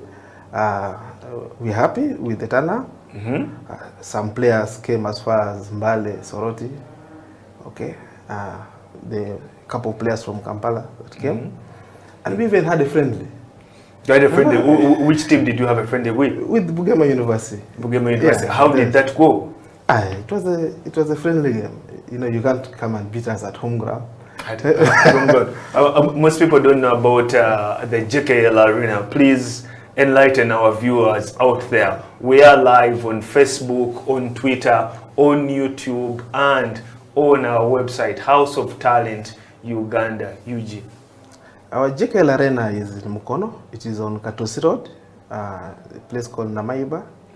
So as you reach the trading center of Namaiba, on your left hand, you'll see the signpost of JKL, Dolphin Sports Arena. So we have there the basketball court, we have accommodation. Okay. Basketball court, accommodation. We have a bar. Oh, there's even a bar. Yes, so you can take some drinks. We have gardens, so you can chill. We have a kitchen. This investment, how much did it cost the JKL organization, and how were the funds able to be collected? Because that's something that the viewers out there would love to know, and because I believe various teams would also want to have such a place. I think the arena, we are in phase 1, okay? We are just on phase 1 of the project. You know, we are running a program. Okay. And I think now we are in year 7 of the program, but 2 years have been eaten away by COVID. So we are like 2 years behind. So we've invested, we started the program around 2013. 2013. Okay? That is when before we started the team. Because I believe when you look at the records, JKL was not yet in existence in FUBA records by 2013. We already had a plan. Actually, in 2012, we had a plan to buy Res Life when they were in Division 1. In NBL, actually, NBL. The year they were in NBL, I think that's 2012. We held discussion between myself and my partner, Emmanuel Anguela. So, with Hudson, okay? But the current general secretary. Yes, so we didn't just agree on the price, because I think that time they were struggling and we wanted to inject money. But the idea was to buy and then add more players, and then we set up the team. However, after we didn't come to an agreement, we said, okay, what do we do? Let's plan and set up a team in lower division and grow it. However, as a program, we started planning long term, and our program is way different from, I think, other teams. How different is it from other teams when you say different? What we are looking at is in a scenario whereby we have players, after playing for JKL, They should be able to have continuous income. Okay, they should be earning when they retire. They should be either. So what you're saying is that the program is to try and ensure that when the player stops playing basketball, at least they have a job. Is that what you're saying? Yeah, they should have something to do. Either they are working within the organization, they are coaching, okay, or they can start up their own work. Because if you look at what we do, especially with the academies, we have a session when we are training the kids. We have a session for life skill. Okay, so for life skills, so we ask them what they want to be in future. Okay, what their plans are. We talk to them. You develop them so that they can be self-sufficient. Yes. That is actually that is very brilliant stuff for Ugandan basketball and for so many athletes, not just for the game of basketball. I wish JKL could also expand that and put it to a bigger platform. What we're doing, like I told you, we are in phase 1. We are going to have 3 phases. Okay. So we are finishing the first phase, and part of the first phase was to set up the academy, set the team, set them rolling, okay, and have the team self-sustaining, okay, so that if freedom is not there, or any other directors who are funding the team are not there, or if the sponsor is not there, the club is able to survive. The club can still go on. Yes. Yeah. One of the key things. The season is soon starting and everyone is eager to know which players has JKL signed on. Which one do I start with? We have 2 teams. The senior team? We have both. We have the ladies, we have the men. The men's team? I think the men's team, got done before even end of 2021. We had discussion with the potential targets for 2022. We've already talked, okay? And how far those discussions? No, they're already on board for 2022. They're already on board. Like I told you, we already sold to them the plan for 2022. The plan for 2022 is after COVID. We are doing a cut. Okay? So what you're saying is. Ahead of the 2022 season, you're going to have some players cut off the team. No, we are cutting the costs. Or operational costs. Operational costs. Okay. And how are you doing that exactly? We are cutting operational costs. Yeah. Let's just assume you're earning $1,000. Okay. We met with some of the players and told them, okay, this is COVID time, so we are realigning with the company overall objective of the club. So if you can take a 20% pay cut. So you're doing pay cuts? No, we're doing restructuring.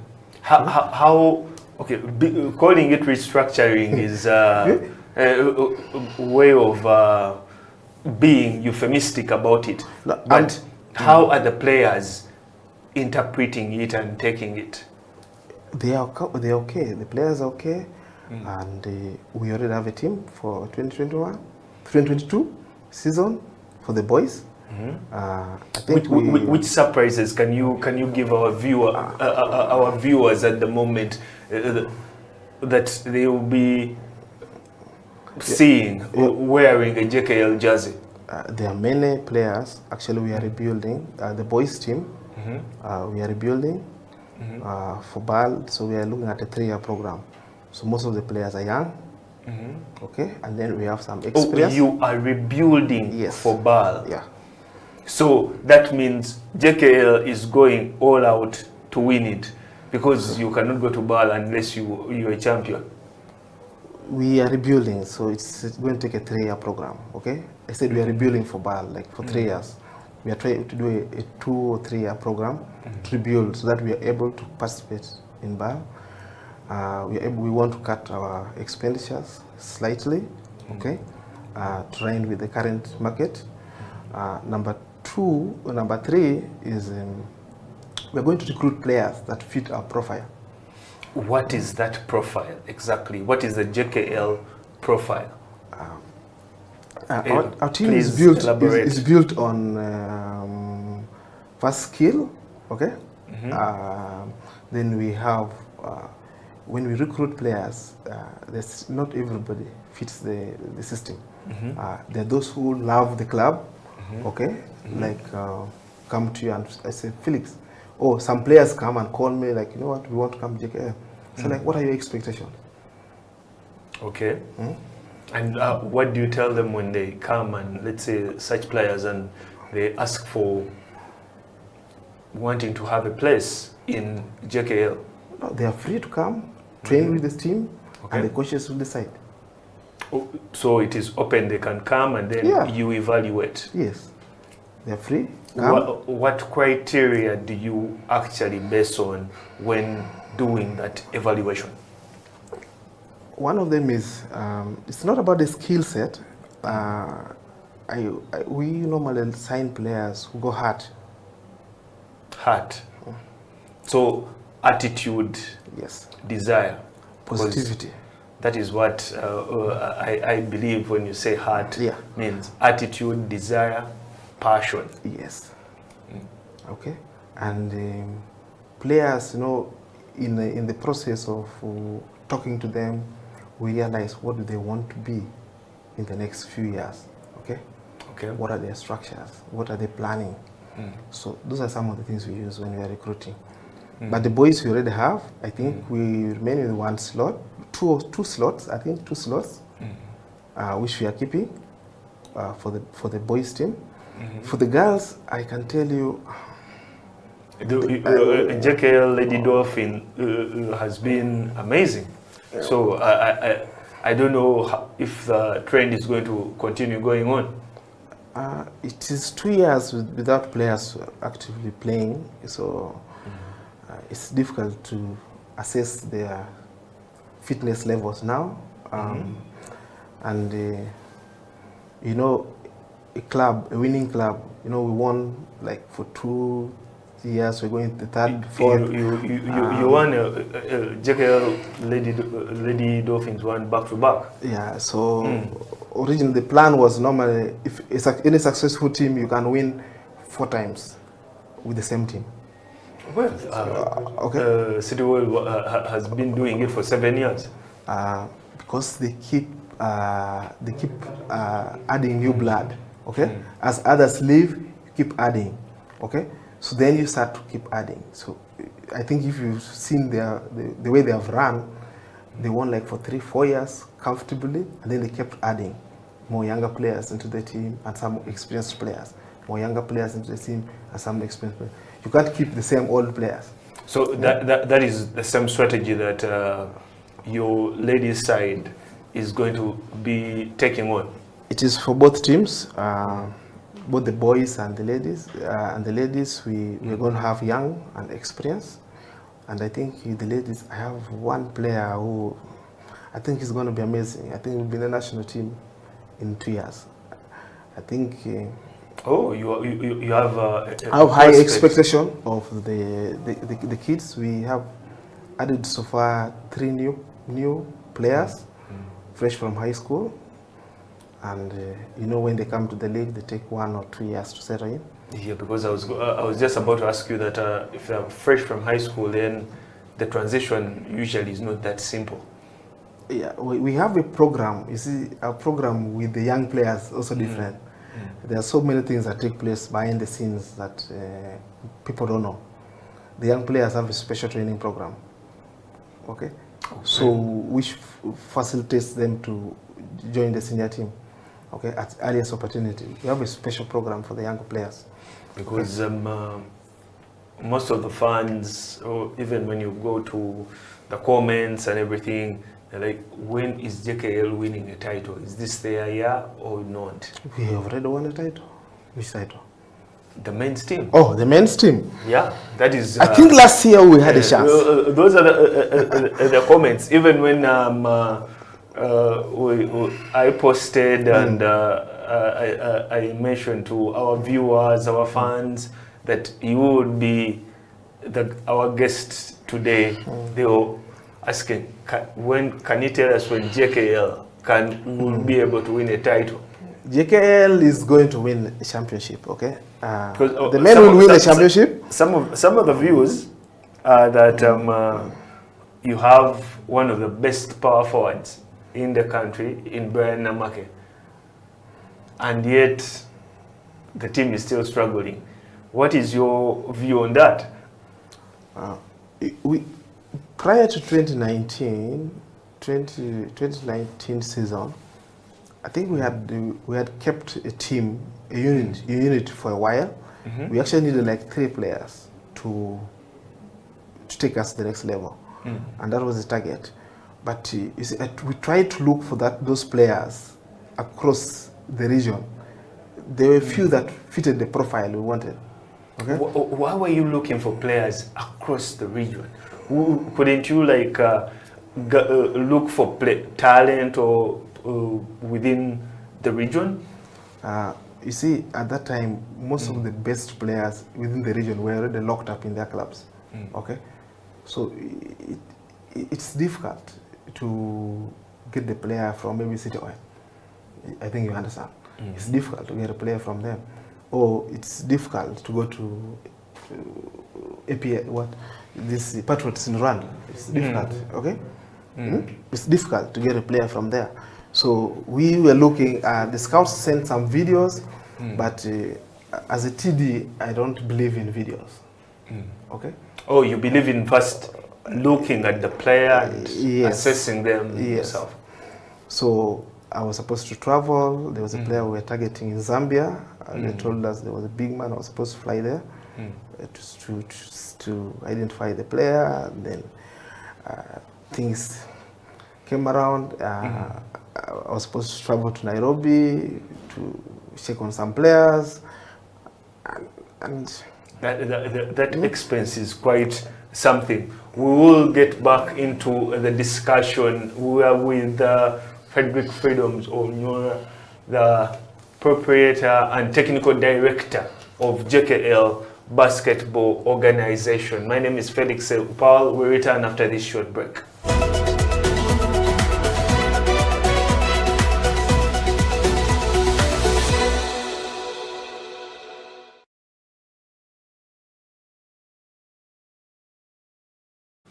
You see, I think there's been a lot of growth and transformation. I appreciate the work National IT Authority is doing, and also, of course, they come up with policies that people are supposed to comply with. You know, when it comes to IT, with cybersecurity, like I said, we have a layer of compliance and governance, whereby government will come up with policies and say, okay, we need you. Each and every person should have at least a basic thing, which is antivirus on their devices. Because at the national level, they have what we call cyber threat intelligence, whereby I think UCC has a solution. Because I remember I was involved in that tender for procurement of a cyber threat intelligence solution, whereby we could be able to identify this is the new attack, it's coming from Russia, it's attacking our bank here. Then they could be able to block that traffic at a national level. Well, the government is doing something. But then also, as individuals, like I said, we need to also be vigilant. Because the government will not be able to understand which new VPN client has come up, or which new VPN solution has come up, probably because they will not know. But for you, go ahead and download it and install it on your device. And then you trust transacting. You actually go to, then you say, oh, I was stolen money from my account. Oh, my information was stolen. Oh, I see nudes on social media. People steal nudes from people's devices, and actually they ask for a pay. Someone says, if you don't give me $100,000, I'm going to publish your nonsense on the cyberspace. You know, so people need to be vigilant. But of course, the government is also doing something.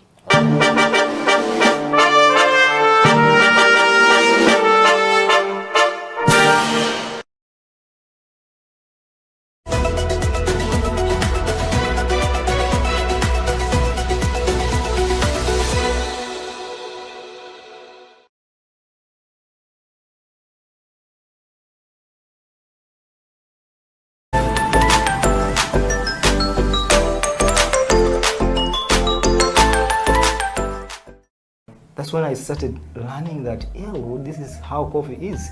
But why is it that we produce coffee here and just sell it when we don't take it here, we don't consume it here? So one time, when I had just started my training here, I went back to Uganda.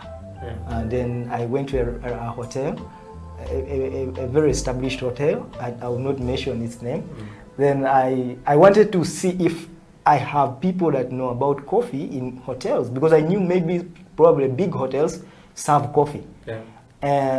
So to my dismay is that I introduced myself as a barista, and everybody was like, "What's a barista?" So I said, a barista is a specialist that makes coffee, a person who makes coffee for people to, coffee like, cappuccino, different kinds of, coffees, and people were like very green. I said, this is a big hotel. I expected to find here a coffee machine, and nobody knows about it. So it's, I think, incumbent of us to really transform this entire community, the entire country, to coffee, to learn about coffee, and also to give them the advantages of coffee, teach them about coffee, and then later on they maybe consume it, rather than just selling it.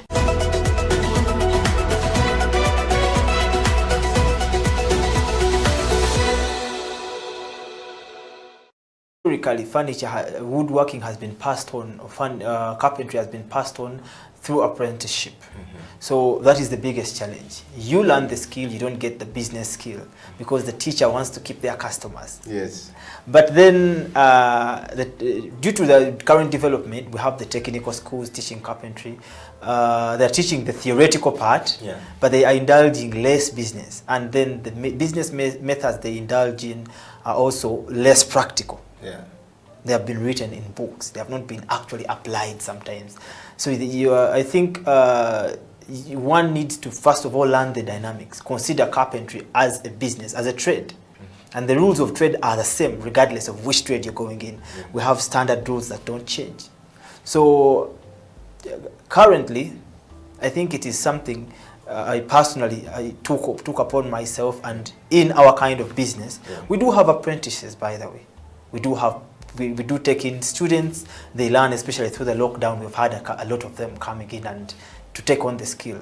But we always give them 1 or 2 days in a month where they come into the selling desk and they get to see what it means to actually do the sale.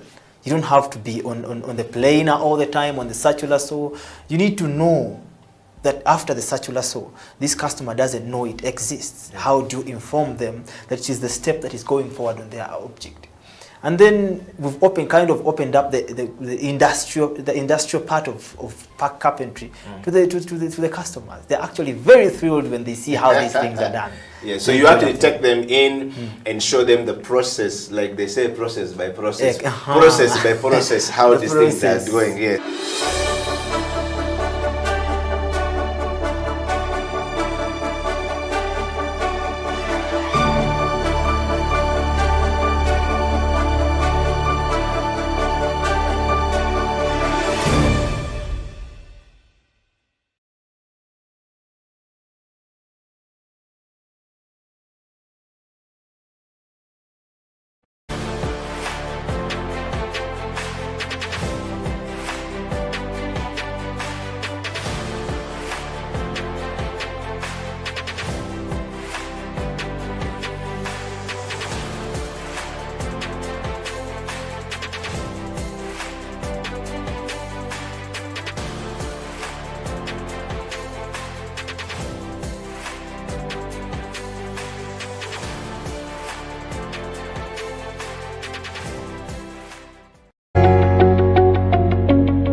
It's a CEO bench, so usually people want to assume that all CEOs are over-learned and stuff like that. So I will change the script this time around. I consider myself a certified hustler. If I'm looking to know who you are you Ugandan? If yes, what are the values that define you as Ugandan?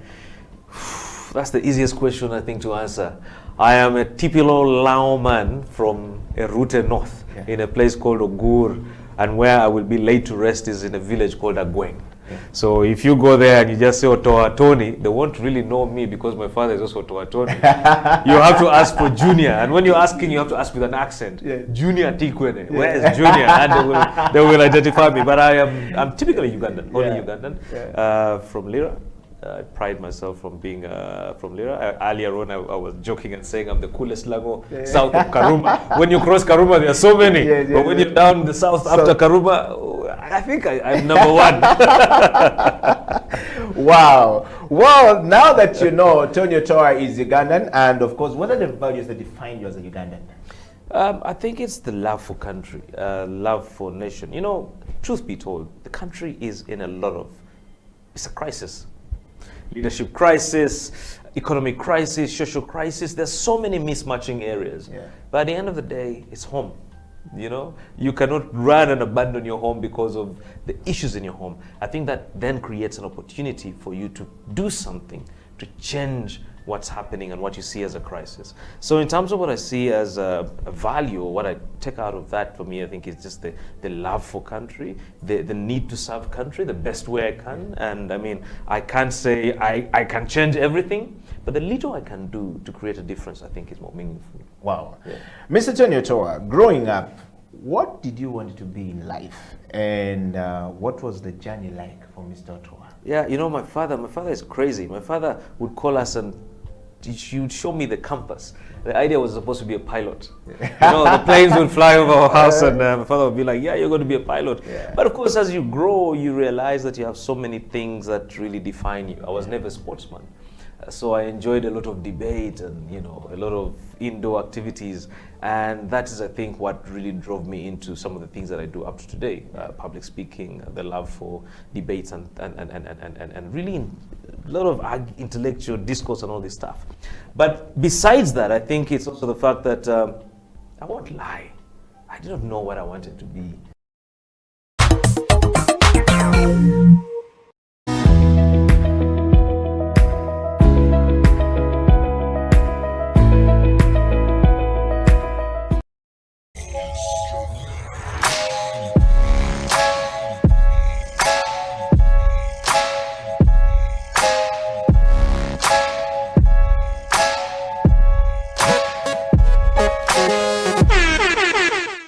Believe in your skill and your potential to be a good player, because I know there were times when I didn't think I could do it and I wanted to give up, but then my dad, you know, he was there, he pushed me, he would wake me up for training in the morning. When the last day before I had, you know, shots weren't dropping. You know, you just need to have, and you need to have that self-drive, but you also need to have support.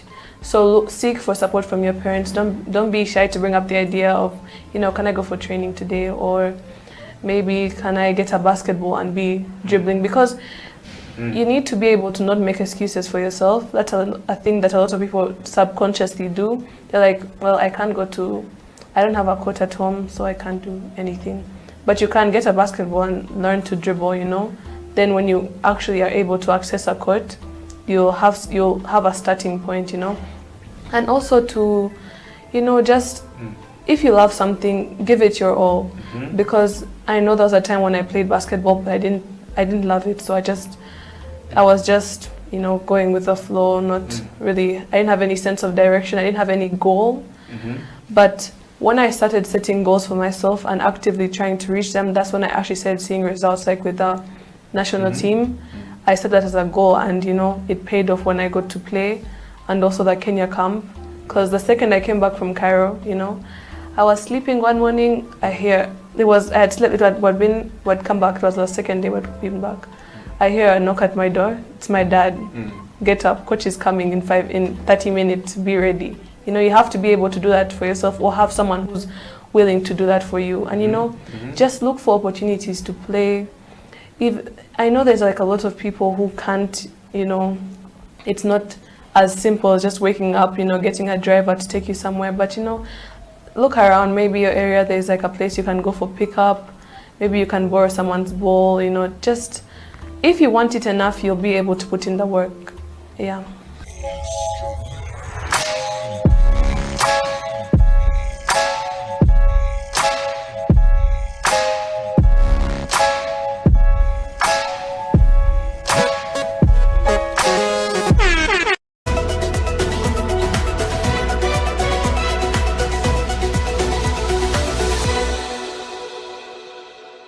First and foremost, thank you very much for hosting me. I'm really, really humbled, and I'm blessed to be here. Yeah, surely. Talking about basketball, personally, my journey of basketball started from far, very, very far. That was in high school, and in a situation whereby we did not have enough exposure. We didn't have coaches. We didn't have the facilities like we do have them right now. Although I'm saying this like there are so many years ago, there are not so many. That was about, I began knowing basketball in 2007. That was at KPC when I was in P7 vacation. That is end of 2007 actually, that KPC North. That's when I first started basketball. Then 2008 when I joined Namibyango in Senior 1. I saw people playing. Actually, the people whom I saw there playing and inspired me were Sally of, he played for Chambogo Warriors, if you remember him. The left-handed. Yes, and Omongin. Omongin, last I saw him playing for City Oil. Those were the guys whom I found in Namibyango. I was in Senior 1. These guys were playing basketball at another level. And we would actually just go there to watch them. For us by that time, they couldn't allow you to step on the basketball court that those guys are on, because they were senior 6s, you are a senior 1. You just the best you can do is watch. Other than that, you don't step there. But nonetheless, that's where I started. Beautifully, or I would say lucky for me, that when I was playing with those guys, once in a while when they could see me about midday 1, when the sun is very hot, when they are still resting and waiting to come. So when we would go to court and try a few shots here and there, and then they would come and they meet us, they would see what we are doing, and they would identify talent. I don't know if I can use that one.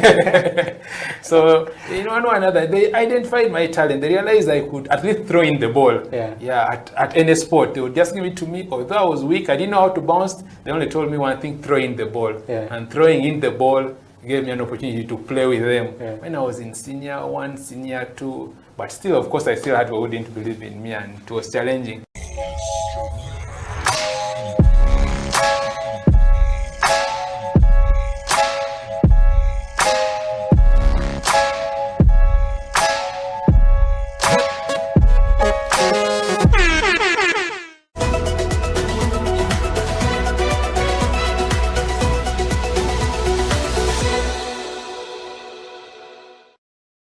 If you look at City Oilers, I mean, we've been champions for the last 7 years, and I can tell you that it's because of the players that we have on the team, and I would say that we have some of the best players in the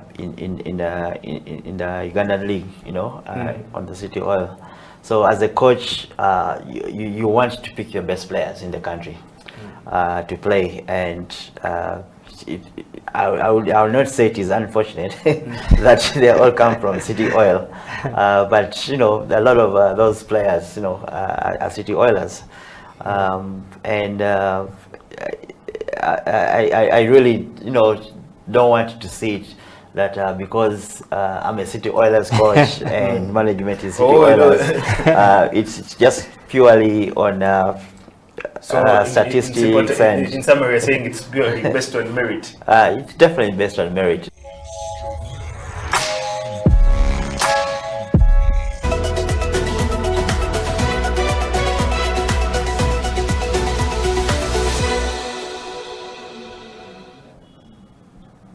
Welcome to the Slam Dunk Basketball Talk on House of Talent Television. My name is Emmanuel Lateng. It's a lovely Saturday, another day to talk basketball. And today in the house, we have two surprise guests we have always had. guys in the house, but we're going to change it up just a little bit. But remember, we are live on YouTube at House of Talent live stream Uganda, or you can catch us HTV1 on our Twitter. And to begin the show today, I have two ladies in the house, beautiful ladies. For the guys who are out there watching, I know there are guys who have been waiting for this to happen. Ladies, you're welcome to the show. Thank you. Esther and Bronny. And surprise, surprise, one of them was actually almost Miss Uganda, but we'll get into that a little bit later. Ladies, you're welcome to the show. Thank you.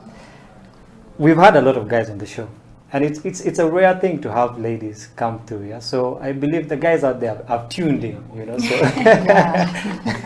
so we have to live up to the hype today, you know, for the show. Just to start off, tell us about yourselves. Okay, we'll start with you, Bronny. I know you, but the guys out there who want to know you more, so just tell us more about you. My name is Kusima Bronny Divine. Age, let me keep that. I am at Makerere University pursuing a bachelor's degree in nursing. Yeah. And I'm in my year 2. Basically, that's mainly it, other than the basketball and the modeling bit and family. Yeah. So for how long have you been in year 2? Because this, we have to be sure, this COVID thing. I am supposed to be a proud year 3 clinical student, but here I am. Still year 2. second year. Yes. Interesting, good to know you. Esther? Esther Mirembe. I'm in second year as well. Pursuing a bachelor's degree in industrial and organizational psychology, Makerere University. Yeah, so all of you supposed to be third years, but here we are. Yeah, here we are. Well, again, welcome to the show, and today we just want to talk about women's basketball in Uganda. You know, but before we get to that, your coach was here, OJ. All of us didn't know he actually had a full name. Mr. Osito Jacob.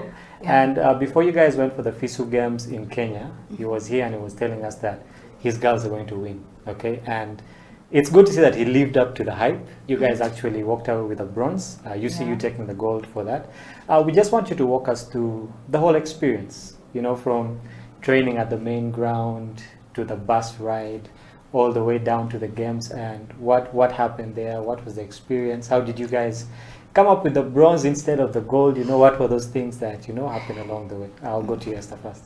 Yeah, first and foremost, I'll say we had the help of our coaches from the very beginning. Yeah. We had so much training. We really did train because we came earlier, had a small camp, since we were home for the whole COVID thing, and we were all chilling, we were off.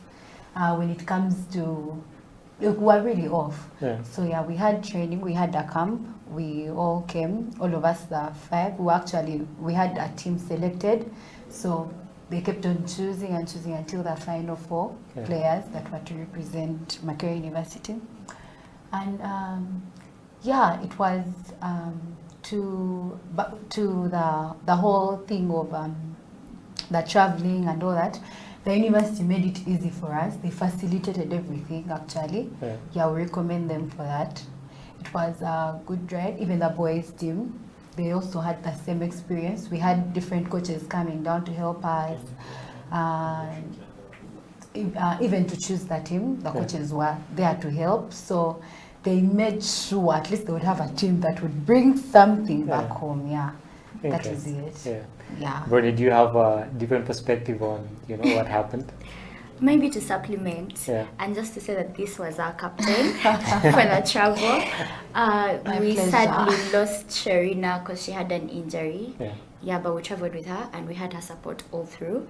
But I would like to just talk about the team select, the togetherness of sports. As much as they chose the 4 people, the others came every single day to train with us and help us get better, push us, and they did not play with us. Those girls were out for blood. And I'd remind you every day, like, if you do not make the basket, I'm taking your passport. So it was such a beautiful thing training with them. And I guess the journey was, because it was bad, it was a bit hectic. We were tired.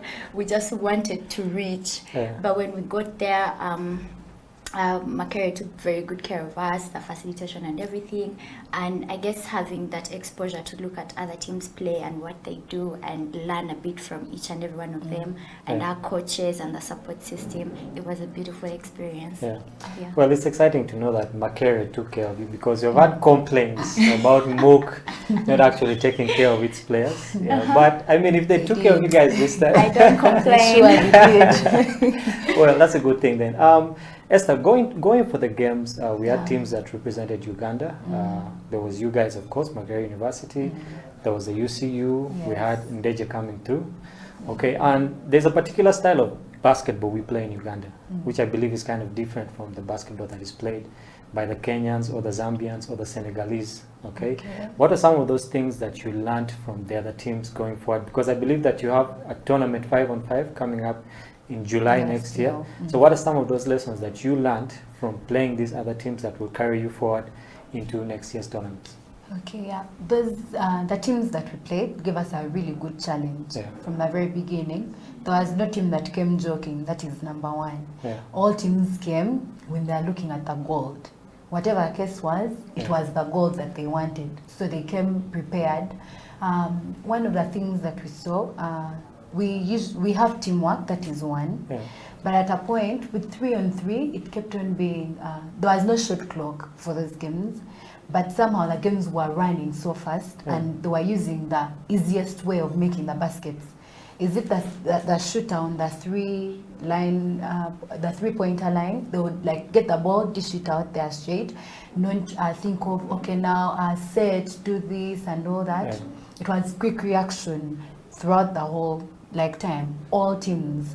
So one thing, it was first and foremost, it was fun. The games were fun.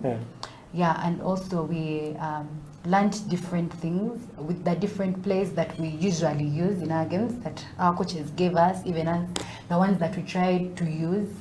We realized a few of those that they were using, tried to play it out. Because of the quick reaction, it gives you game reading. So your game reading gets faster, because now you know they get the ball and it is straight to the shooter and it's a two-made already. So you have to get your head into the game. You have to be on your toes all the time, because for that, anything is happening at that time. No time to doze or think or anything. So those are some of the things that we realized, because we kept on, after every game, we kept on sitting and talking and feeling okay, what are we doing for this game? You've seen what has happened in the previous game.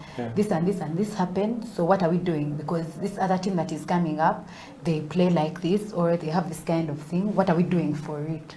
So you go in that game already knowing some of the things you're going to do, so that you fail their plays that they want to do on you. So basically, those are some of the things. So it's a good scouting report, basically, for what's coming up. So we know. We know. To Bronny, you guys walked away with the bronze, okay? I know you would have loved to walk away with the gold, okay? It would have been actually historic for Makerere University, What are some of those things that you guys as a team failed to do, okay, that didn't enable you to get to where you wanted to? Okay, so I'm going to start with the challenges that we start with here. All right. Number one, we're students, so we don't have enough training time. Most of these people were playing have been training for months. They had training camps. When we talk to the other teams, they tell you, I've been training for this for 6 months. Some of us hadn't played ball for a year. And we're trying to pull each other, come, let's play. Because there isn't a built system that's catering for sports athletes and athletes in Makerere. So that was a problem. So we had very little training time. We literally had 3 weeks of very, very strict training. Then after that, when we reach the other side, 5-on-5, you have a whole 10 minutes. You can even use the whole first quarter to warm up.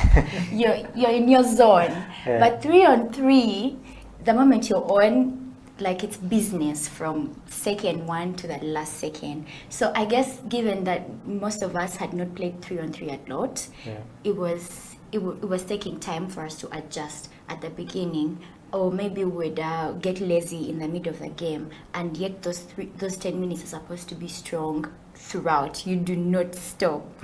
And then 3-on-3 needs a lot of shooting, But for us, we had a driver, we had the big man, right? Yeah. And that's it. And No our shooter. our shooter got issues, and it was her bad day. But I thought Esther was the shooter. Yes. Things happen. Our shooter got 2 bad days, which was understandable. So imagine we don't have another shooter to rely on. Yeah. When I noticed UCU, everyone can shoot, everyone can drive, and everyone can post at some point. But for us, we had one person that's going to drive, one person that's going to post, and one person that's going to shoot. Yeah. So it was tricky. We had to fight for every basket. It wasn't easy that I'm going to just shoot and that's it. We had to fight for every basket. We were not taking time to play as a team. We were rushing things. Yeah. You know, even when we're in the lead, the teams were supposed to beat. For example, we lost one game, which was such a tough loss. Yes, it was 3-2. Yeah. Such a painful game. We wanted to die. Yeah. So that game made us, we beat everyone apart from Kenyatta, 3-2, and then they had to use numbers to table us. Yeah. And Rwanda had beat Stellenbosch by a very big range. It was 18-3. Yeah. Then us, we were lazy in that game because it was a sure win.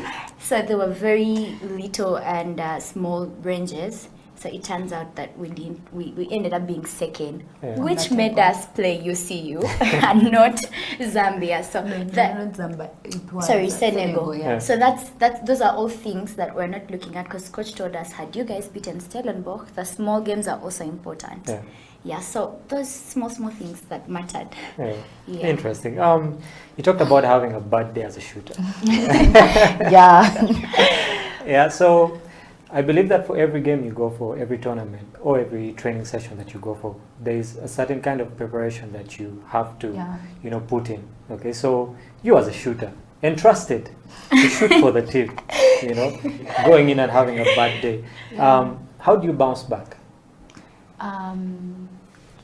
In the very beginning, after it was like all out there, the 4 was selected and all that, I won't lie, I leaned back a little bit. So I used to go and shoot early in the morning before I go to my internship place for work. But for that last week, I didn't step on court. I just woke up to go for internship. And I felt like the shot is on. It will definitely be on even those days. And then things happened. But one of the things, it is something that it got me thinking that you cannot reach a certain point, you feel like you have achieved, and then you lay back thinking it is all done. You have to be consistent on everything from the very beginning to the last, so that the whole time that you gave in the very beginning does not all go to waste. Because when I leaned back the last week and I used not to go for the morning shooting and all that, it reached in the games and the shots were off. Like it would hit the hoop and then come back to you. It reached a point and my teammates are telling me, Esther, don't shoot. Okay, come inside. Okay, do this. Okay, just drive. Don't shoot. It reached a point where they were not now allowing me to take the attempts because it would cost us. We have to fight for the rebound, or else if it's not for the rebound, they have to now fight to make sure they get the ball back to someone on the top. At least we continue having the possession of the ball.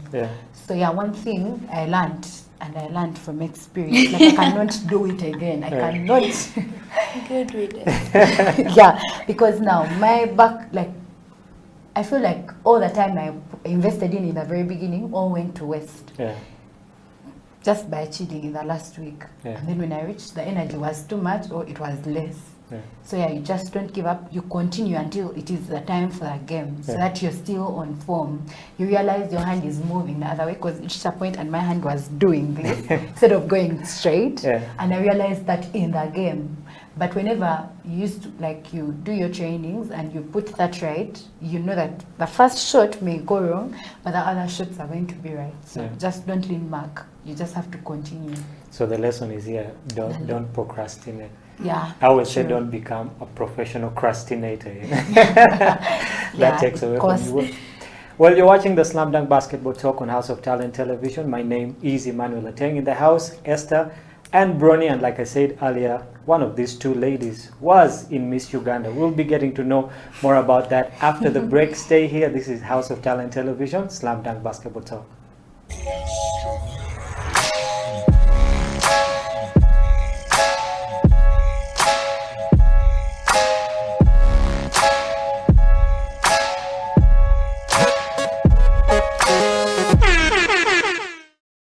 Believe in your skill and your potential to be a good player, because I know there were times when I didn't think I could do it and I wanted to give up, but then my dad, you know, he was there, he pushed me, he would wake me up for training in the morning.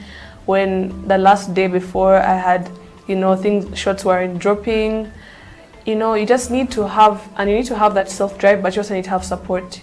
So seek for support from your parents. Don't be shy to bring up the idea of, you know, can I go for training today, or maybe can I get a basketball and be dribbling, because you need to be able to not make excuses for yourself. That's a thing that a lot of people subconsciously do. They're like, well, I don't have a court at home, so I can't do anything. But you can get a basketball and learn to dribble, you know. Then when you actually are able to access a court, you'll have a starting point, you know.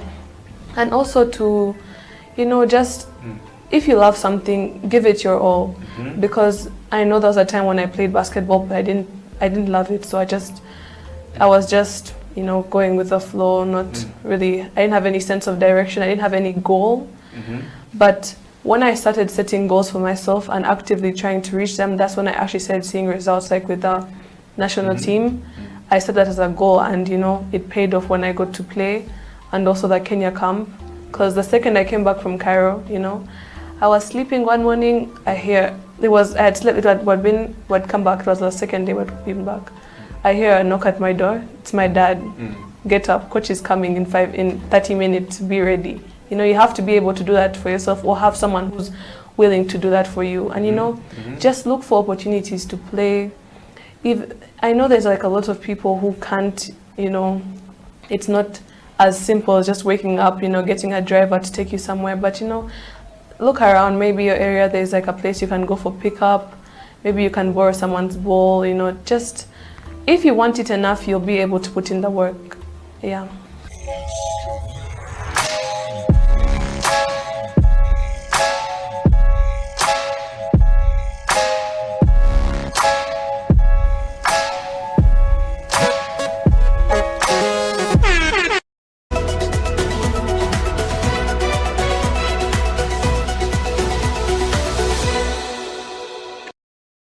To the Slam Dunk Basketball Talk on House of Talent Television. My name is Emmanuel Ateng. Remember, you can catch us live on our socials, HTV1, on our Twitter.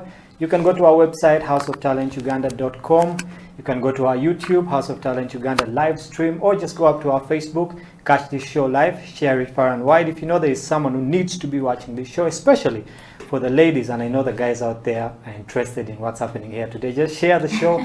And with me in the studio today are Esther and Bronny, who are fresh from winning a bronze medal at the FISU Games 3-on-3. By the congratulations, ladies, for that.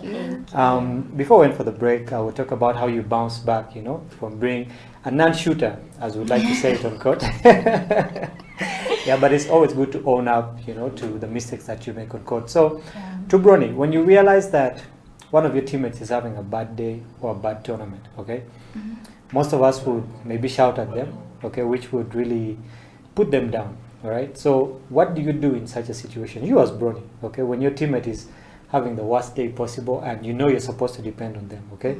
What do you do to let the team know that you can do better, and to let that player know that, you know what, it's okay, this is basketball? Number one, for those that have played with me, Yeah. you'd know I am not the kind of person that's going to have an emotional breakdown on court. I am never going to shout at someone or anything. So it's something I've very strained myself to do, because personally I do not like to be shouted at. Yeah. The moment you shout at me, I am gone. So I would, when she was having a bad day, I would always encourage her. 3-on-3 involves very simple, what are they called? Subs. I'm forgetting the word subs. Very simple subbing. Yeah. So when she was on court and I was out, I would tell her, are you okay? Esther, are you okay? Do you need to sit down? You got this, you know. But you're the coach because there is no coach. Yeah. So every time I was on the bench, because mainly it was her and I switching out, I would make sure I'm talking out to her because I know her mind is now frustrated. Yeah. So I'm going to be her guide and her eyes. I'm telling her, move like this. They're bringing a screen. I'm being her eyes off the court. Yeah. So away from 3-on-3, what I usually do is I wait for maybe a break or when the ball goes out, and I talk to my teammate and try to reassure them because that's what I need right now. I need for their minds to be on this court. Yeah. And maybe I can tell them, try to do this, try to do this, try to do something else. I try to avail for them. Yeah. And I try to not put them in trouble. So many times when you get stranded, Yeah. you don't want to look bad. So you're like, yo, I'm just going to throw this ball to Esther right there. Let her look bad, Yeah. you know? So I try so much to make sure I'm creating less situations for my teammate to feel more frustrated. Yeah. I'm taking on the burden. Even if she's not playing defense, I'm going to play it for her and then tell her, like, do this and do this. So I try to be as supportive as possible, while inside I'm saying, God, Christ, what is happening? Yeah, so basically be your sister's keeper on the court. Yes, Yeah. basically. To Esther, basketball is a team sport, okay? Yeah. It doesn't really matter which sport, even tennis, you know, it's you, the racket and the ball, but behind there's a lot that, you know, goes on. You have the Yeah. coaches, you have the trainers and all this. What are some of those things that you guys did off the basketball court to help you gel as a team? Because different characters, okay? And when it comes to ladies, it's even worse. Yeah. So what are some of those things that you guys did while off the court to make sure that the team came together? Okay, yeah. First of all, the team, I don't know, right from here, Yeah. when we were training, we built that bond as a team. Having a bond or team chemistry is one of the biggest things that can make your team either be good or very bad. Yeah. So the chemistry between the players, that is one thing. We were connecting off and on court.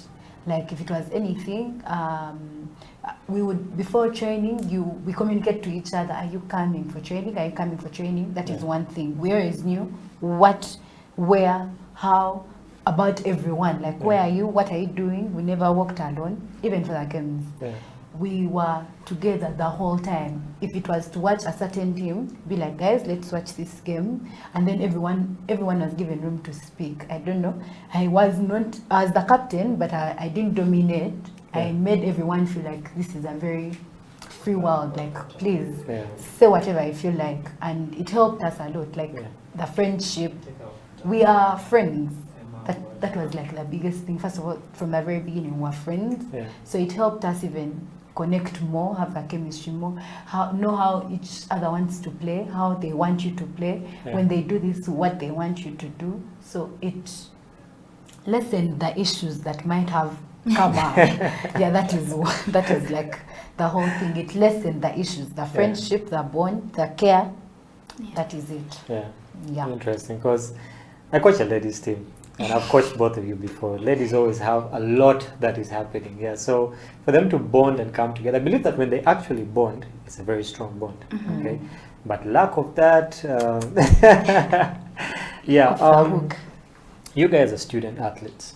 Okay, obviously you have to study and play basketball at the same time. And like Bronny, you're in the medical field. Okay, and most of the people who are in the medical field, be it pharmacy, be it medicine itself, they always disappear. They feel like there's no time. Yeah, there's no time to do attacked. other things. Yeah. So, how do you balance? Okay, you especially being in the medical field. Okay, how do you balance that with basketball time? Well, okay. So, I know you know because you're my coach. You know that I'd taken the year off since COVID March because I had a lot. I have a crazy schedule. I study even on the weekends, and I just couldn't also show up for training. So many times I would show up late. Maybe I'm missing something at school to show up, or I'm doing something at school and missing training, and it was showing on the court. And I do not like to do things half-heartedly, so I decided to take a break until I can regather myself and be able to do both of them without losing any of them. But how I try to balance, people have always asked me this. Number one, it's grace of God. I wake up in the morning and I'm like, God, I need to go through this day and I need to do all these things. But it takes a lot of discipline. The things my friends are going to do, but I'll never do them because I don't have time to do it. So you have to have discipline, prioritize, know what you have to do at what time, have a timetable and follow it. No procrastination. I do not get to lay around and say, I'm not in the mood to do this. I either do it at that time or there's no other time to do it. So yeah, basically you just have to be committed, be consistent, try to make sure that you're showing up for each, and when you're there 100%. I know when I was training, I would have only evening times.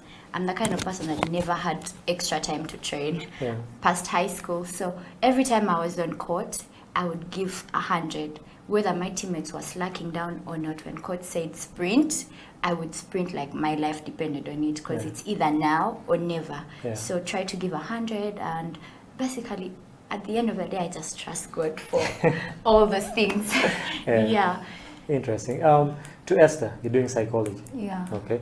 One would say that's also not an easy course. All right. Okay, it's not something like medicine where it takes up all your time, but still, I believe that it also takes a large amount of your time. Okay, and there's always that influence of our parents. Okay, with Ugandan parents or African parents for that case, books before everything else. Okay, so. How is it with your parents? Do they support you playing basketball? Or it's these things of you have to hide and make sure no basketball photo of you goes up on social media? How is it with your parents?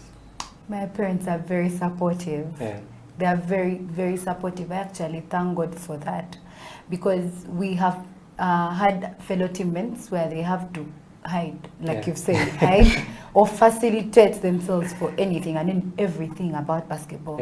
But my parents are very supportive. When it came to the time of, I think I'll make it on team, what, the passports, they made sure I get it on time before even anything, before it was even confirmed. The COVID, they made sure I had the shots like on time. If it is the shoes that I need, I'm not going to hustle. They're going to give me that money and I buy the shoes. Basically, even if I say I have training tomorrow, at this time, they'll give me the transport and everything. They're very supportive. That is for sure. So I don't know how to hustle when it comes to basketball. I wish more parents were supportive. I remember when I was playing basketball, we had to hide to play basketball. You were caught playing basketball. It was like a crime, basically. But going forward, I think our parents realized that it's actually a good thing. To Bronnie, the secret has to come out. We've been talking about it earlier. True. Okay? We know that you're not only a basketballer, you're not only a student. There are other things that you actually do. Some people might know it, but some don't. Okay. A while back, you actually were in the run for Miss Uganda. And to some people, surprise, she was. Okay, so how did you move from basketball all the way to Miss Uganda? Because it's like a complete switch. Okay, and what was the experience like? Did you involve any basketball while you were in the Miss Uganda run? How was it? Miss Uganda was a beautiful experience, hands down. I learned a lot, I grew a lot. I would never take it back for anything. I would just say I have very many different personas. I have my hands in a bit of everything. And I think it's because I believe in being multi-talented, being, what's the word? Diversified.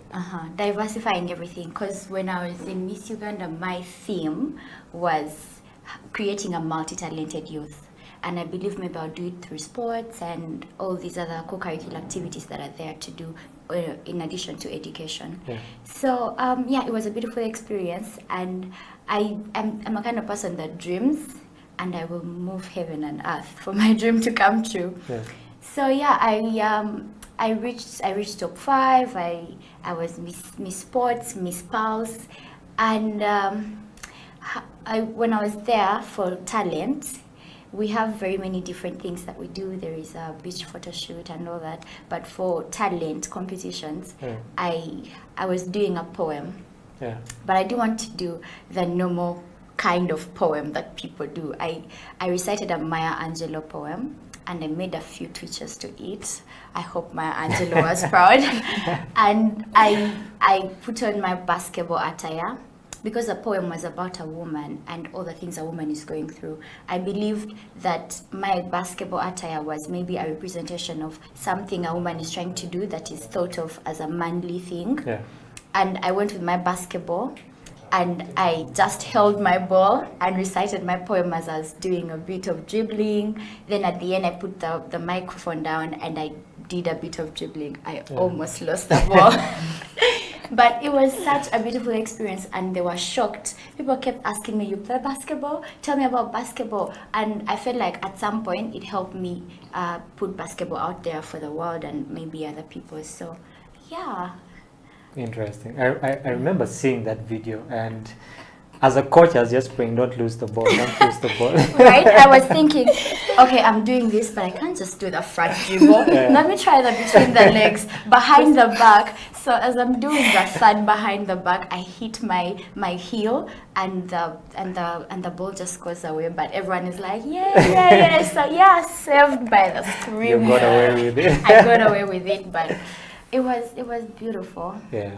Yeah. So if you're out there, you're a girl, you can do more than basketball, you can do more than studying. There's a lot you can do with your life, and these ladies are here to let you know about that. We're going to take a break right now, but when we come back, we'll be talking more about ladies basketball in Uganda, the challenges, and where do we stand. This is a Slam Dunk Basketball Talk on House of Talent Television.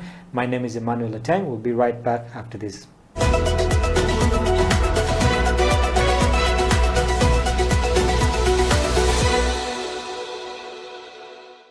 One game, one sport, brotherhood, and when you go out there and you put out your heart and you play great, yes. I like that East African basketball has really grown, you know, represented by Uganda, South Sudan, by Rwanda. And the carpet, so that you can sweep the dust there. We shouldn't actually pick a leaf from Veriba. We should take a tree. We should take the entire tree. With its roots. Yes.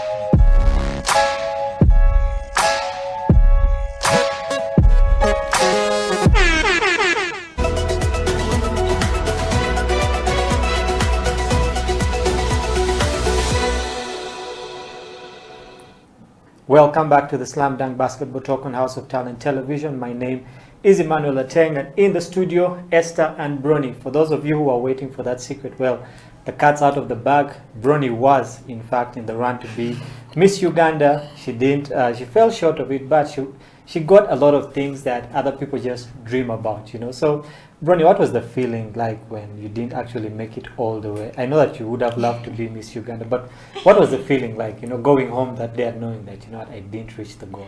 Well, that day was very dramatic for me, because Miss Pulse, I was sure I was going to win. All the numbers said so. But when it was time to actually call out the person, we would stand in two lines, and I was at the back. So the person standing next to me made space, and we learned how, because we have to smile, we learned how to talk to each other through teeth. So my friend is like, this is your sport, right? So I'm preparing to move, and they're reading someone else. It was such a shaky experience for me, and I had to be strong, but I felt so bad because I knew what my family had put in out there campaigning for it. But yeah, it was later on corrected. But when I went for the top 10 and the top 5 questions, I think a little part of me was not there on that stage. But I felt good. I felt proud of myself, because I wanted this and I went for it. And when you go for Miss Uganda, you realize, of course, you go knowing we're 22 girls. Not everyone can win. So I was just really proud of how much I've done and how much I had learned and how much the experience had impacted on me. And I was so happy for the winner because she was my roommate. And as long as the three of us got it, we'd all got it.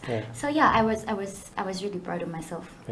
Well, congrats again. Thank you. Hopefully you'll run, for another when it comes around. Not a chance. Not a chance? No. All right. Maybe we'll pass it over to Esther. Maybe we'll pass it over to Esther. Yeah, talking about that, Esther, away from basketball and away from psychology, okay?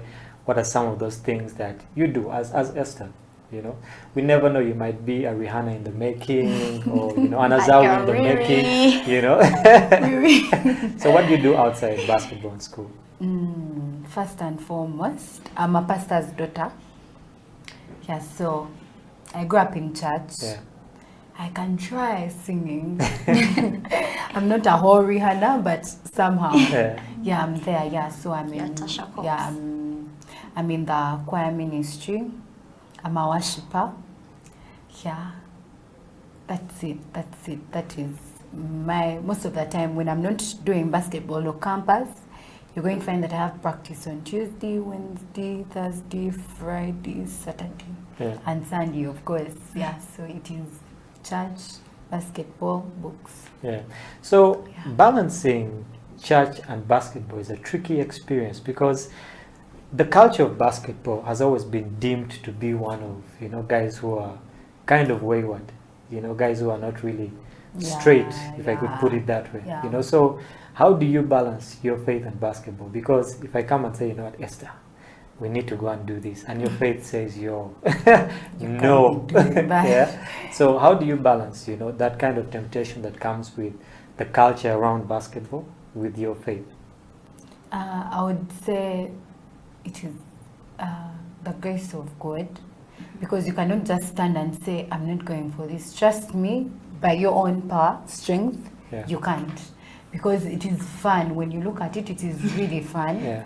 You want to try it. But then you remember, okay, to talk something small, there is this teaching, there is Make a Church. It's about your relationship with God. It is one of the biggest things. So you realize it is going to take you back from where you have been, and you're going to know that you have actually set a foot back or set so many steps back.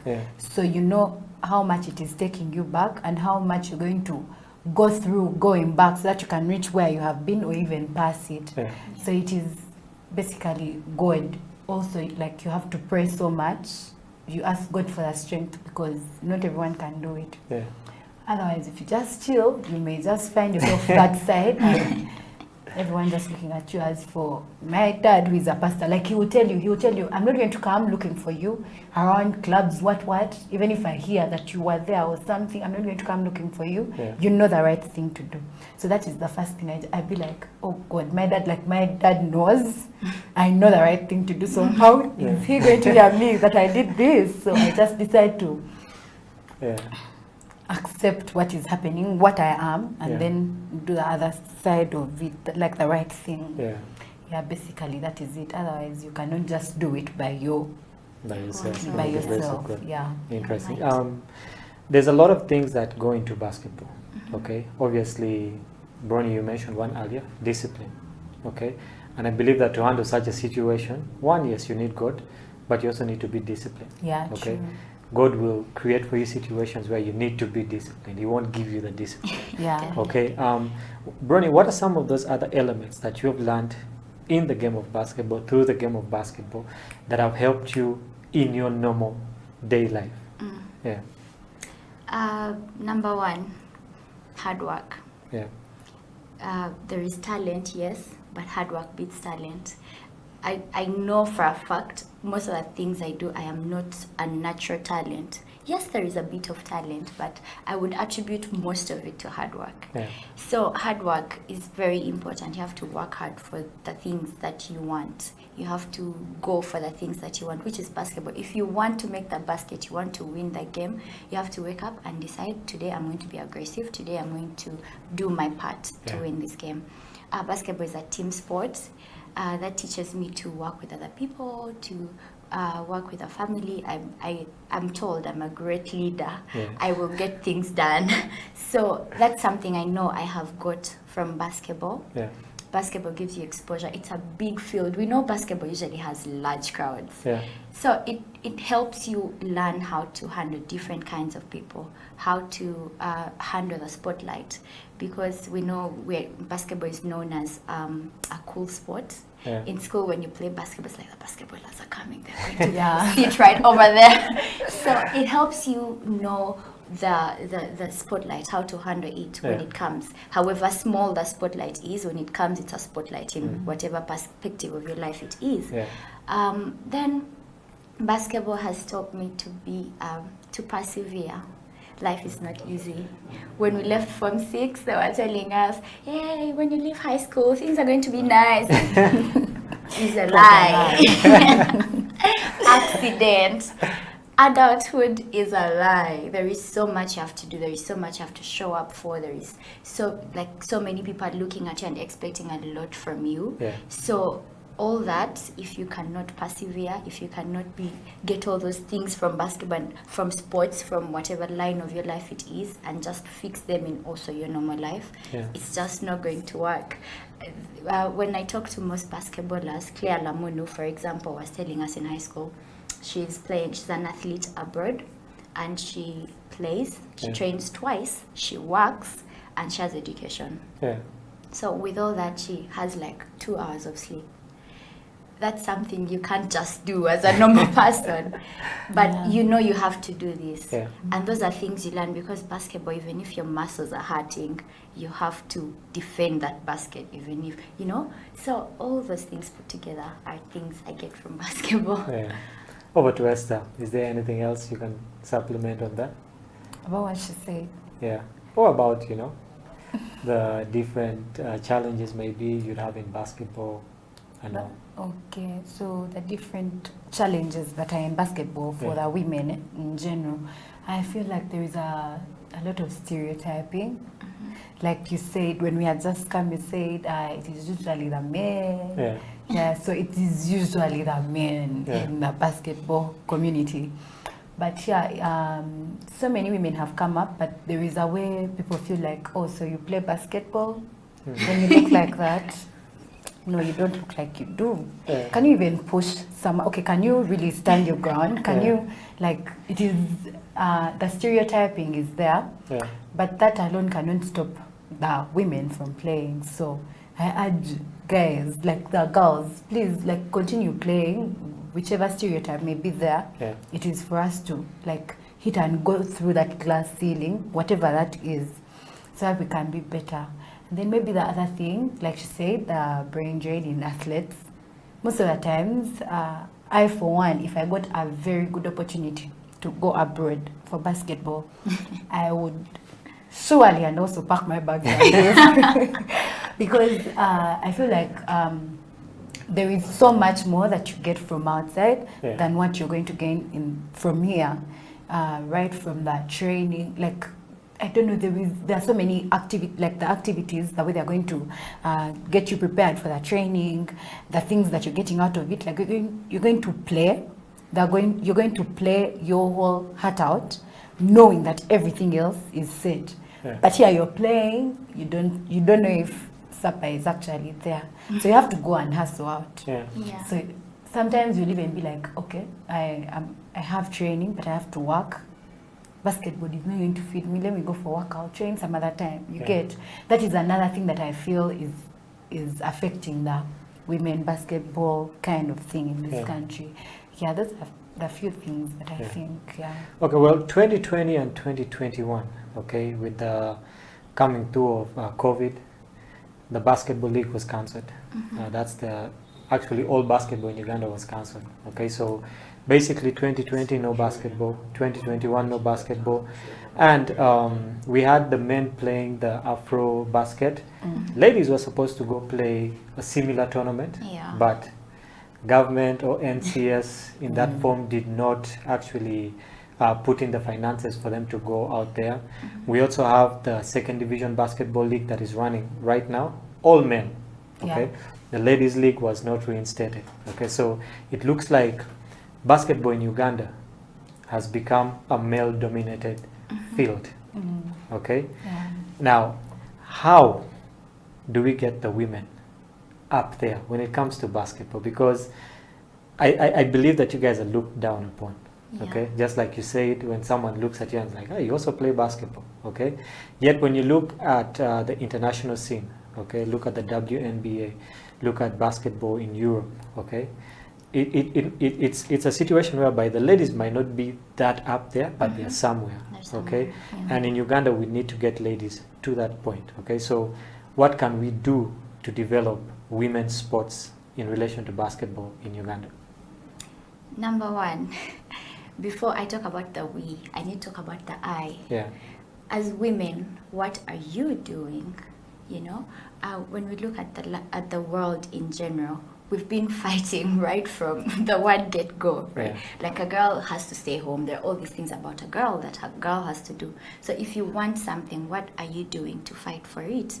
I remember when I wanted to play basketball, on the court, when the boys had to train, the girls, you either join or leave. But the boys are not going to play you like a girl. They're going to push you around. You know, basketball is a very contact sport. So at some point, he's going to touch you where you do not want to be touched by mistake. And you're thinking, oh my God. So these challenges start with the I.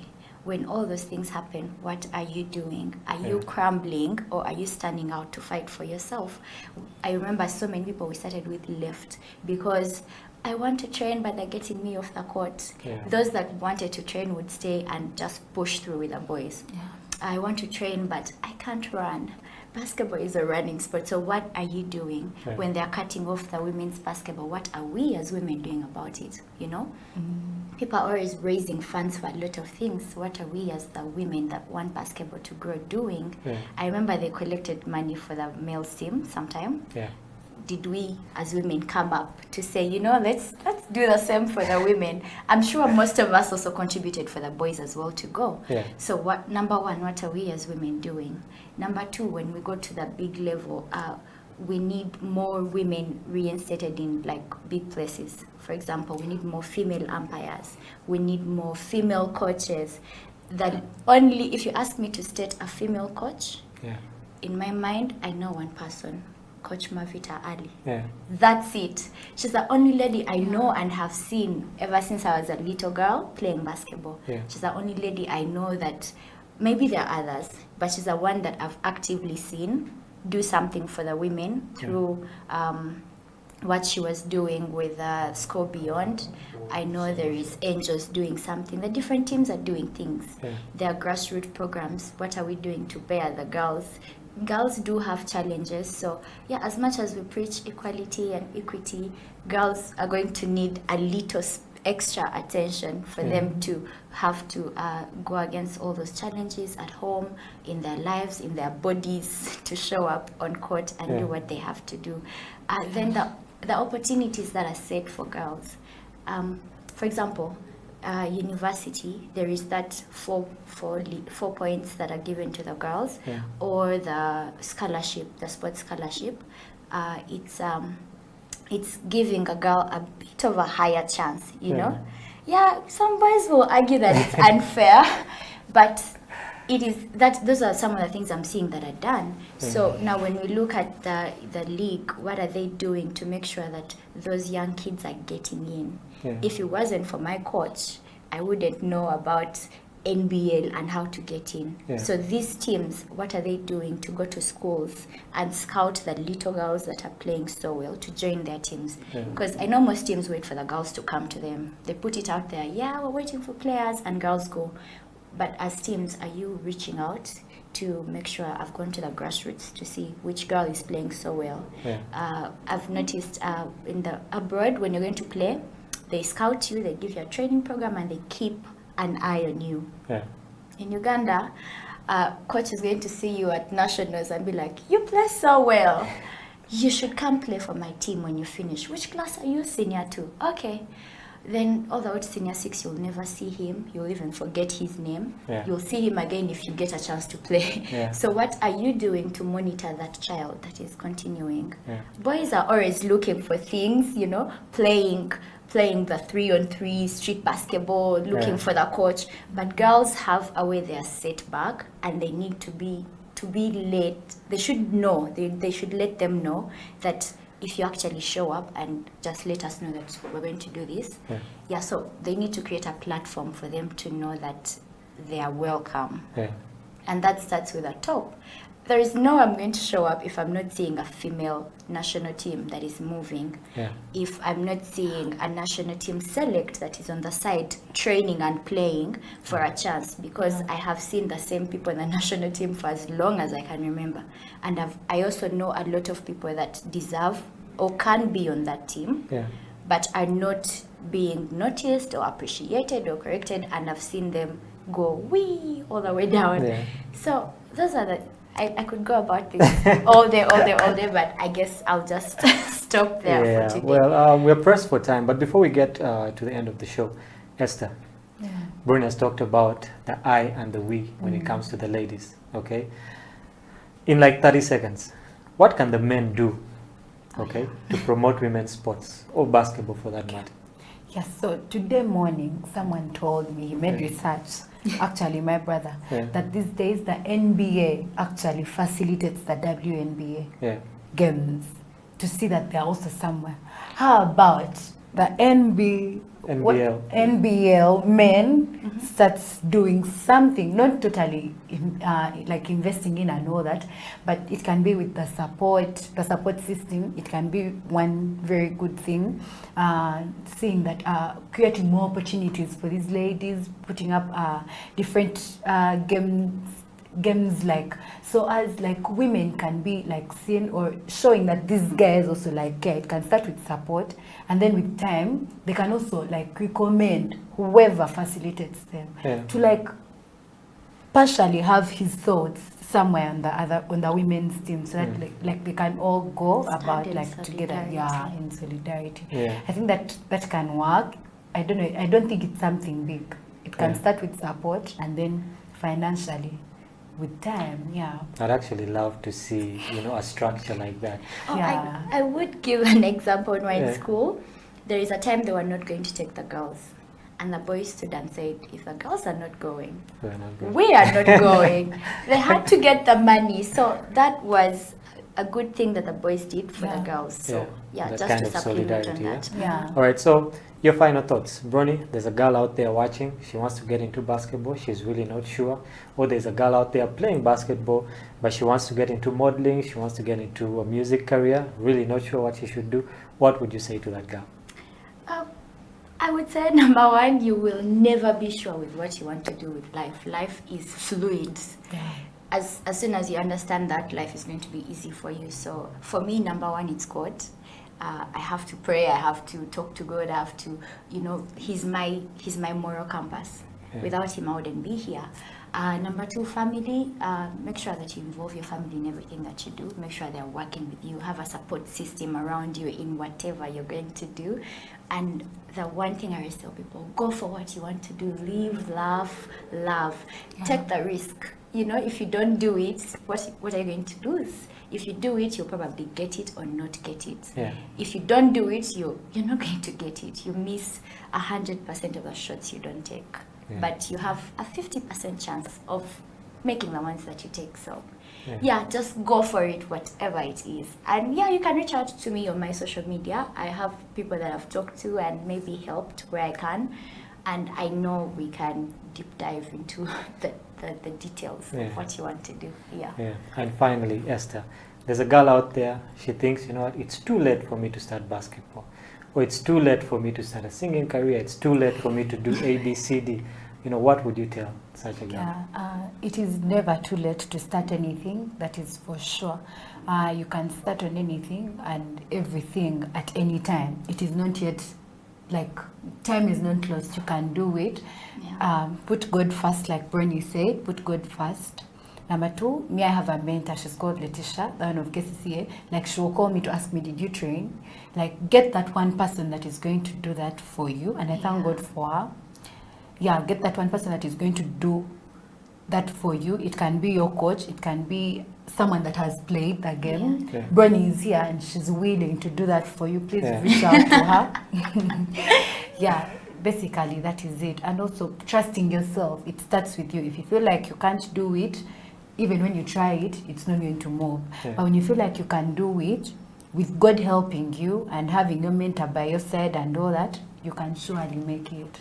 Yeah. Well, ladies, thank you very much for coming through to the you show. for having I know we could have us. talked, what someone says we can talk until the cows come home, but we're always pressed for time. But thank you for honoring our invite to come here. Hopefully, we'll have you guys come in next time again, with more of the team. I know there are 2 members that are not here, and hopefully we can get them in next time. But thank you very much for coming. Thank you for encouraging the young girls out there, the basketballers out there, just inspiring people to be something better than they are right now. This has been the Slam Dunk Basketball Talk on House of Talent Television. My name is Atengi Manuel, and catch us next time. Maybe we'll have them back. Maybe we'll have a new batch. But we always want to talk basketball in Uganda, internationally, dissect the game, and help this game grow in Uganda. Catch you next time. This is House of Talent Television.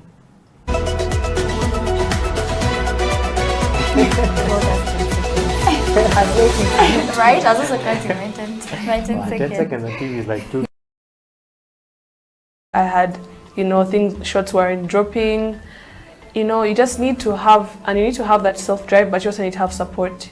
So seek for support from your parents. Don't be shy to bring up the idea of, can I go for training today? Or maybe can I get a basketball and be dribbling? Because you need to be able to not make excuses for yourself. That's a thing that a lot of people subconsciously do. They're like, well, I don't have a court at home, so I can't do anything. But you can get a basketball and learn to dribble, Then when you actually are able to access a court, you'll have a starting point, And also to, just if you love something, give it your all.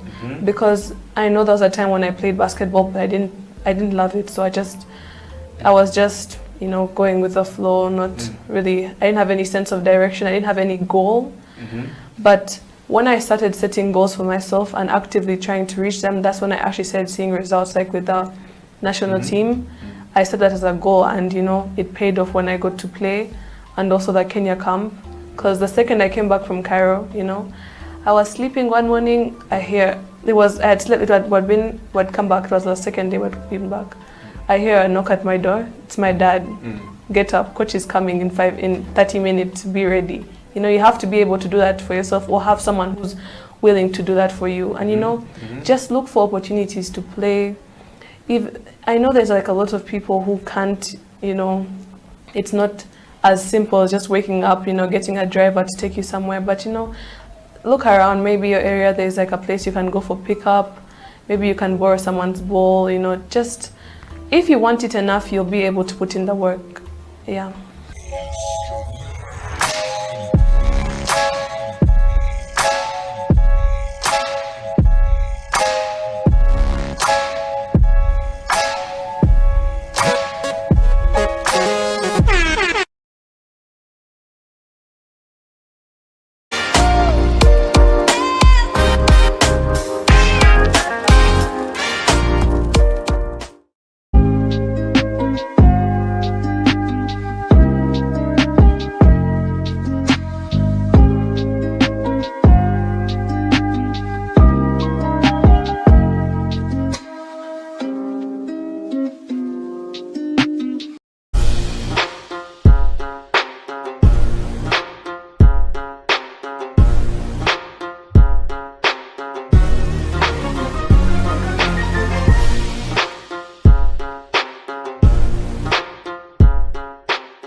It's a CEO Bench. My name is Eddie Okila, and this is House of Talent Television. Welcome to the program this week. I know all of you guys are wondering, it's changed time from 11 to 12? What's going on? Well, sometimes we make an exception for the guest. And the guest coming back on the show today on part 2. He was on the show about a week ago. 16 years or so at Makerere University, the so-called the Great University of Africa.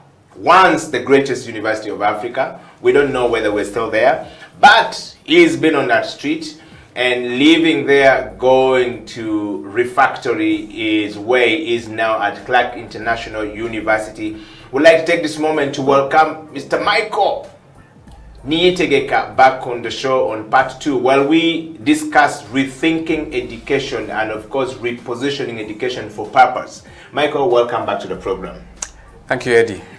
Pleasure being able to be back. And thank you for inviting me. I hope that is an endorsement that there was a lot of value in what I shared. Yes, there was a lot of value in what you shared, obviously, and people loved it, and so many people voted and says, "Can we have a part 2 of Michael coming back to the program?" And we want to just discuss a few things that you touched very, deeply last time, or you scratch on the surface, and this time around we want to focus on the CEO Bench, looking for people on the top. You were on the top at Makerere University, and you were handling quite a number of things then, and you left and you went to, family, staying home for sometimes, doing your own things, and then before we know it, you were at refactory.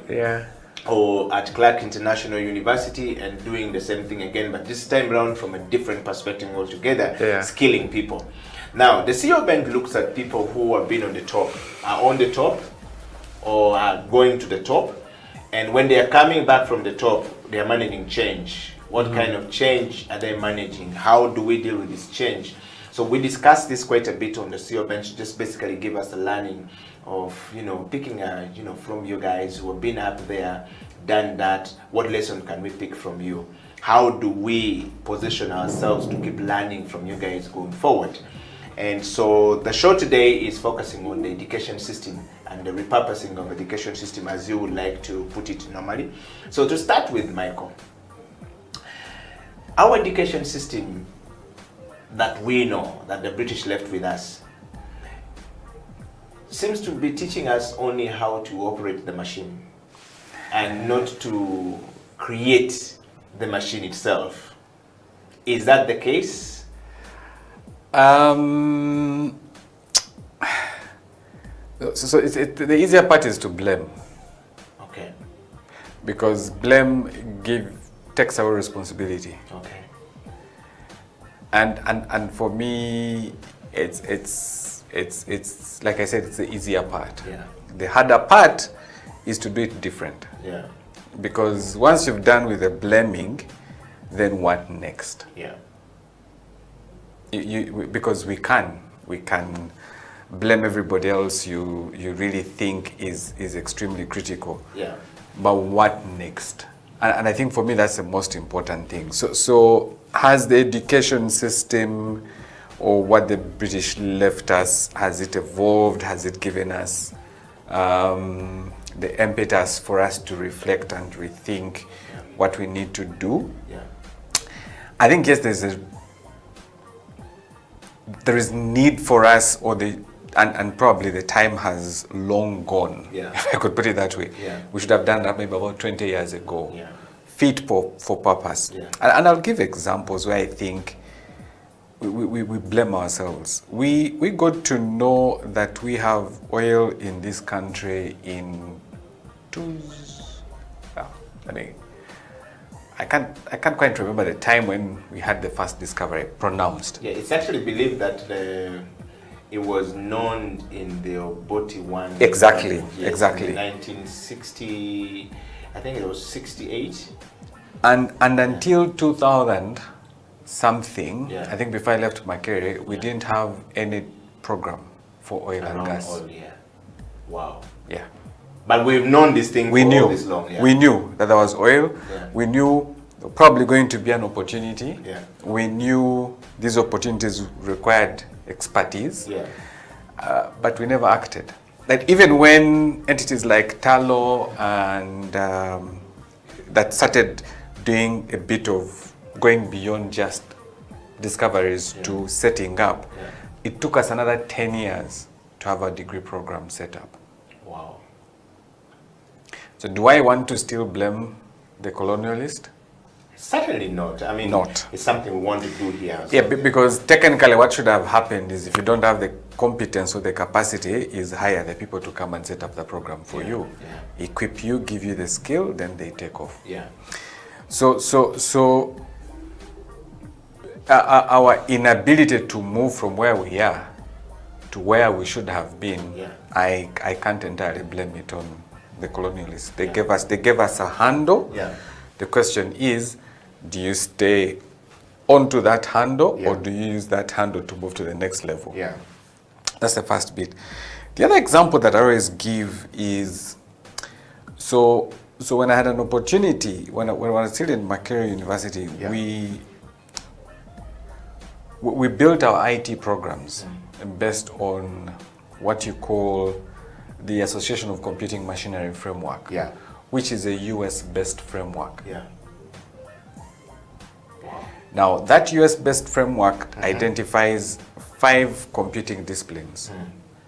It identifies computer science, information technology, information systems, computer engineering, software engineering. These are 5 disciplines in computing. Which is very important. They're the core. Okay, so they are tracks, they're actually professions, each of them. Now, each of these 5 is an industry in the US. And for us here, each of them is not... Each of these 5 is an industry. Now, we picked that framework, brought it here, and implemented it wholesome.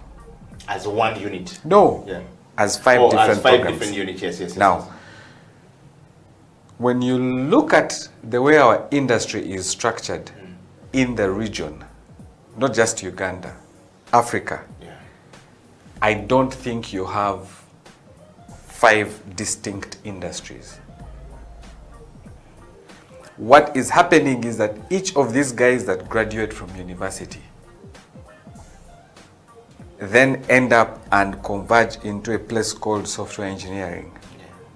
So all these guys are converging into something they call software engineering. Now what that means is that you are educating people for a convergence point, but yet you are, because they are trained as professionals. It's in each discipline. In each discipline, it's trained as a profession. Now because of that, that convergence, then people get disappointed, because the opportunities have not necessarily been IT, information systems. Actually, Makerere has merged 2, information systems and information technology into one. Wow. So that for me is some of the things that we need to. What do we want our people to do for us in our market? How is the structure? The person who has trained as an electrical engineer, where are they working? If you're trained as an agricultural engineer, I come from Fort Portal where we have tea estates, and one of the challenges they have is finding agricultural engineers on the estate. Well, yet we're producing these guys. They're graduating. They're graduating from universities. We're channeling them out. So those are the disparities that we have in our ecosystem. Wow. Now, and all this requires us to be very intentional in spending time in industry to understand what is industry looking for. Which is what you call fit for the purpose. Fit for purpose, yes. Right. Michael, that said, by the way, I just wanna, is that a question of us from, I'm just listening to you from the 5 pillars of the computing discipline, disciplines, and then you're saying you picked it from the US, you brought these things here, and you trained each of these people, and they went and converged in one thing called software engineering. Well, those are the opportunities. Yes, which is available. Yeah, that's what the market has offered for them. A couple of years ago, we had guys who were doing networking. Yes. Networking was one of the... Okay, you didn't have a degree to... You didn't require a degree for you to be able to do cabling. Yes. But you see, that has been replaced by Wi-Fi. Yeah. Or, yeah, so I can So come... some of us who did CCNA, we are no longer... Yeah, you no longer need to do trunking and all kind of stuff. Basically, I'm obsolete. I mean, to an extent, you're still relevant. Yeah. But probably what used to be extremely very important is changing very fast. Yeah. That's what I'm trying to say. Okay. In terms of the roles. Now, does that require a degree? Probably not. It requires a diploma, and you're good to go. Yeah. So that's what you're saying, that we need to, fit for purpose, rethink this thing, and put it for the purpose that the industry is looking for. Exactly. Now, that said, Michael, why is it that it's taking us so long? We want to borrow from you. You were, in university and still really in the university. Of course, this time around, we're seeing you talk about skilling more than it was, at the great University of Makerere of East Africa. The question here, therefore, is, how come it's taking us so long and we're not seeing it? Is it because the people in academia are not seeing it? Is it because of the policies that we have from the government point of view and not sort of like bringing this together? What is it that we're not doing right? I think the bigger challenge is who is in the conversations. Yeah. That is the bigger challenge. Okay. I always ask, our children have gone through our education system, primary. You look at the amount of content they study, like in social studies, Nyamwiru, Nyamwamba, Moanga, those things. Yes. One time I was traveling with my daughter from Fort Porto, and we get to Mitiana, and I say, hey, we shall see Lake Wamala, and it's like, wow, very close here, there is a big hole. If you go there in Mubende, you will disappear because there is Walumbe. And I'm like, sweetheart, I wish you knew that stuff actually is let me not disappoint you. At your level, you're hearing this thing and the reality is striking you in the face. Because when we're studying it, of course, you used to think there's a guy who is going underground and he's moving. Of course, it made a lot of sense then. But the question is, so what do I want to have my daughter, who is in primary, deal with?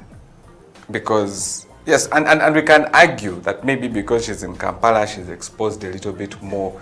But even the guy who is up country, the guy who is in the village school, how can I make them become socially responsible? Because that's the essence of social studies, really. That you have socially responsible citizens being groomed. Which in tandem will give you what we're looking for. Exactly. So in this era that we are in, because I'm sure there was a time when belief in other gods or other powers was very important. The god of the rain, the god of the sun, the god of whatever. But the question here is, Michael, just to interject, I don't see how relevant that is, because it's not a reality of things. It's not a reality. It doesn't help me with. It's where does it fit? Probably, Eddie. That's what I'm trying to say. Probably there was a time when that was relevant. Probably there was a time when that was relevant. You get it? We can talk about the Uganda areas and how it was built from Mombasa to here. But where is it? You get it? So, and I'm not saying that they shouldn't learn how Uganda came into existence. We definitely need to have the history around how the Riri came into Uganda and that whole thing. But the broader aspect is we should be asking ourselves, at the end of 7 years Yeah. of introduction to social studies, Yeah. are these guys socially responsible? Do they understand the value of elections? Yeah. Do they understand the value of boundaries? Yeah. Do they understand the value of, what are those things that every person needs to have? Yeah. So that by the time they go to secondary school, because they're now teenagers, Yeah. they have another level of thinking and understanding. That would be, that's how to approach it. Same as, let's say, science. What are those things that they can relate with? Yeah. I know they're making sense. Yes, you're making a lot of sense. So that I'm trying to process that information. Yes, so that in the day-to-day life, Yeah. they're able to see the application of science. Yeah. The challenge we have is that a lot of these things remain very abstract. Yeah. Because there is no practical ability of this, we don't Exactly. practice of it. Yes. Exactly. Yeah. Because then they can see the real value. Yeah. They can see the real value. I've seen children who you take to upcountry and you say, the milk you drink actually comes from here. And they're like, no. Because in their education, There is no they internet have between the two. not seen that relationship. But they will tell you the value of milk, calcium, and all that kind of stuff. But yeah, so man, I can go on and on. No, it's actually very good. This is CEO Bench. We are talking to Mr. Michael Niyitegeka about repurposing education to fit the need of our times. You know, we are talking about these things and look like, you know, it's not serious, but these are really very serious stuff. You have a son, a daughter, how do they reason? Given the education you are now giving them right now, how are they reasoning with whatever they have right now? Forget about COVID-19 coming and setting us apart and, you know, putting us like miles way back from where we were. Maybe COVID has actually just presented us opportunity to be able to rethink about some of the things that Michael is talking about. And Michael, just before we take a break, I want to just, you know, pose this question to you. I know I wanted you to answer it, but where are we not getting it right? And how can we get back to these things that you've highlighted to actually start saying, you know what, these are the things we need to do? Because we have some really good brains in academia space, and we have some really, Uganda has some of the most educated people on planet Earth, I'm told. Well, yes. I'm not sure we the have brains, the most. I mean, the most northern part of the people from the northern part of Uganda had there are so many educated people, really serious degrees, and now we're beginning to see some of them in central Uganda and some of them in western Uganda. How come we're not taking advantage of this? Yeah. So education is positioned from the value of education has largely been based on academic ability. Yes. So ability to pass the exam. Yeah. That has been the basis of education. Yeah. If I could put it that way. So the person who is able to pass the exam is rated the most brilliant. Yeah. Education hasn't looked back to say, can we also give an opportunity to the person who is able to do? And I'll give an example. One time, we wanted to, there was an opening at Makerere University in the Faculty of IT. And that opening was for a junior, a teaching assistant, which is, the requirement is first degree. Yeah. Now for me, in our wisdom, we were like, okay, we are looking for somebody who has demonstrated ability to pass on knowledge. Yeah. The requirement is to become a teaching assistant is you need to have a first class, well, it's really based on academics. Yes.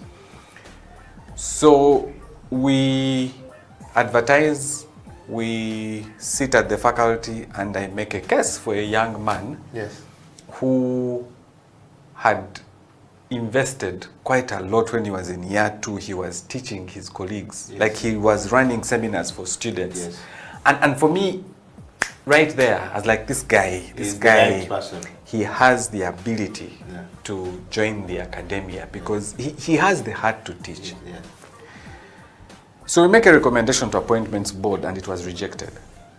And the condition was, for you to become a teaching assistant, you don't need experience. You need academic qualification. The person who was given the opportunity was from another university who had a first class degree.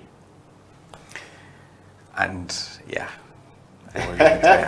I'll leave it there. So how does that make you feel, like, Michael, when you probably you're seeing the difference between the reality and the deception, that all of them are placed in close proximity for you to see it, and how do you go ahead to convince, to say, look, this young man may not even ever get a first-class degree, but the impact of what he's already doing at this level is greater than the impact of the person who has a first-class degree? Is there a case like that? He missed first class by not such a huge margin because he had an upper second, which is like second to first class. Yes.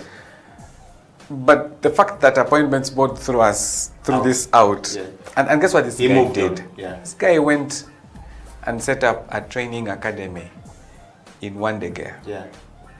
And we were sending our students to go and do internship in his academy. And he met me and told me, he says, in his first cohort, he made a turnover of over, I think, close to 100 million. Yes. And a net profit of about 70 million. Wow.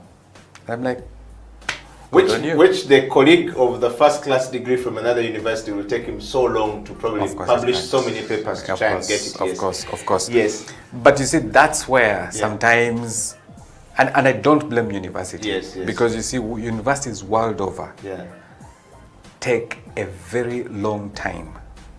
Like I said, universities are like elephants. They need to turn here. They will first go to Kisimenti, turn, and then come back. By the time they get to Kisimenti, it's 10 years. The road to come back is 10 years. By the time they come back here, it's 20 years. 20 years. Yeah. This place has already moved to another point. And that's universities world over. The difference is that we're probably not copying up in universities like in Europe or Canada. I had an opportunity to visit a university in Canada.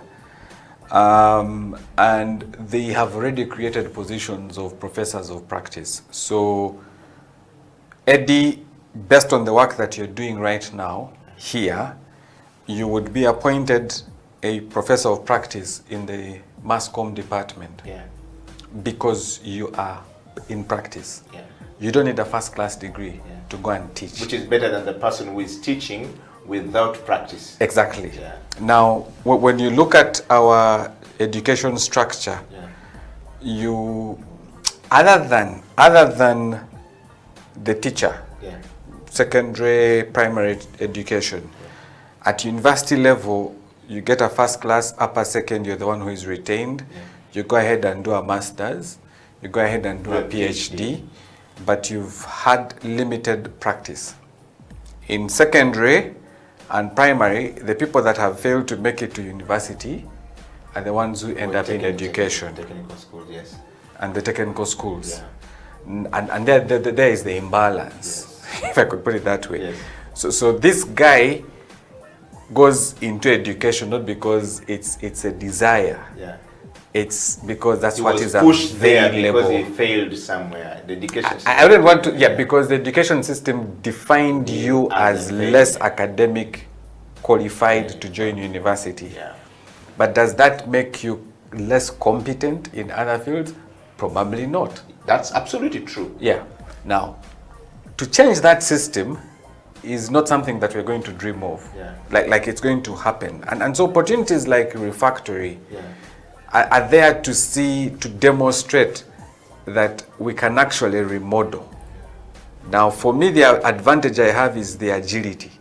I am agile. Yes, the flexibility as Refactory. So, what is industry looking for? I change it. Now, my hope is that I then have the ability to infect positive infection here. Yes, yes. I have the ability to infect the education system to begin rethinking some of the stuff they are doing. Wow. And that is happening world over. That's happening world over. And we can coexist. We can coexist and say, okay, you do your main academic stuff, I'll help you in the skilling side, preparing people for the world of work. Yeah. By the time they realize that they can actually do both, like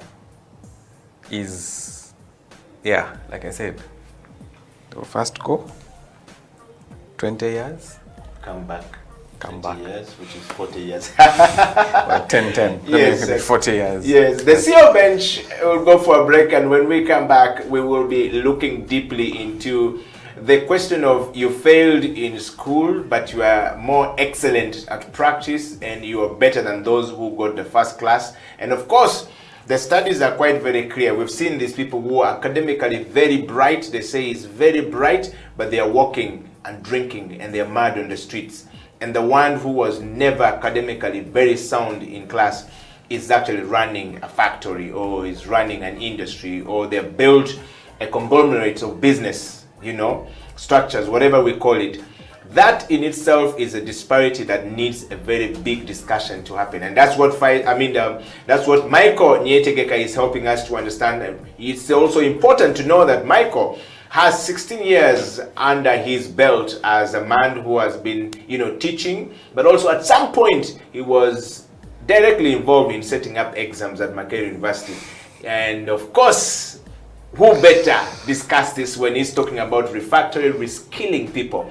We're live on Facebook, we're live on Twitter, and of course we're live on YouTube. If you're finding any problem on YouTube, on Facebook, please dive to Twitter, and please send us your kisses and disses. We want to hear from you. What are your comments about the education system and rethinking about the education system to actually fit the purpose that Michael is talking about? We'll be right back after this break. This is the CEO Bench.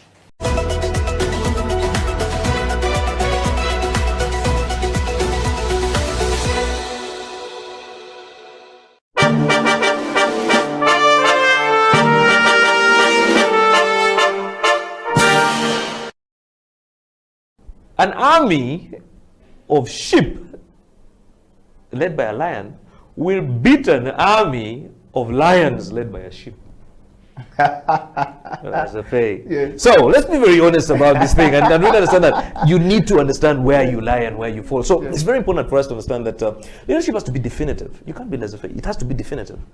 You have to be strong, just like a lion. When a lion meets an elephant or a buffalo or whatever, the buffalo and all these animals run away, and yet, by the way, they are stronger than the lion, they are heavier than the lion, they are more intelligent than the lion, they are taller than the lion. They run away. The lion, because of its attitude, it sees lunch. That is a leader. Mr. Tonatra, thank you very much for coming to the CEO Bench. And I want to ask you, so if you were elected the President of the Republic of Uganda today, what would be your first State of Nation address? Now, as you look into the camera and close the show. I think my first State of the Nation address would first of all to... I think I'll just close it down.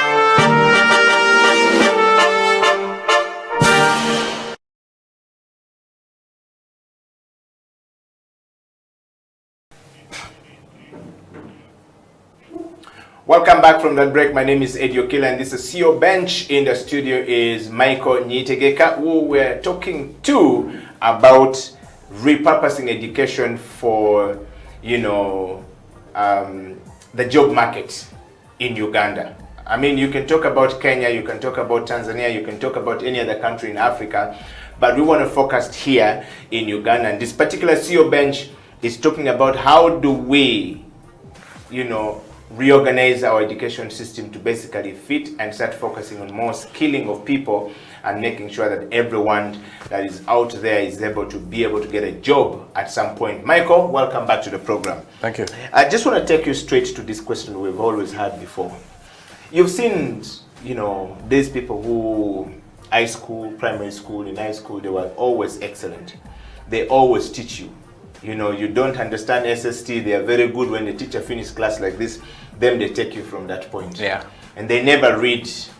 There was no this thing of burning books at night. They were always, they say they read 1 week to the exam. Yeah. And they always, win. They're always on top of the class. And then, they come out from secondary school, Namilengo College, Buddha Junior, or wherever we're going. And then the next thing we know, they're out of the university, and then they're back on the streets. And then you meet the person, you say, but this guy was the brightest guy in my class, or this lady was the brightest lady in my class. And they just don't look it. Then you find a guy who was like always the 3rd grade person in class.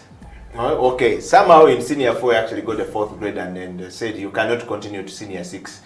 Yes, and then you find this person is running a very serious business. They said, I went through this technical school, then from this technical school, I went to university, but when I went to university, I went and studied this thing, so I'm now doing this. In fact, I went to university much later, after 10 years of me practicing and working. And then you start to say, you begin to have this question in your mind, what went wrong? Why do we have this difference? You are in the skilling space with refactory, but also you are now more qualified to talk about this thing.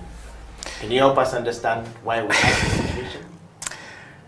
Yeah, like I said, our education system is one way, academic ability. Yeah.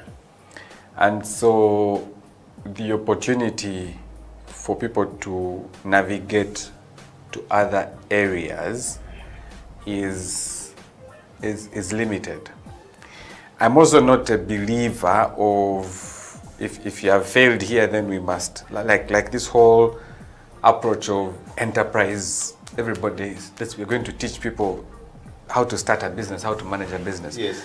Not everybody is crafted for business. True. Not everybody is crafted to run a business or to start a business. There are those of us who will be exceptional at running other people's business, not our business. Yeah. So if you had to ask me, we need to have, in business we call it pivots. Yes. So we need to have multiple outlets that if by the time I get to senior 4, academic ability is not my strength.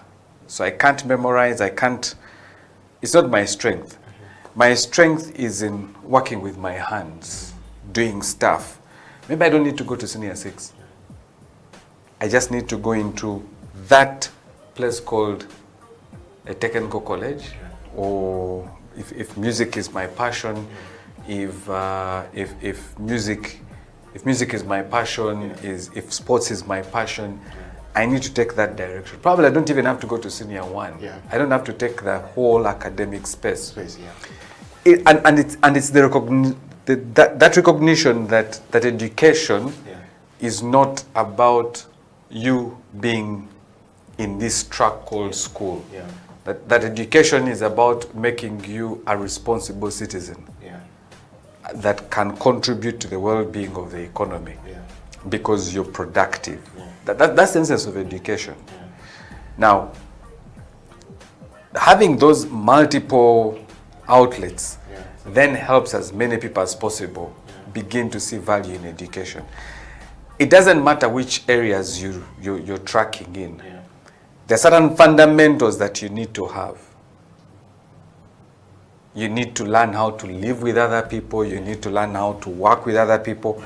We then make those the foundational requirements. Because at any one time, those things are going to be critical. They're going to be necessary. So if you approach it from that direction, then you'll find people sailing in systems. They don't have to. I met a historian who is working with Facebook as a software engineer.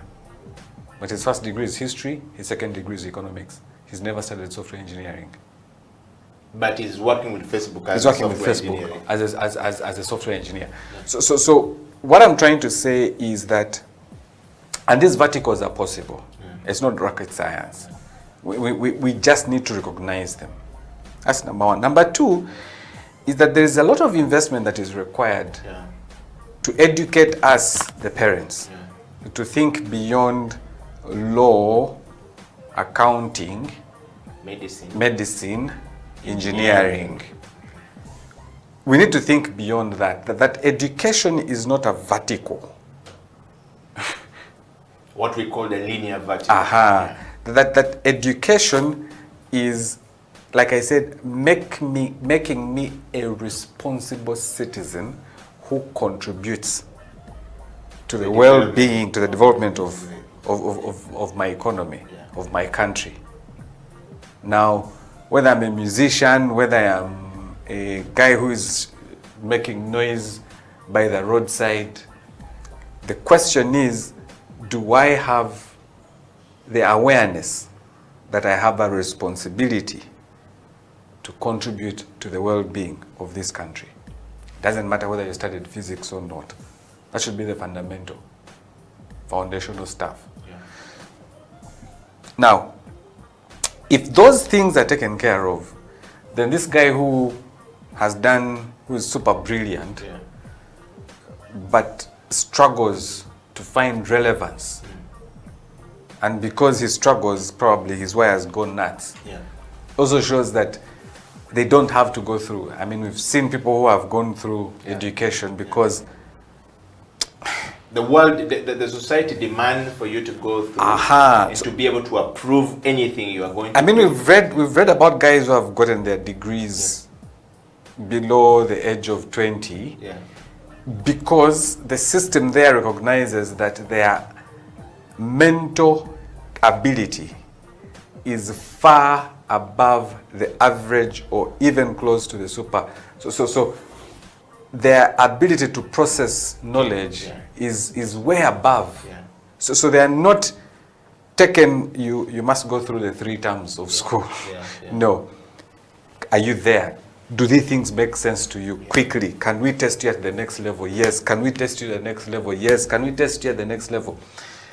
That level of flexibility, you're saying, needs to be there. Needs to be there. Needs to be there. But for that to happen, requires leadership. What kind of leadership are we looking at, Michael?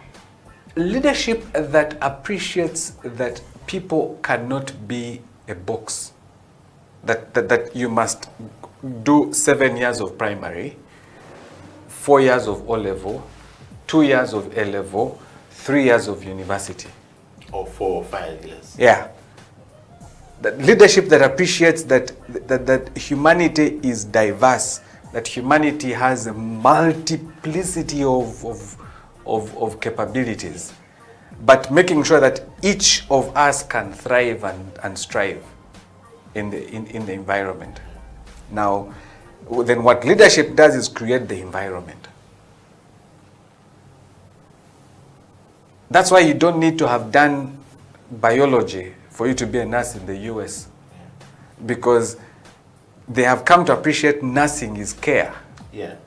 It's not human medicine. It's not about understanding the chemical composition of no. It's understanding that nursing is about care.